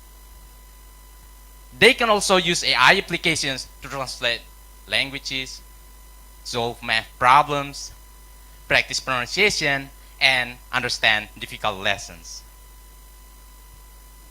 For example, students who are weak in English can improve their speaking skills by practicing with AI tools every day. This helps students to become more independent and confident. As a student, I have personally experienced the benefits of AI. It helps me learn English more easily, practice speaking, and build my confidence when learning and communicating in English. Second, AI supports teachers in the teaching process. Teachers can use AI to create presentations, quizzes, and learning materials more efficiently. As a result, teachers can spend less time on routine tasks and more time to inspiring their students. Third, AI gives opportunities to students in remote areas. In many places, students still have limited access to teachers, books, and educational facilities. AI and online learning platforms can help reduce this gap by providing educational resources through smartphones and the internet. This means education can become more inclusive and fair in the future. Ladies and gentlemen, even though AI is very helpful, we should not depend on it completely. We still need human intersection, critical thinking, and moral values. AI can support education, but teachers and students remain the heart of learning. In conclusion, AI had a positive impact on education because it makes learning easier, supports teachers, and expands educational access. It also encourages students to become more independent, creative, and confident in facing the challenges of modern world. Therefore, we must use AI responsibly. We should use it to gain knowledge, improve our abilities, and build a better future.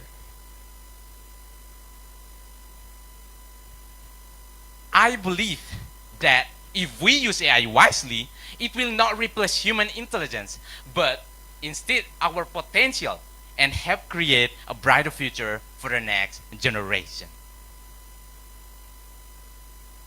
Let us use technology not only to become smarter, but also to become better human beings. Because in the end, the future of education is not determined by technology alone, but by how wisely we choose to use it. Thank you very much for your attention. Have a great day.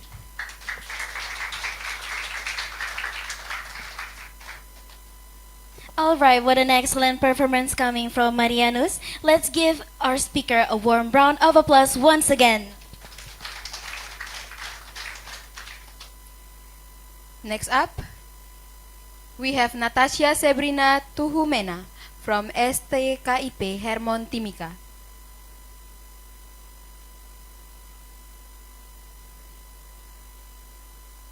Once again, for Natasha Sabrina Tuhumena from STKIP Hermon Timika.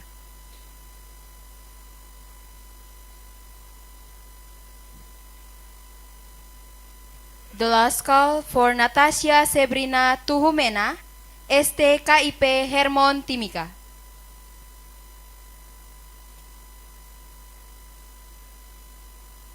We move to the next performance.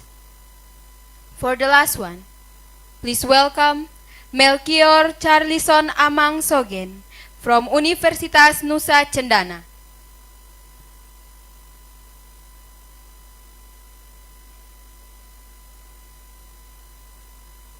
Once again, Melchior Carlison Amang Sogen from Universitas Nusa Cendana.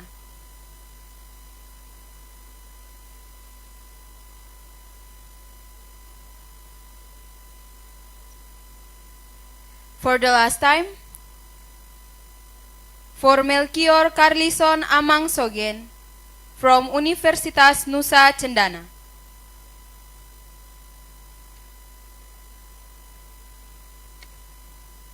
Alright, so ladies and gentlemen, all the participants have completed their speeches. And at this moment, the judges are calculating and finalizing the results. We kindly ask for your patience while the deliberation process takes place. Thank you. And while waiting, let us listen to some music and some performance. Thank you.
tes 1.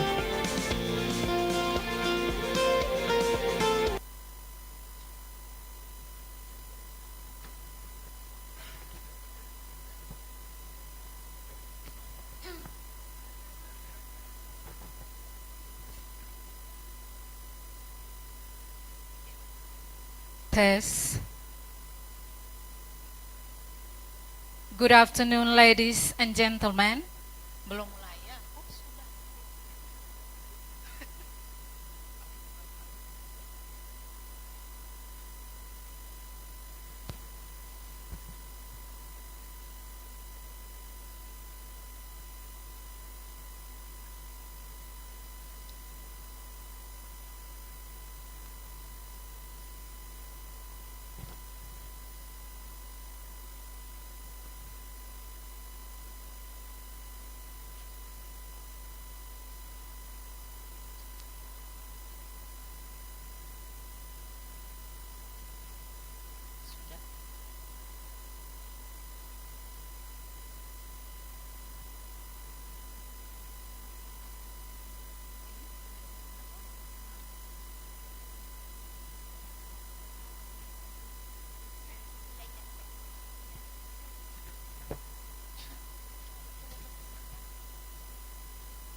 So, ladies and gentlemen, the judges has finalized the results. Before we announce the winners, we would like to express our sincere appreciation to all participants. Every speaker who stood on the stage today is already a winner because it's demonstrate courage, preparation, and determination. So now, we proceed to announcement of winners. We would like to invite Ms. Febronia Lassi SPD MED, to come forward and announce the winner of the speech competition.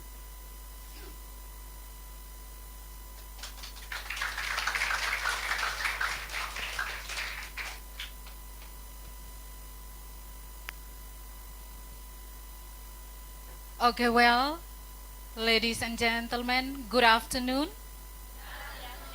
How are you today? After a long day waiting for the winner in this afternoon. One more time, how are you today? Okay, it is an honor for me to be standing here to announce as on behalf of the judges, of the 6 judges, now we come to an end, that the most prestigious moment that we are waiting for. So, who are going to become the winner of today's English speech contest into the hybrid, I need to read, National Hybrid English Speech Contest 2026. Okay, before I announce the winners for today English speech competition, I would like to read in Indonesia berita acara penyerahan hasil nasional hybrid English speech contest 2026.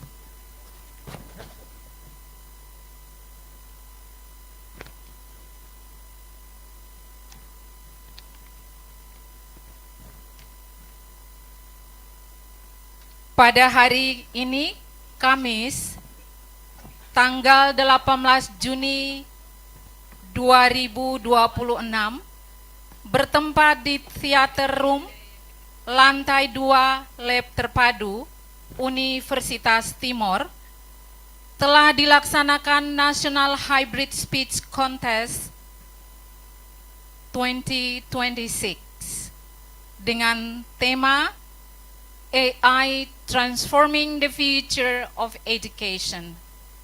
Bersama dengan ini, tim juri serahkan hasil akhir perhitungan skor dari setiap peserta beserta rekapitulasi nilai dan pemenang.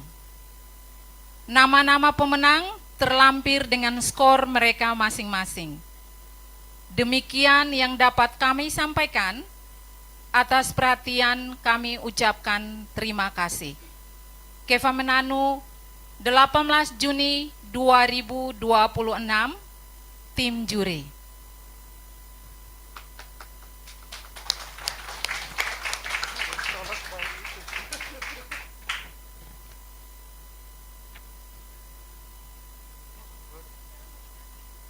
Baik Bapak Ibu, adik-adikku sekalian, pemenang pertama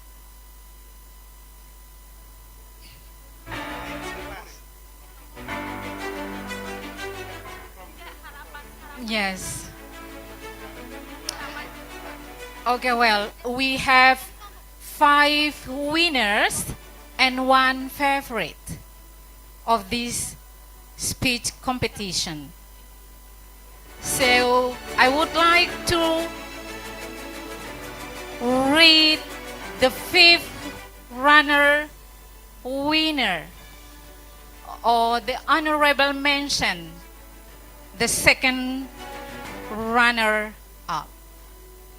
So, who is he or who is she?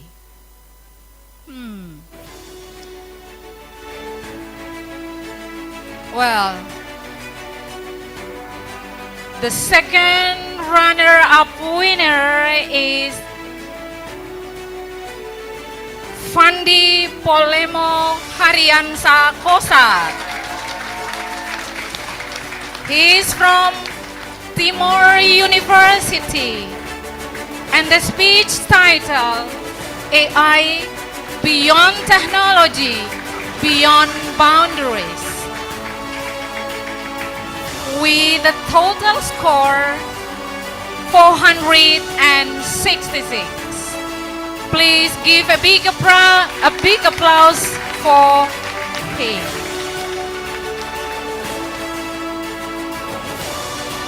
Okay. Now we come to the first runner-up winner, that number 4 place. Aziza Novianti.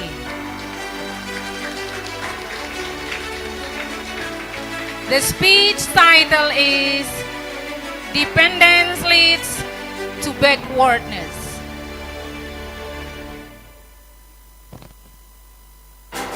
And the score is 536. For Aziza, please turn on your camera. For Aziza, please turn on your camera.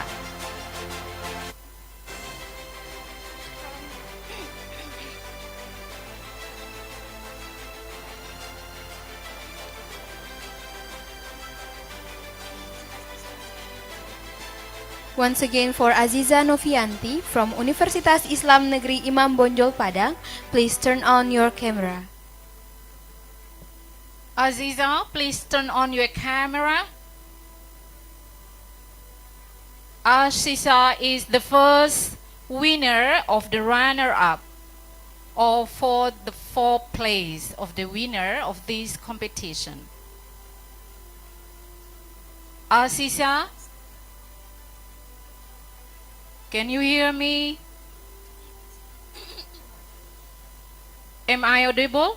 Aziza has connected? No? Okay. So now we continue to the 3rd place of the winner of this competition.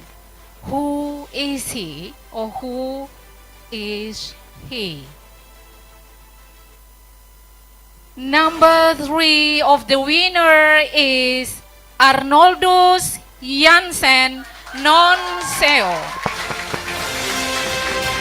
from English Study Program, the 2nd semester student of the University of Timor. The speech title is The Challenges of Artificial Intelligence in Modern Education, and the score is 540.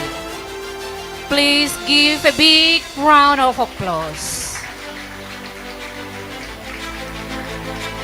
Okay, thank you for standing beside me. Well, now we come to the 2nd place of the winner,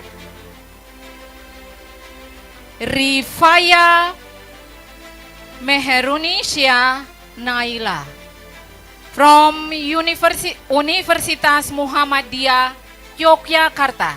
Please give a big applause to her.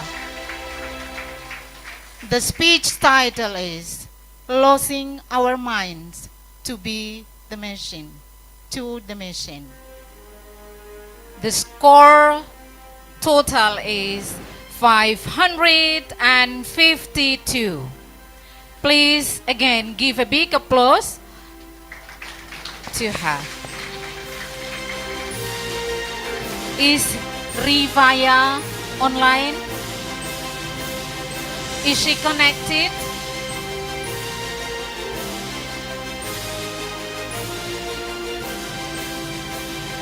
No one connected. Okay, well, now we continue to announce the first winner of this competition. Can you guess, guys? Yes?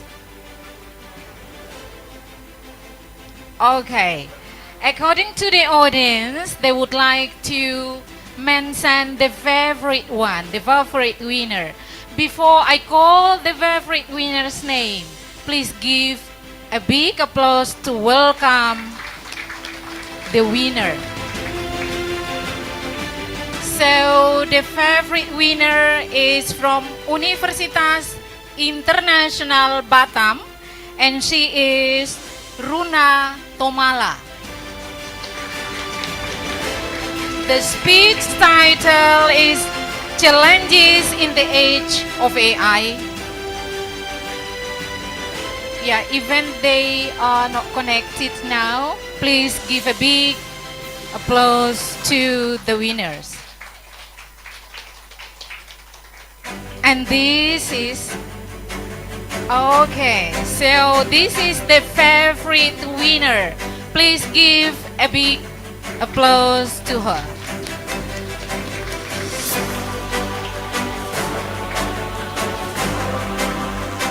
The favorite contestant. Well, now we come to the last one that everybody is waiting for, the first place of the winner. Can you guess it, guys? You cannot guess it. How come? Okay, well, now I would like to call her name and please come over here. Indah Putri Tala.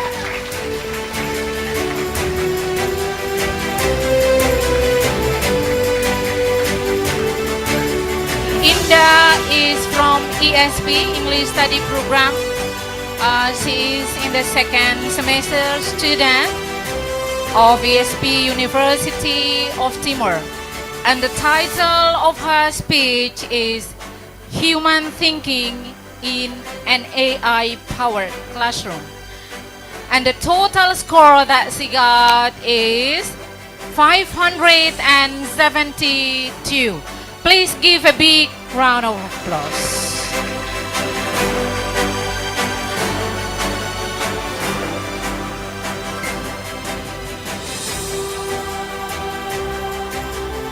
Okay, ladies and gentlemen, now we come to the prize awarded. So,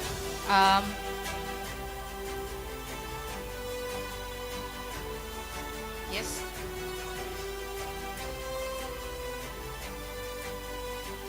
Okay. Okay, that's okay. That's gonna be great as well.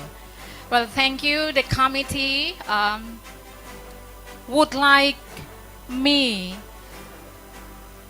to read the winners one more time. Now we're gonna start with the second runner-up or the fifth place of the winner. That's Fandi Polemo Haryansa Kosat from University of Timor. The speech title is AI Beyond Technology, Beyond Boundaries.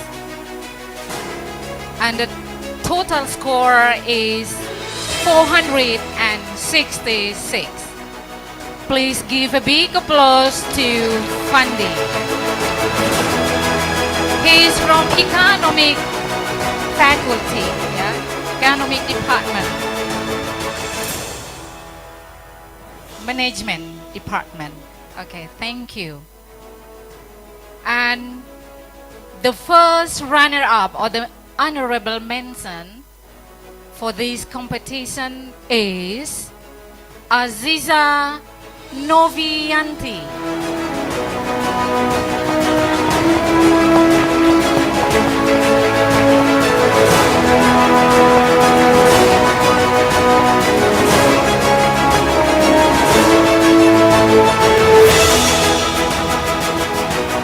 The speech title is Dependence Leads to Backwardness, with the total score of 536. Please give a big applause to the winner. And the next one, now we move on to the third place of the winner, who is the lucky man or the lucky girl. Okay, we've known that already. Arnoldus Jansen Nonseu. Please give a big round of applause to him.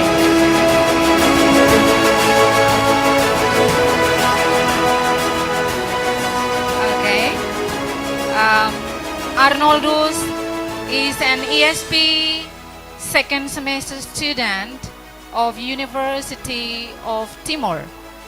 And the speech title is The Challenges of Artificial Intelligence in Modern Education, with a total score of 540.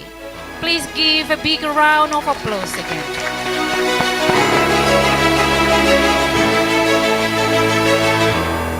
Well, ladies and gentlemen, now we come to the second place of the winner.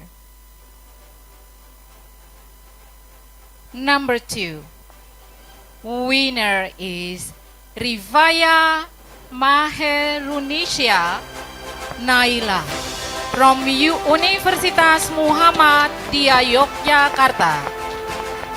Is she connected? Is she online?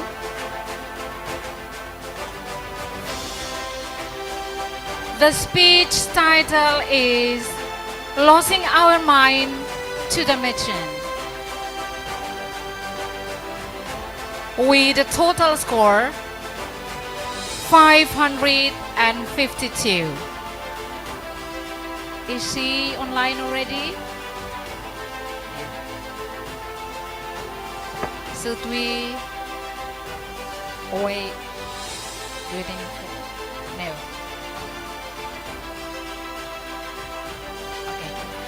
Well, now we come to the first winner that I have already mentioned before is Indah Putri Talan from ESP, the second semester student of University of Timor. The speech title is Human Thinking in an AI-Powered Classroom. The total score is 572. Please give a big round of applause.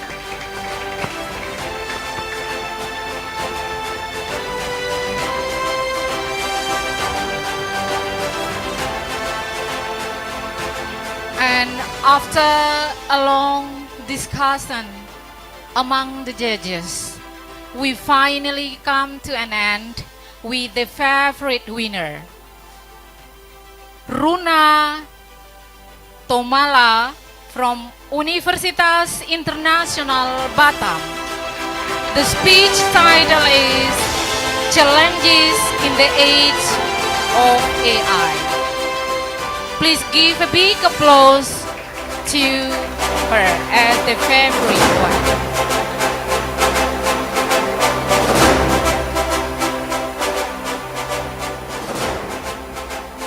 Okay, well, for the prize awarded, I will call the judges. We have 2 judges over here. Okay, Pak Michael, please come. Bapak Ansel, please come to the board, and then the chief of the committee.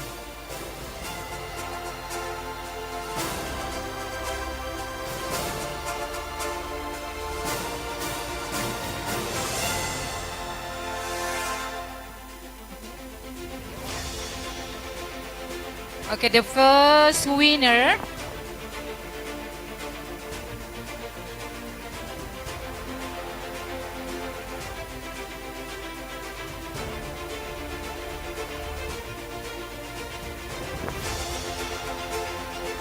will be given by Bapak Ansel. The first winner of this competition.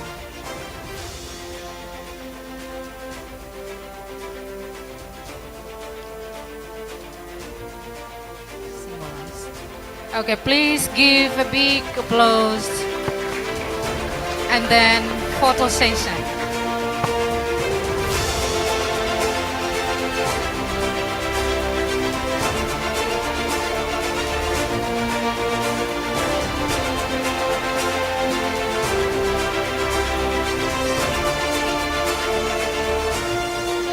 somebody handed the trophy?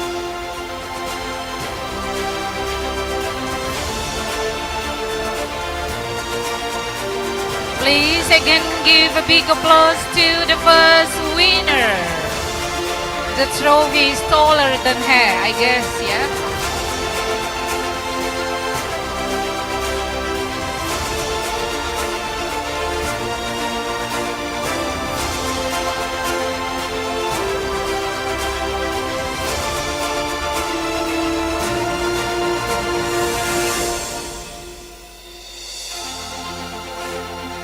For the second The winner, second one will be handed by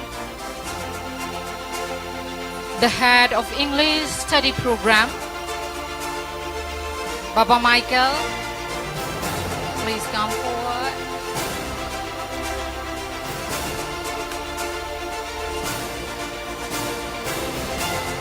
The third place. Okay. Oh yeah.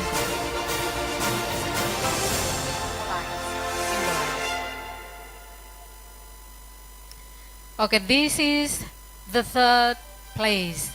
Arnoldus Jansen Nonseo, given by the head of English study program. Okay, photo session or later on. The last one gonna be photo session together.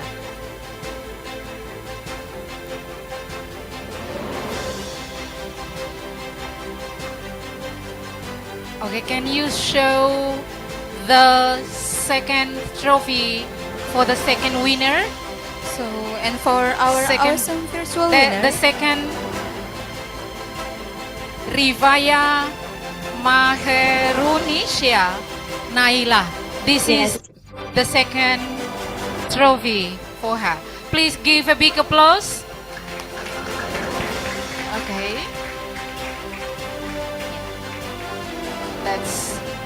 That's for the second. Yeah. Okay. That's the second winner. Okay, well, now we move on to the first runner-up winner. Boleh disimpan, Bu? Okay, will be given by the chief of the committee. For Miss Hesley, one more time, come over here to hand the prize to the first honorable mention, to the first runner-up.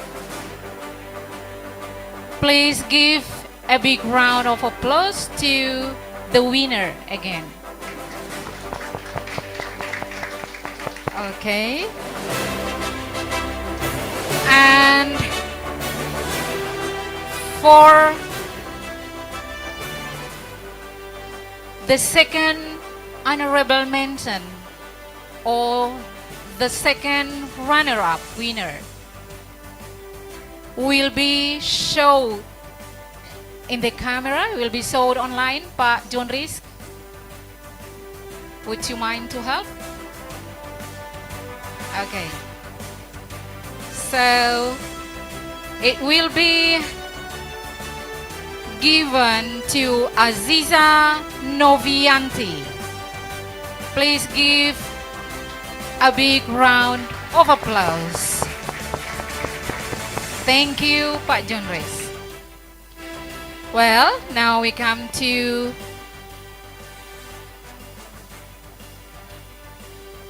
the second mention, the second honorable mention, or the second runner-up winner. Okay, okay. The favorite one. Now we come to the last one, that's the favorite one. Please, again. Pak Yan, please send it online. Okay, just show it online to Runa Tomala. Okay, Runa, here's your prize. Please give a big round of applause again. Thank you very much. Everyone, please be seated. A photo session. Okay, before you go back, please come over here. Bapak Ansel, Ibu Hesni, Bapak Michael, please come over here and with all the committee. So we now invite all winners, judges, and distinguished guests for a group photo session. To all the online judges and participants, please turn on your camera and thank you very much.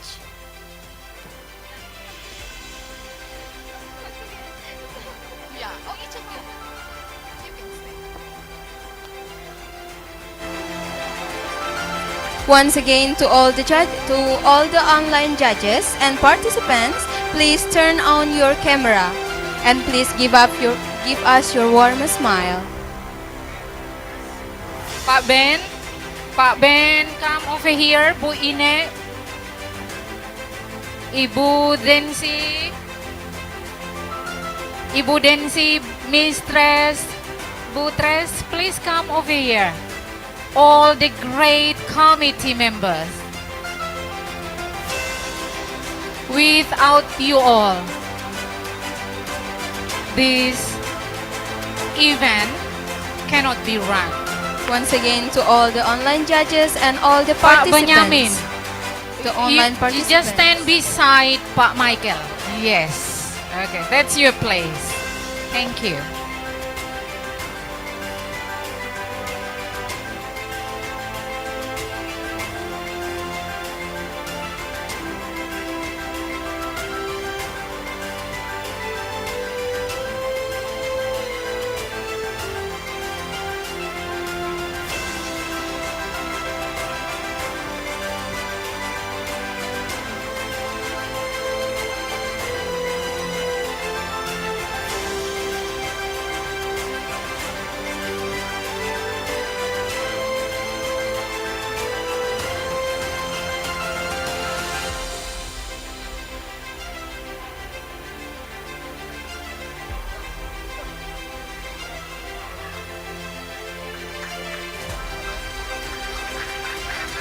Thank you so much for all Harusnya the foto jangan membelakangi layar agar pemenang yang di layar pun bisa terfoto. Oke, ayo mari sekali lagi. I invite you guys one more time to take picture together with the online participants. So once No, again, because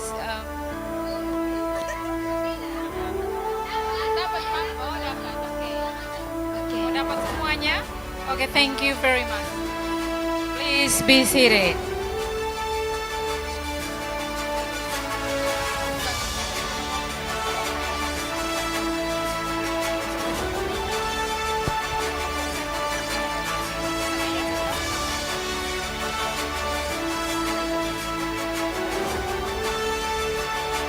And the last but not least, we would like to inform you again, especially for our awesome virtual winners. Don't worry that your trophies and prizes are on the way.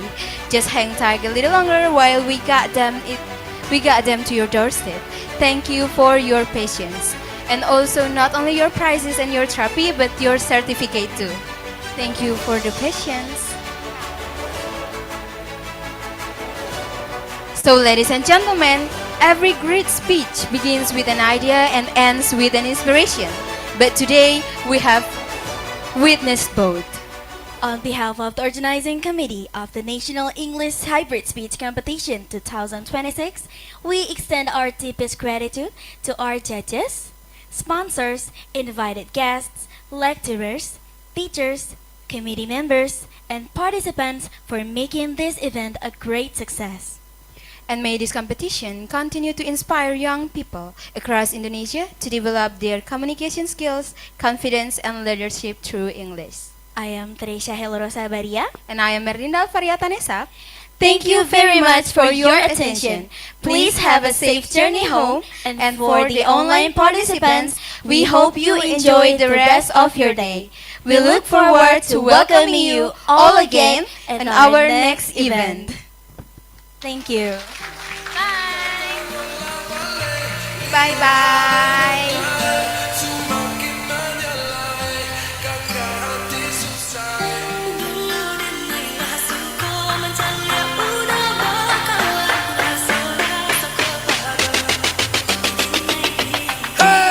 Lihat nona makin gagal bikin kakak jadi suka. Dulu ada rambut kepang dua, sekarang rambut merah-merah. Kakak lihat tambah manis, pulang rantau dari mana? Aduh ada nona jantan lalu pasang gaya depan kakak. Kakak jadi jatuh kakak tak bola balik. Lihat ada nona semakin menyala kakak hati susah ada bikin kakak mete. Tidur malam bola balik sejak kakak lihat ada.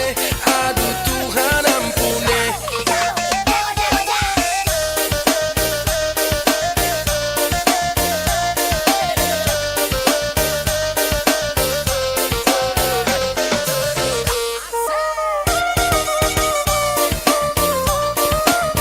Cek. Panitia, mahasiswa panitia mohon dibantu untuk kita beres-beresin dulu ruangannya sebelum pulang ya.